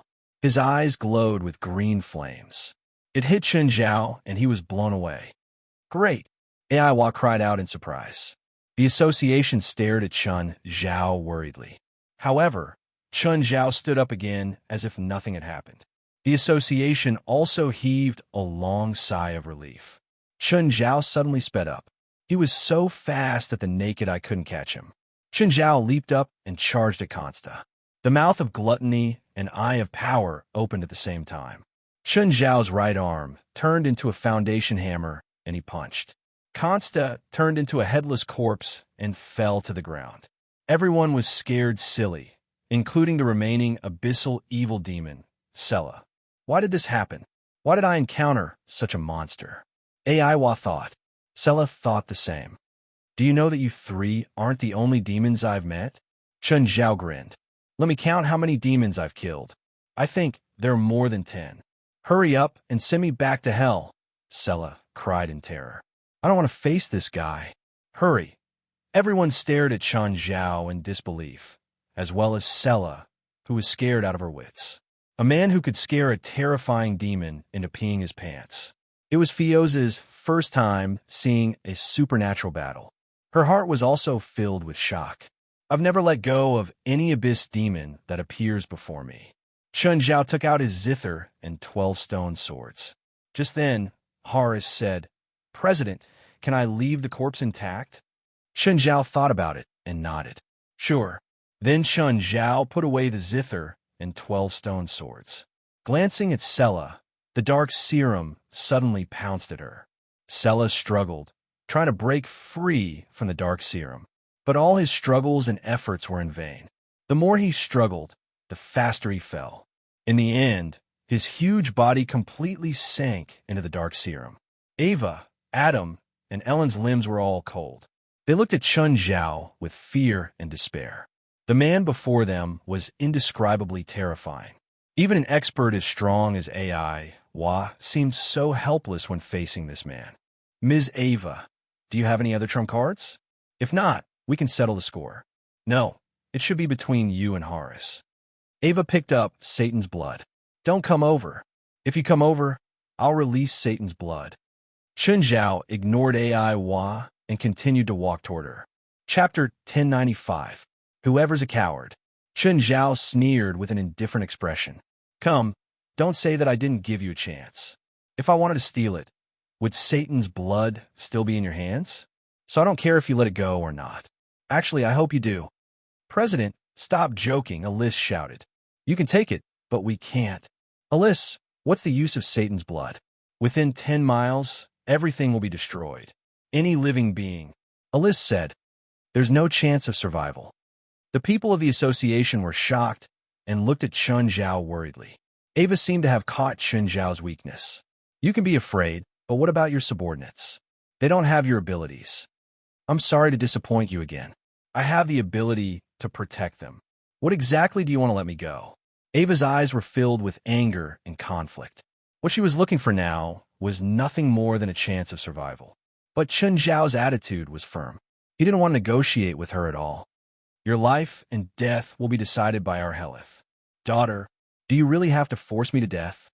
Ava looked at Helis with a pained expression. Harris looked at Aiwa coldly. Put away your disgusting honor. I've said it before, my greatest wish is to kill you. If you want me to die, then we'll die together. Aiwa saw that both Chun Zhao and Helith were determined. They wouldn't stop until they forced her to death. Then they'd die together. Since she had no way out, why should she leave a way out for others? Ava opened the bottle. Instantly, the light spots in the bottle gushed out. Ava didn't even have the chance to scream. Her body instantly turned into ashes. Adam and Ellen couldn't escape their doom either. Touched by a light spot, their bodies were also instantly destroyed. Originally, there were only 1 or 2 light spots in the bottle, but after leaving the bottle, the number of light spots increased rapidly and spread in all directions. Be it the ground, plants, or corpses, as long as they were touched by the light spots, they would be instantly destroyed. When they reached Chun Zhao's feet, Chun Zhao used a dazzling spell. Instantly, hundreds of magic arrays appeared behind him. This was the second time the people from the Union had seen this spell. He realized that the light spots were being absorbed by his spell. However, he soon realized that his magic array couldn't absorb anymore.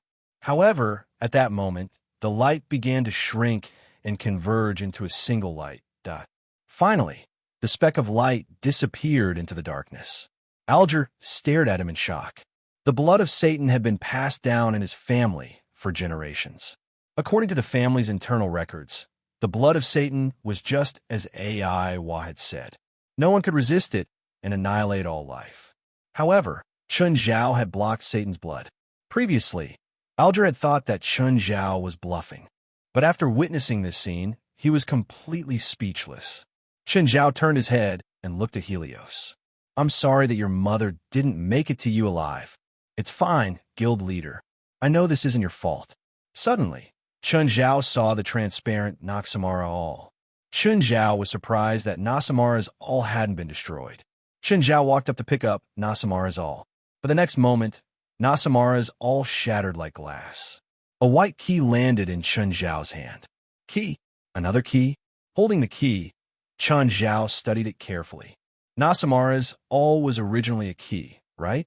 But this white key, but what about the red key from before? Chen Zhao put away the key. Looking around, half of the altar had been destroyed by Satan's blood. If Chen Zhao hadn't stopped it, most of the island would probably have been turned to ashes like the altar. Chen Zhao looked at Alger. When can you pay me? I'll pay you as soon as possible. Alger didn't dare to go back on his word. Without a doubt, Chen Zhao was like a demon king. He could go back on anyone but Chen Zhao. I also hope to be quick, Chen Zhao said. I'll rest here for the night and go home tomorrow. In a situation where there were no disputes, this island was very good. It didn't matter whether it was the geography or the temperature. Of course, one had to ignore the countless skeletons buried on the island. At night, everyone sat in front of the fire. Pan, roast this. Chen Zhao took out an octopus tentacle. President, do you want to know about my family's plan? Helios asked, walking to Chen Zhao's side. You know, just now, my bloodline inheritance was completely unlocked, Helios said. Yes, tell me. As for my family's plan, I'll have to talk about the Nasamara Copperall. I don't know the origin of the Nasamara Copperall, but it seems to have appeared along with the Nasamara civilization. As for the function of the Nasamara Copperall, I don't need to explain it to you. Not everyone can use the Nasamara Copperall, so it has always been kept by the two great aristocrats of Nasamara. However, due to the war, the population of the Sansiko family decreased drastically.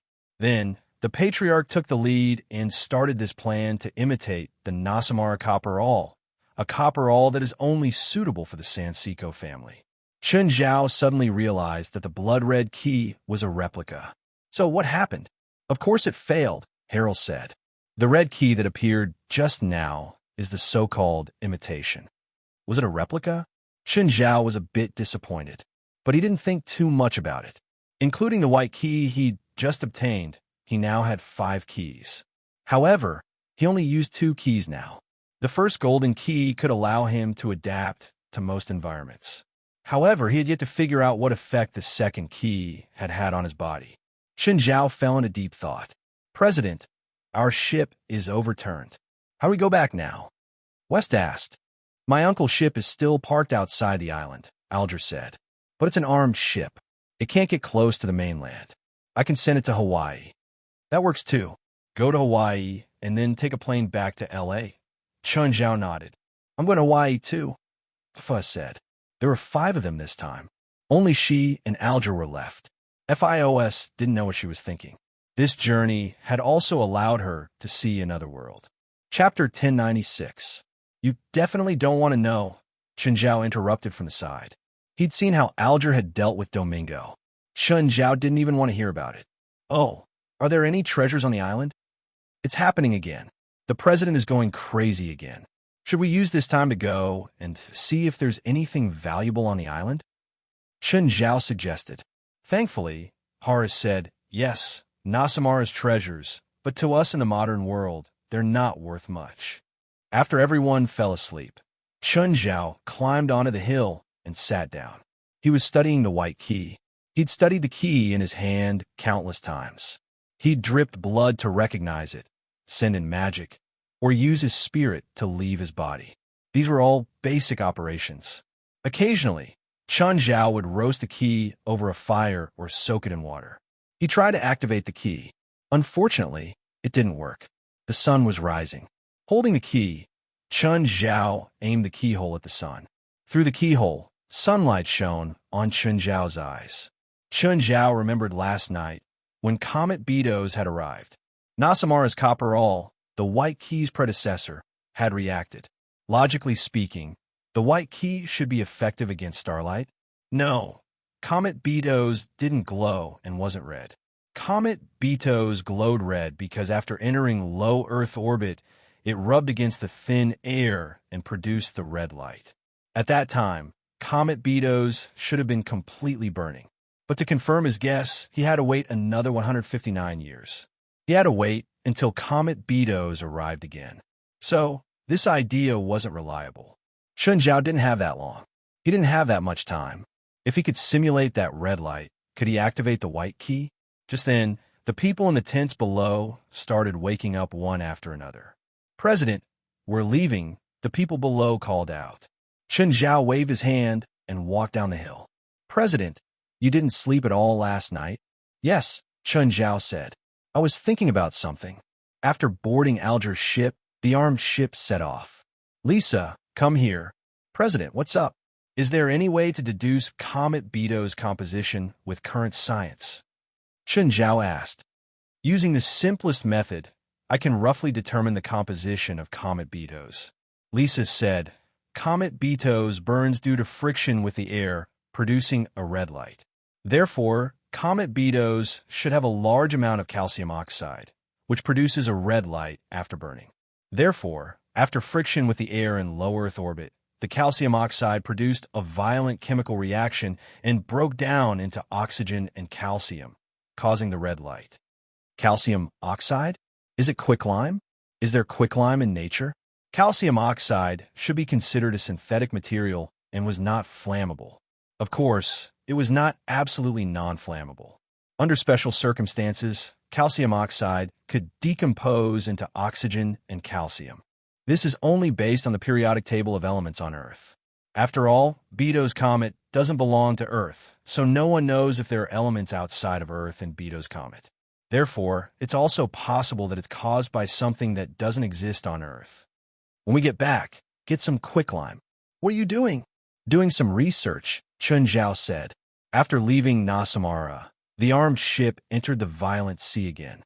Chun Zhao started feeling seasick again. FIOS finally understood why she'd seen Chun Zhao get shot by her subordinates that day. Her subordinates hadn't betrayed him. Chun Zhao had asked for it himself, to help him sleep. FIOS had never seen anyone fall asleep like this. Normal people would only sleep. Then she also understood why Chun Zhao had jumped off the ship. On Alger's ship, Chun Zhao had also jumped off. Every time he woke up, the first thing he did was strip naked and jump into the sea. He didn't care about the water temperature and just jumped in. Plus, he didn't care if the ship would throw him off. Anyway, none of Chun Zhao's subordinates were worried. Chun Zhao could climb onto the ship by himself every time. This time, Chun Zhao climbed onto the ship again. FIOS stood at the edge of the ship and looked at Chun Zhao's figure. Over the past few days, she, Lisa, Halle's, and Alyssa had become familiar with each other. She'd heard many things about Chun Zhao. The girls concluded and told FIOS that Chun Zhao was a tyrant through and through. His temper was extremely bad, and no one was allowed to disobey his orders. Of course, Chun Zhao was also very protective. "Mr. Chun, how can I join the supernatural organization? You don't have magic or bloodline awakening. You don't have the right to join." Chun Zhao glanced at FIS. Plus, many of their operations are very dangerous. Like Mr. Klaus's lightning squad, they were elites in the anti-terrorist force before joining. "What about you? Miss Elite, what's the point of joining the supernatural organization? Do you want us to take care of you? So, if I can train to the level of the lightning squad, I can join the supernatural organization." "Yes. If you can train to the level of Klaus's team, I'll allow you to join." What a joke. With the lightning squad's current strength, even without guns, one person could beat 20 to 30 people. FIOS had really underestimated the lightning squad. The armed ship sailed for more than a day and approached Hawaii. However, it didn't directly enter Hawaii. Instead, it stopped at a nearby island and then entered the main island with a yacht. After all, the armed ship was illegally modified. If it approached the main island rashly, there would probably be warships coming to greet them. After reaching Hawaii, the first thing Chun Zhao did was to ensure Feilai's safety. "President, should we stay in Hawaii for a day or two?" West asked. The girls seemed to want to stay and play for a day or two. "Sure, book the plane tickets for the day after tomorrow. You're free to do whatever you want today and tomorrow." Now that Hallie's problem was solved, everyone, including Chun Zhao, was free of any burden. "Oh, have we found a hotel for tonight?" "Yes," Wes said. "We can go now." Chapter 1097. It wasn't a hotel, but the interior decorations were rather luxurious. The style was also very fitting for the theme. Pirates. The front desk, the ushers, and even the security guards and cleaners were all wearing pirate outfits like in movies. After checking in, everyone went to the elevator. When the elevator door opened, Chun Zhao saw a familiar face. Gurette walked out of the elevator with an eye patch. A man beside Gurette bumped into Chun Zhao. "Don't you have eyes?" Before Chun Zhao could say anything, Gurette had already kicked the man to the ground. "Boss." Walking out of the elevator, Gurette looked at Chun Zhao. "Mr. Chun, please. Did you open this hotel?" "I opened it with that money," Gurette said, smiling. Chun Zhao waved his hand and entered the elevator with the people from the association. "Boss, do you know that guy?" the subordinate asked, feeling wronged.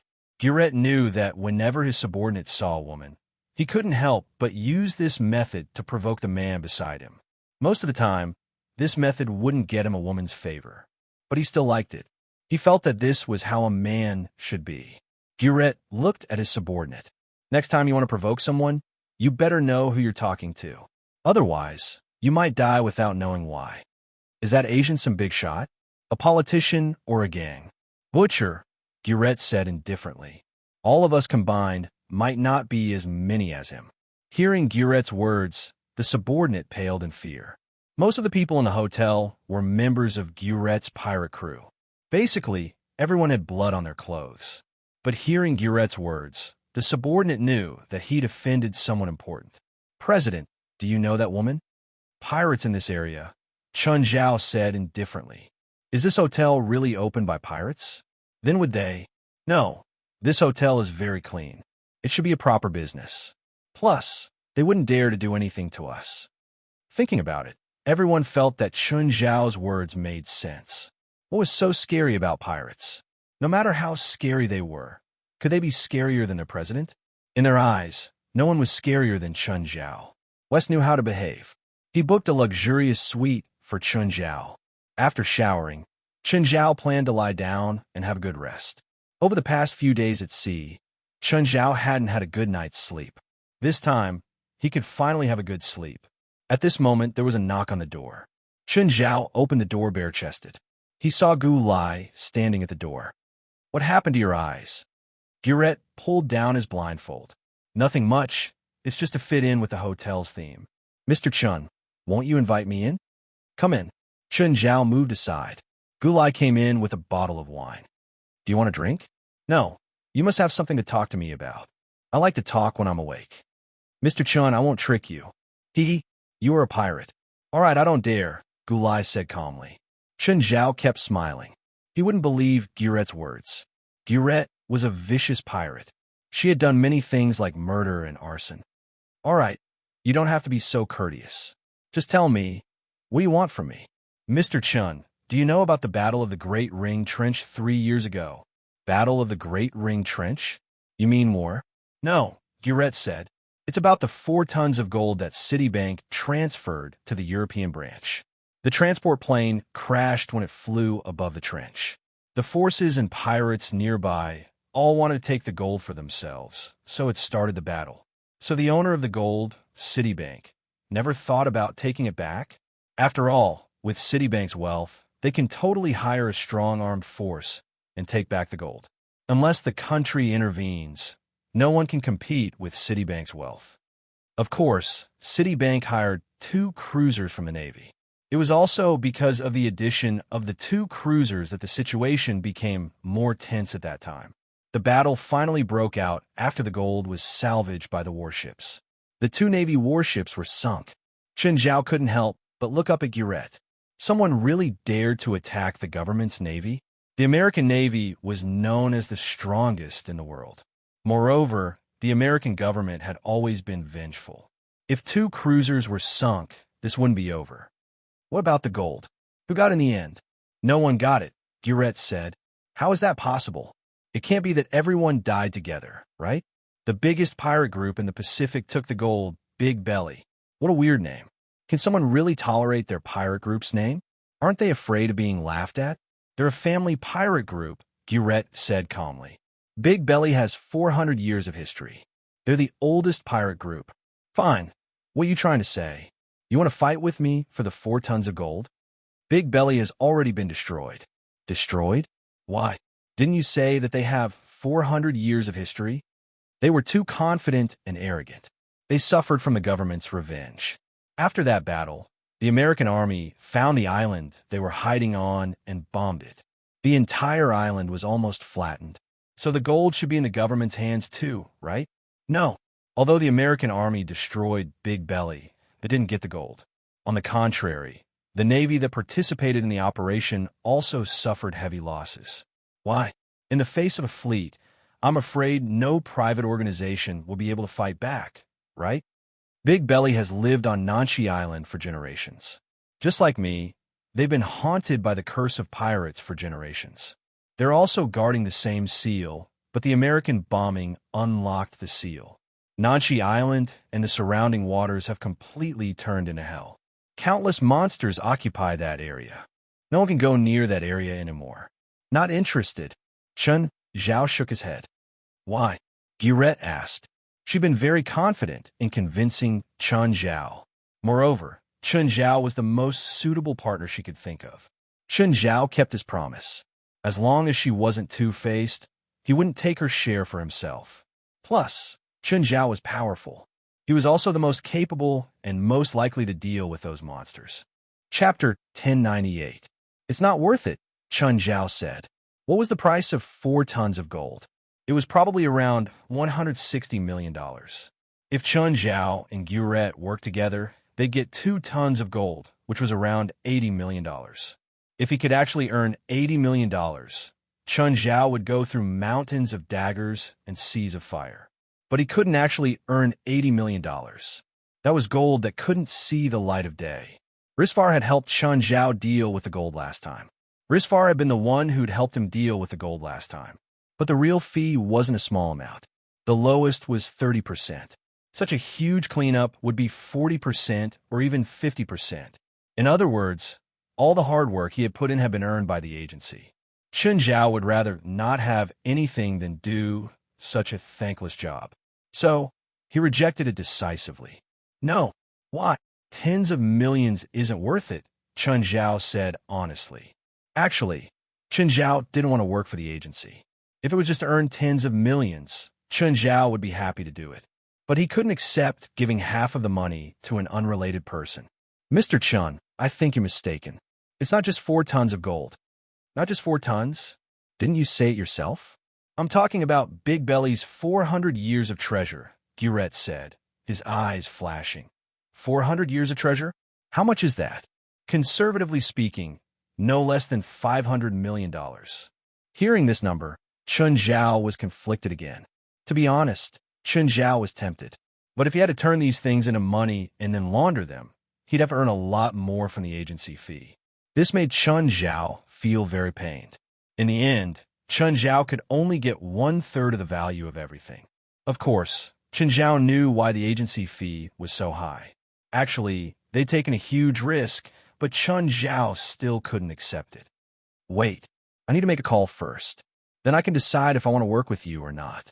Of course, Guret wasn't worried that Chen Zhao would leak the news. After all, she trusted Chen Zhao's credibility. She'd chosen to work with Chen Zhao because of his credibility. Not many people knew the location of Nanshi Island. Furthermore, she was the only one who knew where the treasure was hidden. Chen Zhao walked out of the balcony and called West. West, are you in the hotel? President, I brought some people out to play. Didn't you say you wanted to sleep just now? That's why I didn't call you. Let me ask you something. Speak. If I find the pirate's treasure, do you have a way to give me the actual price? President, I don't launder money. The item this time might be worth more than 200 million, Chen Zhao said. The commission can be used as our association's fund. West was silent for a long time before he finally said, President, did you find the pirate's treasure? Not yet. Someone wants to cooperate with me. President, first of all, we have to find a buyer. Then we have to go through financial channels to make the money see the light of day. We will lose a considerable amount of money. Just give me a number. If it's 200 million, how much can I get? About 120 million US dollars. How much will the association get? About 30 million. President, I'm telling you the actual price. So, 25% of the 200 million will go into someone else's pocket. President, this money can't be saved.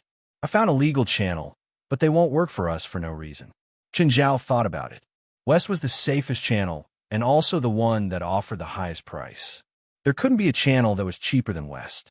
Moreover, 30 million would go into the association's hands.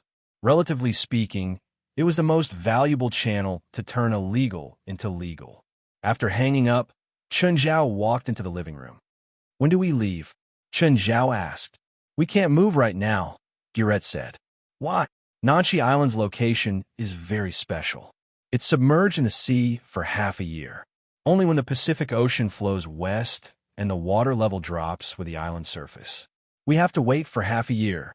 No, the water level will drop by mid-March or early April.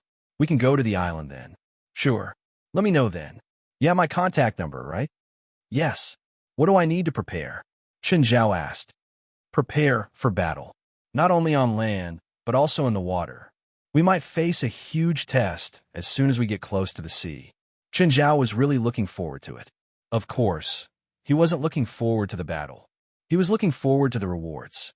After all, if everything went smoothly, Chen Zhao would become a real billionaire. Actually, with his current assets, he was already a billionaire. Mirror Lake and the surrounding land were worth at least 40 million. The yacht was also worth more than 10 million. The shares of Marina's restaurant were also worth more than 10 million. There was also his savings in the bank. Soon, Alger would have to pay him 20 million. Chen Zhao's net worth was already close to 100 million. However, because he had to build a new house, his bank's savings had been emptied again. Even after the house was built, it would still cost a few million to buy the interior. Therefore, Chen Zhao's funds were still relatively tight. Now that he had a project that could earn at least 100 million, Chen Zhao was very tempted. Then it's settled. Should we open a bottle of champagne to celebrate? Let's hope our cooperation goes well. Leave the wine and you can go, Chen Zhao said, smiling. My girlfriend is pregnant. I don't want to drink with another woman in a hotel room right now. Fine. Guret put the wine on the table helplessly. Oh, $50,000 for this wine. I'll put it on your account. With that, Guret turned around and left elegantly. Fuck, $50,000? I don't want this wine anymore. Come back. Unfortunately, Guret left too quickly. Chen Zhao could only reluctantly leave the $50,000 champagne. However, he really couldn't bear to open the bottle. He had never spent $50,000 on a bottle of wine in his life. Chapter 1099. Chen Zhao suddenly remembered. Back then, on Nasamar Island, when the Beidou's comet came, there was still blood on the altar. The blood of the Sansiko family. Chen Zhao remembered that Harris, Adam, and Ava had all released their blood. Wait, no. Their blood wasn't to activate the white key, but to draw out the red key. According to Harris, the white key used to be Nasamara's copperall. Everyone could use it. The only difference was whether they had a special bloodline or not.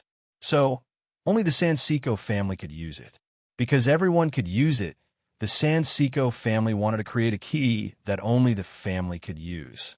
The way to use Nasamara's all was to pierce someone's palm and stain it with blood. It would determine the person's bloodline and stimulate the awakening of the bloodline. In other words, the problem wasn't the Beidou's comet, but blood. More accurately, it was reacting to demon blood. Chen Zhao cut his right palm and dragged the wound. He dripped the blood from the mouth of gluttony onto the white key. The white key started absorbing Chen Zhao's blood. However, the white key only absorbed it. It didn't have any other reaction. Chen Zhao sat on the ground and stared at the white key for a long time. Suddenly, he had an idea. From the current situation, the white key didn't just activate someone's bloodline. It also absorbed it. It absorbed someone's special bloodline, transformed it, and then returned it to the user. What was the point of doing this? The Agama Bridge, Nasamara's path to heaven. The key wasn't to take people somewhere. It was to elevate their bodies or souls. Why did the Sansiko family use the blood of tens of thousands of people to make a fake key? There were two possibilities. One was that someone told them to do this. The other was that they'd researched it themselves. Why did they research it? Because the Nasamara all was bloodthirsty. It sucked blood. So the Sansiko family thought that they could use blood to create the red key. And a lot of blood. The Nasamara all needed to absorb a lot of blood. And human blood wasn't effective. It needed demon blood. A lot of demon blood to truly activate the white key. It seemed that he had to go to hell soon. Wasn't Beelzebub, Zophi, waging war on other territories? In that case, he would definitely be able to collect a lot of evil demon blood.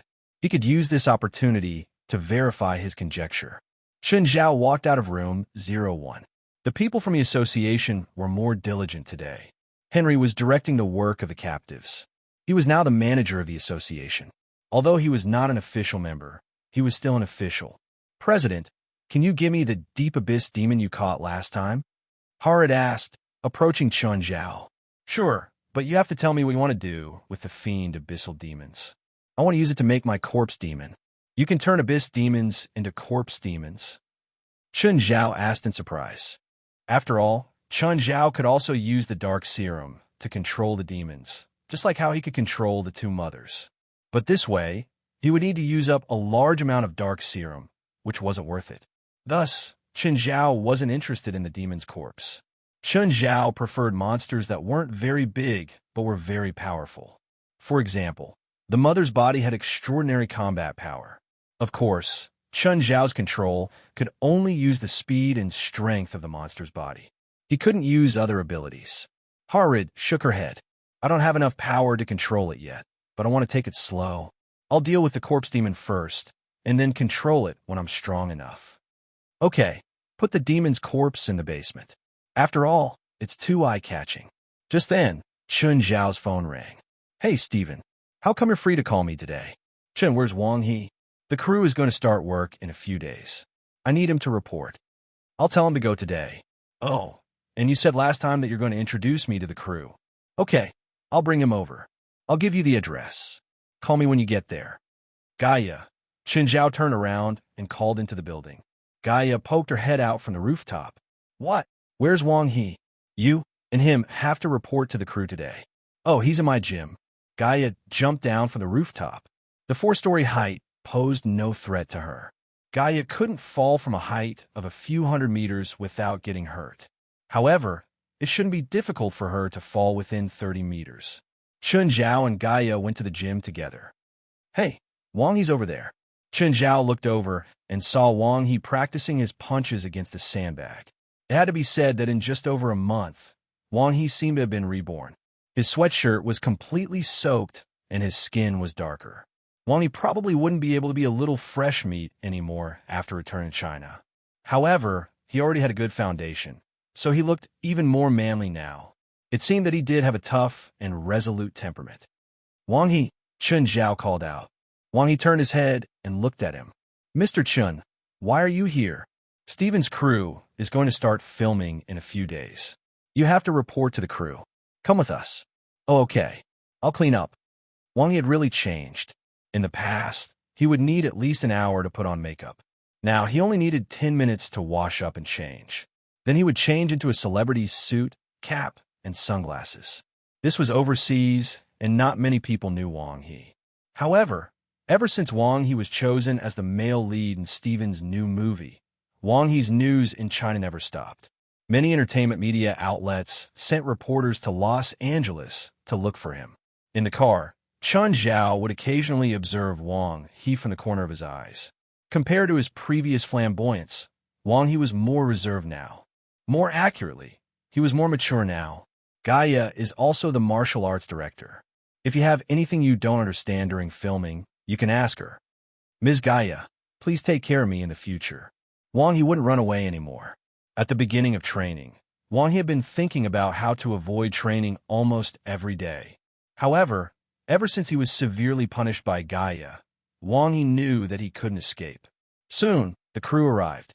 The security guard didn't recognize Chen Zhao's car, but he recognized Chen Zhao. Chapter 1100. Chen Zhao had been at 2 or 3 film crews before. He was basically familiar with the filming process. Wang Yi didn't report to the crew today because they were going to start filming. Instead, he was familiar with the director, the crew, and the other actors. That way, he could film better. Hi, Chun, you're finally willing to appear before me. I think you've been missing recently. Seeing Chen Zhao, Stephen walked up and gave him a warm hug. Stephen, let me introduce you to my combat coach, Gaia. In addition to being the director of movements for the crew, she can also be used as the crew security. Unless it's the Department of Defense that comes looking for trouble, I think she should be able to solve all problems. Hi, Ms. Gaia. We've met before. Stephen walked up and shook hands with Gaia. Stephen and Gaia had met at Chen Zhao's party. More accurately, they hadn't met. They'd only met once. However, because of Gaia's figure and Stephen's professional habits, Gaia's special figure left a deep impression on him. Gaia's figure was one of the rarer special actors in the film industry. She was mainly used as a stunt double. Of course, Gaia wasn't just a special actor. She could also be used as a stuntman. She could basically meet all of Stephen's requirements. The pay of special actors was also relatively high. Some outstanding special actors were even paid more than the third or fourth role in the movie. Ms. Gaia, I have no problem with your abilities, but there are some things you must know. We're shooting a movie. Apart from being realistic, the action must also have a sense of the scene. What was a sense of the scene? For example, when a soldier fought with a regular person, the outcome would be decided in one move. But this kind of fight would not have a sense of the scene. The director of a film crew didn't teach you how to knock someone down in the shortest time. Instead, he taught the actors how to make beautiful moves and complete some difficult moves. Of course, I understand. I'll do my best to cooperate with Mr. Stephen. Gaia wouldn't be proud to say that she didn't want to teach the fancy moves in the film. Stubborn people weren't easy to get along with. Movies were movies, but fights were fights. Ms. Gaia, if a person wants to climb up to a 5-story building in the shortest time, what should they do? What tools do they need? Stephen trusted Chen Zhao, but he still wanted to test Gaia. After all, he attached great importance to movies. Chen Zhao smiled, but didn't say anything. He looked at Gaia. I can demonstrate, Gaia said. Demonstration? Stephen was surprised. Chen Zhao leaned close to Gaia and whispered, try to be fancy. Don't be too direct. I know. Gaia looked around. What do you think of this building? Next to the crew was an office building that was 8 or 9 stories high. Isn't that too high? Stephen asked. After all, if he made a mistake, he could easily get hurt. Gaia hadn't signed the contract yet, but she was still his friend. So if Gaia got hurt because of the demonstration, it would be hard for Stephen to stand by and watch. I won't. Gaia walked up to the office building and studied it. Then Gaia sprinted and stopped 2 meters away from the office building. Gaia suddenly exerted strength and leaped onto a 2-meter-tall trash can. What an amazing jumping ability. Stephen's eyes lit up. Gaia didn't stop. She jumped toward the window on the 2nd floor and put 1 foot on the window. But Gaia only used the momentum to jump up and grab the air conditioner on the 3rd floor. Then she leaped up and did a somersault in the air. She was already on the 4th floor. The whole process took less than 30 seconds. Stephen and Wang Yi were already dumbfounded. But Gaia didn't stop. She continued climbing. In the process of climbing, Gaia kept playing all kinds of tricks. Soon, in a minute and a half, Gaia was on the roof of the office building. Ms. Gaia, it's done. Come down. Gaia glanced at the outer wall of the office building. Then she grabbed a drainage pipe and slid down, landing smoothly on the ground. Stephen's face was bright red. He was clearly very excited. Ms. Gaia, when can we sign the contract? One had to admit that Gaia's performance was too amazing. Putting aside Gaia's fighting skills, just based on her performance just now, she was definitely the best in this field. As long as she had this skill, she would be able to get the highest pay as a stunt performer. Gaia has other skills. She's good with all kinds of guns, planes, helicopters, tanks, submarines, deep diving, skydiving, and even driving. Gaia is a legendary super agent, right? Gaia is a retired soldier. She used to be an instructor in the Marine Corps, Chen Zhao said. Chun, you brought me a perfect action actress. Wang Yi also trained with Gaia for a month. He can't do what Gaia does, but his foundation is pretty solid. Chen Zhao seemed to be praising himself. Of course, I believe you. Stephen was indeed worried that Chen Zhao was doing him a favor. But their movie this time was an action movie. Choreography was a very important job. Stephen was worried that if the person Chen Zhao recommended didn't pass, it would be troublesome for him. Now, Stephen wasn't worried at all. Gaia's job in the crew wasn't as simple as acting. She could also act as military director. For example, she could give the most professional guidance on what equipment the police used, the army used, and the bandits used. For example, she could point out what was reasonable and what wasn't for an operation. In the police and action movies we usually watch, there was actually a lot of research on what equipment the characters used. Ordinary people might not be able to understand it, but film critics or even some military experts could understand it. Or how a regular person made a bomb would require military experts to explain. Gaia, how about a role in the movie? Stephen asked. I have a great idea. You could be the Easter egg in the first episode and lead to the character in the sequel. Maybe you'll be the big boss in the second episode. Chapter 1101. Stephen and Gaia chatted happily. It was obvious that they wanted to work together. Stephen could accept most of the basic conditions. Coupled with Chen Zhao's face, Stephen accepted it without hesitation. Because Gaia and Wang he needed to stay on set and familiarize themselves with the environment. Chen Zhao left alone. Chen Zhao went to Marina Restaurant, mainly to see how it was doing. Marina Restaurant was doing well. Chen Zhao didn't need to check the accounts every day.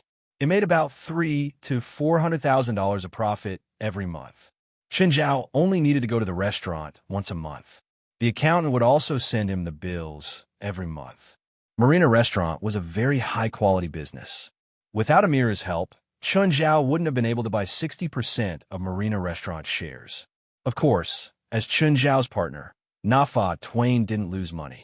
After all, he'd gotten a good deal from Amira. When Chen Zhao arrived at the restaurant, it was noon. There were quite a lot of people, but there wasn't a long line like last time. The restaurant would only have so many customers during business hours in the evening. Chen Zhao sat at the counter and chatted with the staff, learning about the restaurant. Just then, someone patted his shoulder. Turning around, Chen Zhao saw that it was Li Qiong, but there was a man beside her. Old friend, why are you here? Li Qiong was confused. If Chen Zhao was a customer here, he wouldn't be sitting at the counter. Oh, I came over for something, Chen Zhao said. This is... Hi, I'm Max. The man reached out to shake Chen Zhao's hand. A blind date, Li Qiong said in Mandarin. It looks good.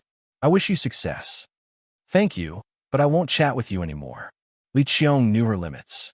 She was dating Max. She couldn't leave him aside just because she'd met Chen Zhao. After the two sat down, the waiter came over to take their orders. Li, is that gentleman your ex-boyfriend? Max asked. No, he's my high school classmate, Li Qiong answered. Li Qiong replied, but I haven't seen him for many years. It should be 10 years. Good. Looks like he's not my competitor. Max was quite humorous. Li Qiong was a little surprised. After interacting with Max, she felt that he was a very confident person. Moreover, Max's conditions were enough to support his confidence. He graduated from a prestigious university and was now a senior executive of a company. Coupled with his good looks and humorous way of talking, it was hard to imagine what would happen next. Do you know him? Li Qiong asked. No. Max shook his head. Then why are you worried that he will become your competitor? Didn't you see the account book of this restaurant in his hand? He's a partner or owner of this restaurant. At least he's rich. The person holding the account book might not be the partner or the boss. It could be the accountant. After saying that, Li Qiong paused. She remembered that Chen Zhao was a professor at UCLA and a medical major at that. It was impossible for him to become an accountant of a restaurant. After all, an accountant needed an accounting certificate. Li Qiong suddenly realized that she couldn't understand Chen Zhao anymore. In high school, this boy was not good-looking and did not have outstanding grades. When they met again, it was as if they didn't even recognize each other. He was also so successful in his career. It was much better than she had imagined. The person standing behind the counter is the manager of the restaurant. Do you think a regular accountant can make the manager stand across from him while he sits? Just then, a waiter came to the table with a plate of Australian prawns. "This isn't what we ordered," Max said. "Hi, Mr. Chen treated you to this." Li Qiong looked up at the counter, but Chun Zhao had already left. "Li, are you sure your high school friend isn't interested in you? He already has his own family." "Fine." Max smiled bitterly. "Oh, my company has an event this weekend. Are you interested in going with me?" "What event?" Li Qiong had a good impression of Max. At least Max met all three of Li Qiong's requirements. He was young, rich, educated, and good-looking. However, Chun Zhao kept popping up in Li Qiong's mind. She always felt that Max was a little lacking compared to Chun Zhao. "It's an executive party at Michelle Manor. Sorry, I'm afraid I don't have time this weekend." Li Qiong rejected in a roundabout way. "Fine." Max was smart and didn't continue pestering her. "Max, I'm curious. Why would a man like you listen to your family's arrangements and go on a blind date? You don't seem like someone who lacks women. Before I was 25, I had a lot of experience in relationships, but after that, I completely focused on work. As a result, I've been single for the past 3 years. My parents want a grandchild. Okay, I don't mean to treat women as birth machines. I just think that it's time to start a family. I thought it was only in China that parents would urge their children to get married. What about you? You don't seem like a woman without any pursuers. Contrary to you, I've been looking for a job. I don't have time to think about it. I have time to focus on relationships." Li Qiong had been looking for a job recently, but it was really difficult to find one that satisfied her. Her education was neither high nor low. The positions that required her were either not qualified enough or the pay was too low. She didn't like them at all. Coupled with her lack of work experience, many jobs had passed her by. Li Qiong hadn't worked since graduation. Either the pay was low, the position was low, or she wasn't qualified enough. "Our company is looking for a business manager," Max said. "If you're interested, you can try. Of course, I don't have the final say on this." "Okay, thank you. For the weekend party, you can also go and meet the executives of our company. That way, you'll have a better chance of passing the interview." "Max, don't you want to invite a girl you admire?" "I can't find a suitable girl right now, but if I go to the party alone, I'll be embarrassed. So, I hope you can help me save the situation. Then, may I have the honor to invite you to the party?" Chapter 1102. Senior Lit, what do you want to drink? I'll go buy it for you. Senior Lit, are you free tonight? Two bitches. A few girls surrounded Lit Grove. Lit Grove's grades weren't great, but his father was the famous movie star, Drow Grove. Moreover, when Lit Grove picked up girls, he would always use his father's name. He would also tell girls that he would invite anyone to a celebrity's party. Plus, with his outstanding appearance, he always had a group of fangirls in school. Every time Lit Grove came to school, many girls would fight for his affections. Li Mu and her best friend, Vestana, sat on a bench in the school. Lit Grove and a few girls walked past them. "Vestana, who's that guy?" "Lit Grove, the famous playboy in school. Don't tell me you're interested in him." "I'm not crazy." Li Mu rolled her eyes. "Plus, there are many guys more handsome than him in school. His dad's a Hollywood star. No wonder he's so popular." Just then, Li Mu saw Chun Zhao walk toward Lit Grove. Then, Lit Grove chased the girls around him away. Like a servant, he nodded and bowed to Chun Zhao. Professor Chun, he's the same as you. We're both from China. You know him?" Li Mu asked, surprised. "Professor Chun is the person our school can't afford to offend." "Why?" "The boxing club has spread the word that anyone who messes with Professor Chen at school is their enemy." "Is Professor Chen familiar with the boxing club?" "The boxing club star, Tiger, is his student." "Tiger?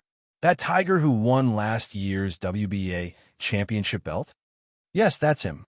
"Teacher." Lit Grove immediately became obedient when he saw Chun Zhao. Ever since he heard Eris talk about their experience at sea and on Nasamara, Lit Grove was very unwilling. He also wanted to experience this kind of adventure. When this experience came out of the mouth of others, it seemed very thrilling and exciting. Chun Zhao fought against an old witch who had lived for more than 300 years. It made Lit Grove's blood boil with excitement. He really hoped that Chun Zhao could bring him along on his next adventure. I heard from the people at Chantilly Hospital that you've been working very hard recently. Chun Zhao glanced at Rittergrove. If you can continue, your punishment can be reduced by half a year. Teacher, I don't need to shorten my time. As long as you take me with you next time, it'll be fine. Chun Zhao was surprised. He thought that Rittergrove would be eager to get rid of his job as a morgue guard. After all, even Chun Zhao himself might not be able to endure that place. Actually, Chun Zhao had underestimated Little Grove. After spending 2 days and 2 nights in the Crypt Demon's lair, Lit Grove was much braver. Plus, after coming into contact with supernatural incidents, he knew that evil spirits were not that big of a deal. He even got to know quite a few evil spirits in the headquarters of the association. To put it simply, people were afraid because they were resistant to the unknown. But after getting familiar with them, it didn't seem to be that big of a deal. The corpses in the morgue were actually just that. Talk to me about going on an adventure when your grades are good enough, Chun Zhao said. Lit Grove immediately stopped talking. His mind wasn't on his studies anymore. However, after his bloodline awakened, he realized that his mind was much more flexible. Teacher, I'll try my best. Lit Grove was conflicted. Should he ask Maggie for tutoring? Of Chun Zhao's 4 students, Maggie was the best academically. The other 3 students all had their own plans. Lapal had dreams of becoming a star and was a model. Evely was a sports star and swimming legend. Lit Grove, on the other hand, was a rich and famous father, and he was more interested in supernatural events. Only Maggie wanted to be a doctor wholeheartedly. Of course, this also had to do with Maggie's family background and environment. Maggie's family was very poor. Not only was she interning at Chantilly Hospital, but she also had a part-time job as a cashier in a supermarket. If she could graduate successfully and get assigned to Chantilly Hospital, she could at least improve her life. So, she worked very hard in her studies and internship. Putting aside Evely, Chun Zhao liked Maggie the most out of the 3 students. Maggie's original motivation was money, but at least she would work hard for it. At the very least, she was very dedicated and serious in her job. There was nothing wrong with studying and working hard for money. Chun Zhao didn't think there was anything wrong with this. Did one have to practice to be a doctor? Go to your own thing. I'll go check out the swimming pool. When Chun Zhao arrived, he saw many students watching the swimming team's competition in the audience seats. Chun Zhao easily found Evely. Evely, slow down, slow down. You can't do this. You have to listen to my tactics. Chun Zhao saw a big-bellied coach yelling from the shore. Chun Zhao frowned. What's wrong with this coach? Evely was very energetic. She could maintain this speed until 600 meters and then sprint in the last 200 meters. Evely slowing down now didn't mean she could sprint faster in the last 200 meters. After 800 meters, Evely climbed onto the shore. The coach immediately ran over and yelled at Evely. Evely, you didn't follow my tactics again. Evely, on the other hand, was drying her hair with a towel. She ignored the coach's chatter. Your tactical arrangements have lowered my time by at least 20 seconds. You don't understand. You're not used to my rhythm yet. After you get used to it, you'll swim faster than your original time. The coach was very excited. He could almost see Evely using his tactics in the competition to swim better than her original record. Then, through Evely, he would receive attention and become famous.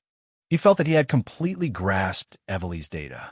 As long as she listened to him, she would definitely swim better. Evely. Chun Zhao walked over. Are you done training? Yes. Seeing Chun Zhao, Evely's eyes brightened. In terms of training, the only person she would listen to was Chun Zhao. Even when she was training with the national team, the coach of the national team couldn't control her. After all, the only indicator on a national team was results. Evely had enough qualifications to resist any request. She would only follow Chun Zhao's training requirements. Chapter 1103. You're Evely's coach? Chun Zhao turned to look at the coach before him. Yes. Zabi actually knew Chun Zhao. After all, Chun Zhao was the school team leader for the sports event. However, Zabi had never liked Chun Zhao. He felt that Chun Zhao had only become the team leader because of Tiger.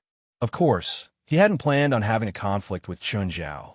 But now, Chun Zhao wanted to pull Evely away. He couldn't take it anymore. In his opinion, Evely had to train according to his methods. Only then could she get good results. Only then could he have a chance to become a famous coach. He just had to think about what kind of rewards he would receive after Evely shocked the world. Zabby felt a bit excited.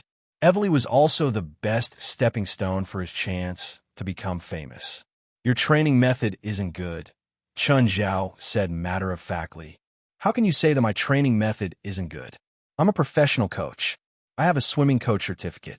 I'm a second-level national coach. So what? Did you train any famous students? Chun Zhao looked at Zabby. Did you? Zabby retorted. If he had any famous students, would he go to university to be a coach? Chun Zhao pointed at him. I trained Evely. What do you think of her? Nonsense. How can you train Evely? Coach Zabby, you better be more polite to Chun. When I broke the women's world record for the first time, and when I broke the men's world record, Chun was the one who specially trained me. You have no right to shout in front of him. Zabby's expression froze. Evely was the best proof. If she admitted it, then he was her coach. Reorganizing his words, Zabby said, Evely, you're so talented. It doesn't matter who trains you, but you're at a bottleneck now. Normal people can't help you improve at all. Only a professional coach like me can. Evely didn't think so. After all, her results in the school team had barely been outstanding. Outside of school, any professional athlete could easily beat her. She couldn't even break the school record, let alone the men's world record. But Chun Zhao was the best proof. Chun Zhao's greatest help to her was training her stamina. Evely could clearly feel that she could even participate in the decathlon. Nothing was clearer than this proof. Her results also proved that Chun Zhao's training was effective. Evely's results also proved that Chun Zhao's training method was effective. As long as you swim according to my method, you'll definitely do well. You'll even break your previous record. As long as you swim according to my method, you will definitely get a good result. You might even break your previous record. Let me ask you, before this, did you teach any outstanding disciples? Evely continued to ask. Not in the past, but you will be my most outstanding achievement. Sorry, I'm not interested in becoming your disciple.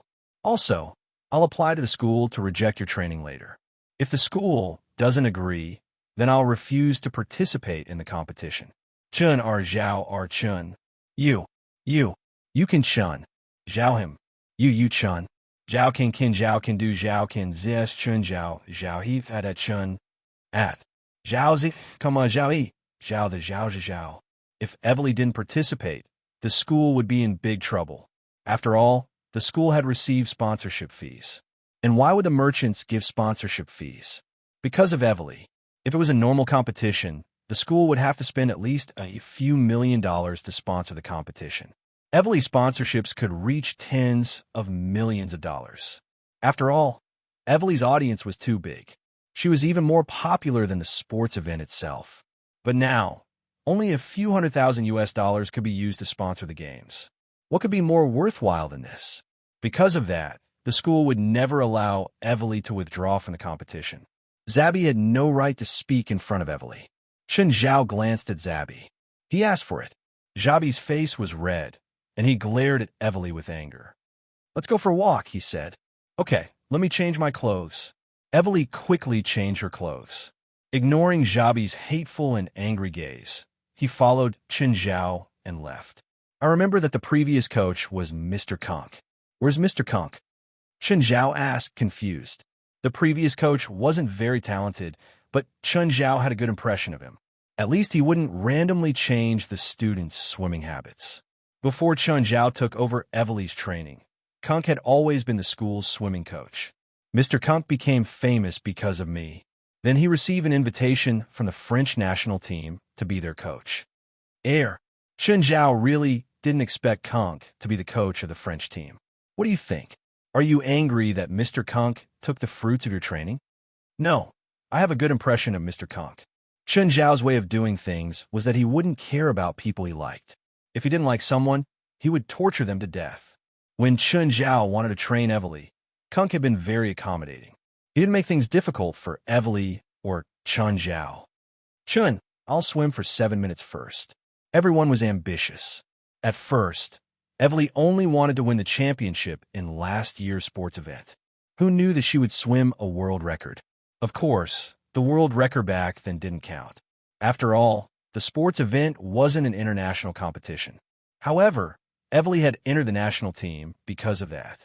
Then, her journey to the top began. When she broke the men's world record, her reputation reached the peak. But now, she wanted to improve further.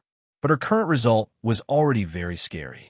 After all, her best record was 12 seconds faster than the men's world record. What else would she do now? Either he would change the event, or he would completely trample on this record. Chen Zhao wanted to refuse instinctively. Evely immediately added, 10 days, $10 million. Are you paying, or is your family paying? Chapter 1104. To be honest, it was hard for Chen Zhao to reject the price. However, Chen Zhao did not agree immediately. Evely, even I'm not confident that I can help you swim for 7 minutes. I want 10 million for 10 days of training, Evely said. I don't mean that you have to help me swim for 7 minutes. Fine, I really can't reject your price. In the end, Chen Zhao gave in to the evil money. Then when do we start training? The sports meet starts on the 27th, Chen Zhao said. Let's start training next week. You can use the sports meet to prove your results. Oh, why don't you switch to other swimming events? I don't want to tire myself out, Evely said. Evely was actually very similar to Chen Zhao. They were both hedonists. If she participated in other events, such as 100-meter freestyle, 200m, 400m, or even 1500m, she was confident that she could win the world championship. She was confident that she could win the world championship and even the world record. However, it was very difficult for her to beat all the records like 800-meter freestyle. If she won the other championships, it would not necessarily be the icing on the cake. If she regretted it, it would drag down her current reputation. Her manager thought so too, unless Evely could greatly improve her results in other events. You could try other events so that you won't lose interest. Okay, I'll try the 400m and 1,500-meter freestyle events this time. That's right. At least I feel like my training is paying off. 10 million for 10 days. 1 day is 1 million. I don't think there's anything more convincing than this.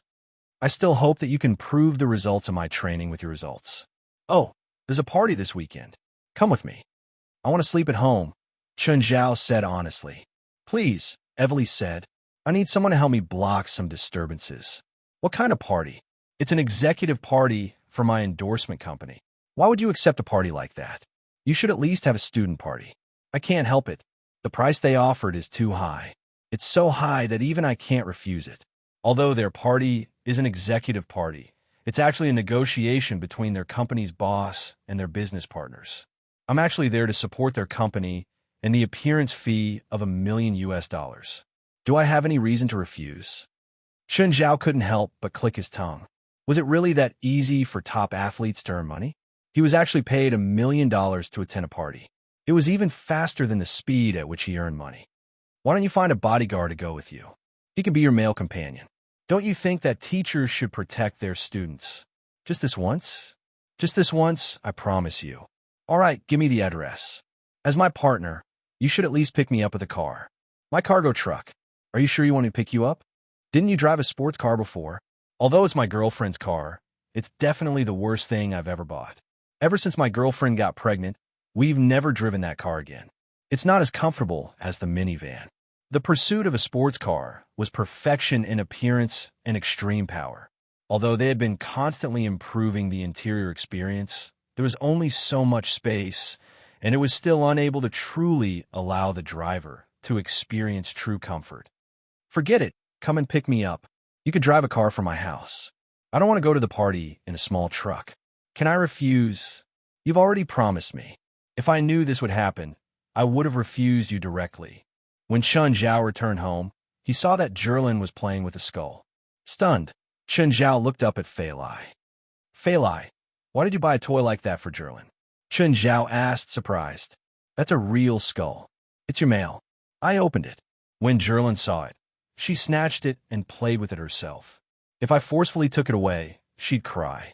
Chen Zhao opened his mouth and turned to look at Zhirlin. The skull was 1/3 of Zhirlin's size. To be honest, Jerlin looked pretty cute hugging a skull. But the key was this thing was a skull. Even Chun Zhao didn't want to hug a skull. Of course, he didn't want Jerlin to hug a skull either. Which asterisk shoal sent it to me? It's there. It's the same woman called Vanity from last time. Chun Zhao's face darkened. This woman had mailed him the metal object last time. He'd thought it was a treasure map, so he and Fei Lai went out to sea to find it. In the end, it was a huge hole. This time, she'd mailed him skull. What was she trying to do? Did she have to mess up his life? Jerlin, give us to Daddy. No. It's Jerlin's. Jerlin hugged the skull and ran out. Chun Zhao chased after her and grabbed her by the back of her collar. No, don't take Jerlin's. Give it to me.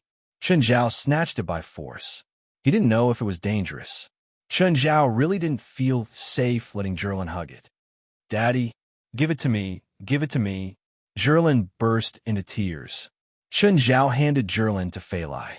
Fei Lai, in the future, don't open anything from this Vanity woman. Who knows what's inside? At least open it when I'm around. Who's this Vanity? An explorer? I've gone on 2 expeditions with her. Anything she sends can't be normal. Could there be some magic or curse in it? Fei Lai also felt that she'd been too rash.